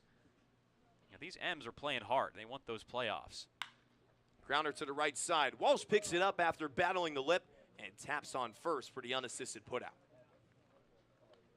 So 2 away here in the top of the 9th inning. Now brings up Tommy Seidel. And a very finely done play by Walsh for out number 2. We've seen him make a lot of good unassisted plays over there at the first base bag. Seems like whenever there's a tricky hop or whenever there's a low throw to first base, he can always dig it out with that glove some kind of way. So here's Seidel. Last time up, had himself a sacrifice fly in the 7th. That was Harwich's lone run in that top half. First pitch gets well away from the catcher, Nerai, along with Harmon, as that one doinked off the bricks. I'd say more so of a bonk, but either way, it's 1-0.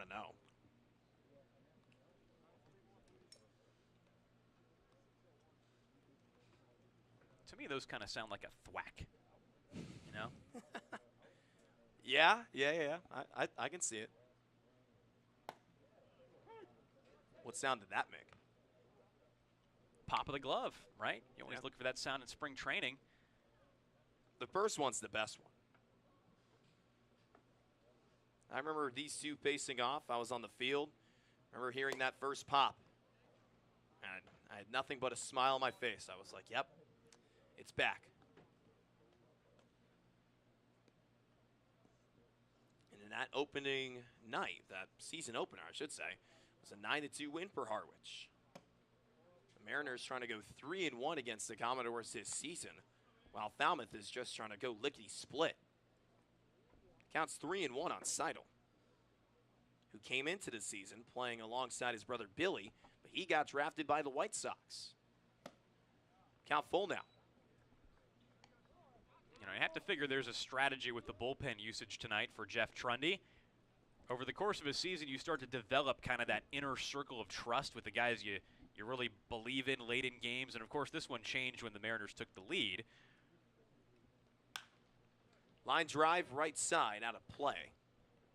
Nice grab by Dad over there. That bounced off the pavement. He just reached out with his hand to make the snag. Nice work, Dad. And just for example today, Malone, Harmon, Matthews. These are guys with ERAs on the higher side out of this pen. Payoff pitch. Line drive, right center field, down for a base hit. Tommy Seidel is aboard with his second single tonight.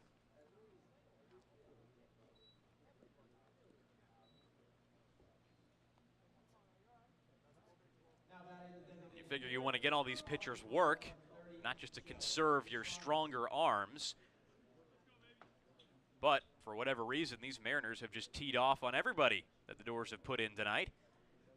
Seidel with another hit. Vetrano hasn't been retired his last 3 times to the plate.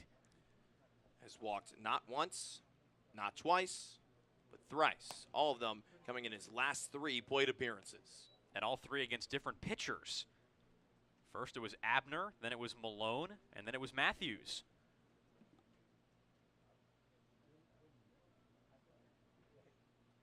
One-0, runner goes. Throw down the second is in time. They got him. It's because the base runner, Tommy Seidel, fell off the second base bag. And that's how the top of the 9th inning ends. We go to the bottom of the 9th. The Commodores with some work to do. Walsh, Brutcher, and McKenzie due up when we come back. Franco here, field side at Fenway Park with middle infielder and I guess outfielder Anthony McKenzie. Anthony, how you doing today? Doing great. How are you? I'm doing fantastic. Thanks for asking. So you guys just took IO. How you feeling after it? Felt good. The field was nice. There was no bad hops, so I'll just say that. It was really good. A little different than playing at high school fields. Now, we're here at Fenway Park, America's oldest ballpark. What's it like being in this historic atmosphere?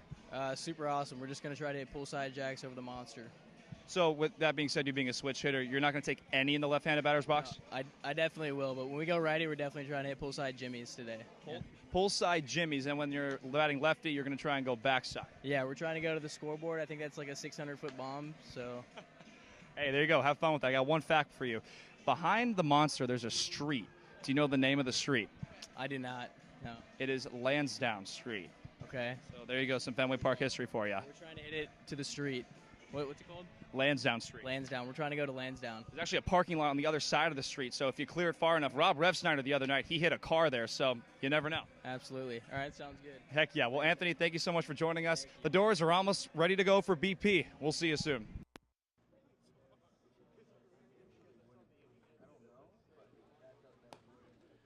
That man is trying to keep it an 11-7 ball game. Drew Conover on the mound after going 2/3 of an inning through in the 8th inning. Coming in for Cameron Mayer and shutting down the Dores. Carter, what does Falmouth need to do here to get it going early against Conover? Well, the Dores have to see their fair share of pitches from Conover. They can't risk swinging early in the count here because at the end of the day, they need base runners. It's still a one-swing game. We saw Conover in the last inning walk a man, so his control might not be tip-top shape. And as quickly as the M's scored 6 in this game in the 6th inning, Falmouth could do something similar here. Jacob Walsh goes after the first pitch. Wilkin gets over to first in time. The throw almost skidding away from the first baseman, Stokely, but there's one gone. Falmouth is now down to its final 2 outs. Well, we talk about aggressive swinging, and that's exactly what Walsh did. I wasn't even done talking, and he grounded out to third base. But Conover's been nasty since he came in. That's the reality, unfortunately. So even though we've seen the M's put up a big inning in this game, and the Dores already have an inning where they scored 2 and another where they had 3, that was back in the 5th inning, it's going to be awfully tough here in the 9th to come up with possibly the tying run at the plate. It's Drew Brutcher. Has himself a couple of walks today along with a couple of singles. Starts behind 0-1. Anthony McKenzie is on deck. Corey Collins will be pinch hitting for Danny Nerai.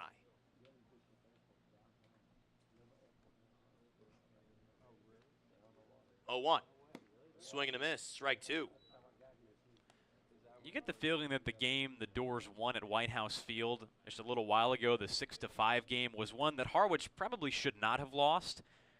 The Dores probably have one of their own here tonight, a game that they should not have let it get away.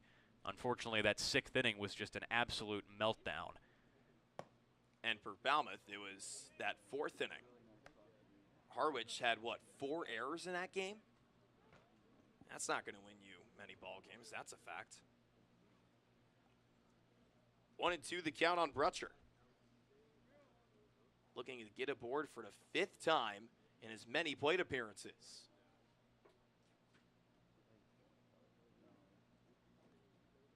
1-2 pitch. Missing outside. Low. All right. Well, when you're as hot as Brutcher has been, 2 for 2 today with 2 walks, you always seem to lay off those borderline pitches, and they always seem to be called your way. That one is exactly that. It was called his way. That one, not so much. The Dores are 1 out away from falling for the first time out of the All-Star break.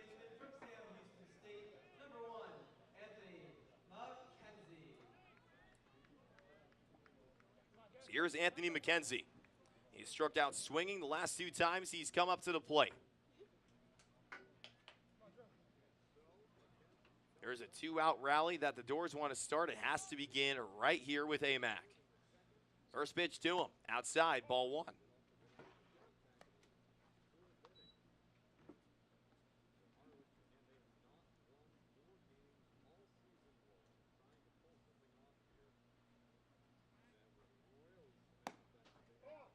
Just outside, it's now 2-0. I mean, we've talked about the crowd going away. I mean, you see it behind McKenzie right here on your screen. I mean, this was loaded with scouts left and right, and a couple of fans over to the left, all of them just goners. It's now 2-1 on McKenzie as he bows 2-0 back. Well, you hear the expression sometimes that a guy is a car keys reliever, because when he comes in, you start hearing people jingle their car keys getting ready to go. Oh. Conover's got the stuff. That's smooth. To be that type of guy this summer. We've seen it tonight. I've never heard that before.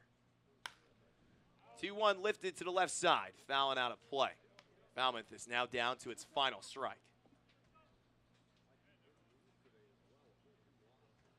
You know the guy I think of with that expression, and I think the one who popularized it, is one of your Nesson guys, Dennis Eckersley. My man. You want to talk about a car keys reliever back in the day.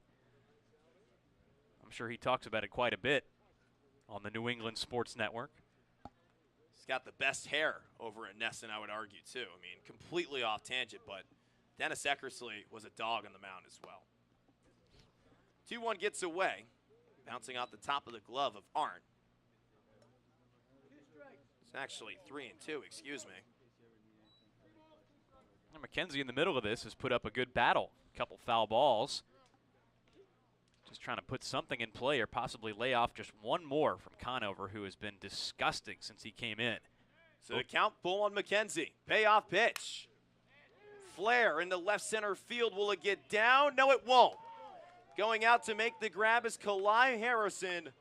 And the Commodores fall by a score of 11-7 here at Guff Fuller Field. A tough one, to say the least, after Falmouth had itself a comfortable lead And then came the top of the sixth, Carter. Yeah, that's the story of this game. No matter how you try to slice it or what you write about it, this game was a totally different contest through 5 innings. The Dores were up 7-3 at that point, and then the big blow, the uppercut landed by the Harwich Mariners. 6 runs on 5 hits in the 6th inning, along with a couple walks in that inning and a hit by pitch. 11 men came to the plate, 6 of them scored, and ever since that point, the Dores seemed like they were staggering in this game and never quite recovered. So Cameron Mayer gets the win for Harwich. It's Luke Malone that takes the loss for Falmouth. Next up for the Commodores, we are right back here tomorrow at Gov Fuller Field, taking on the Chatham Anglers for the 3rd time this season.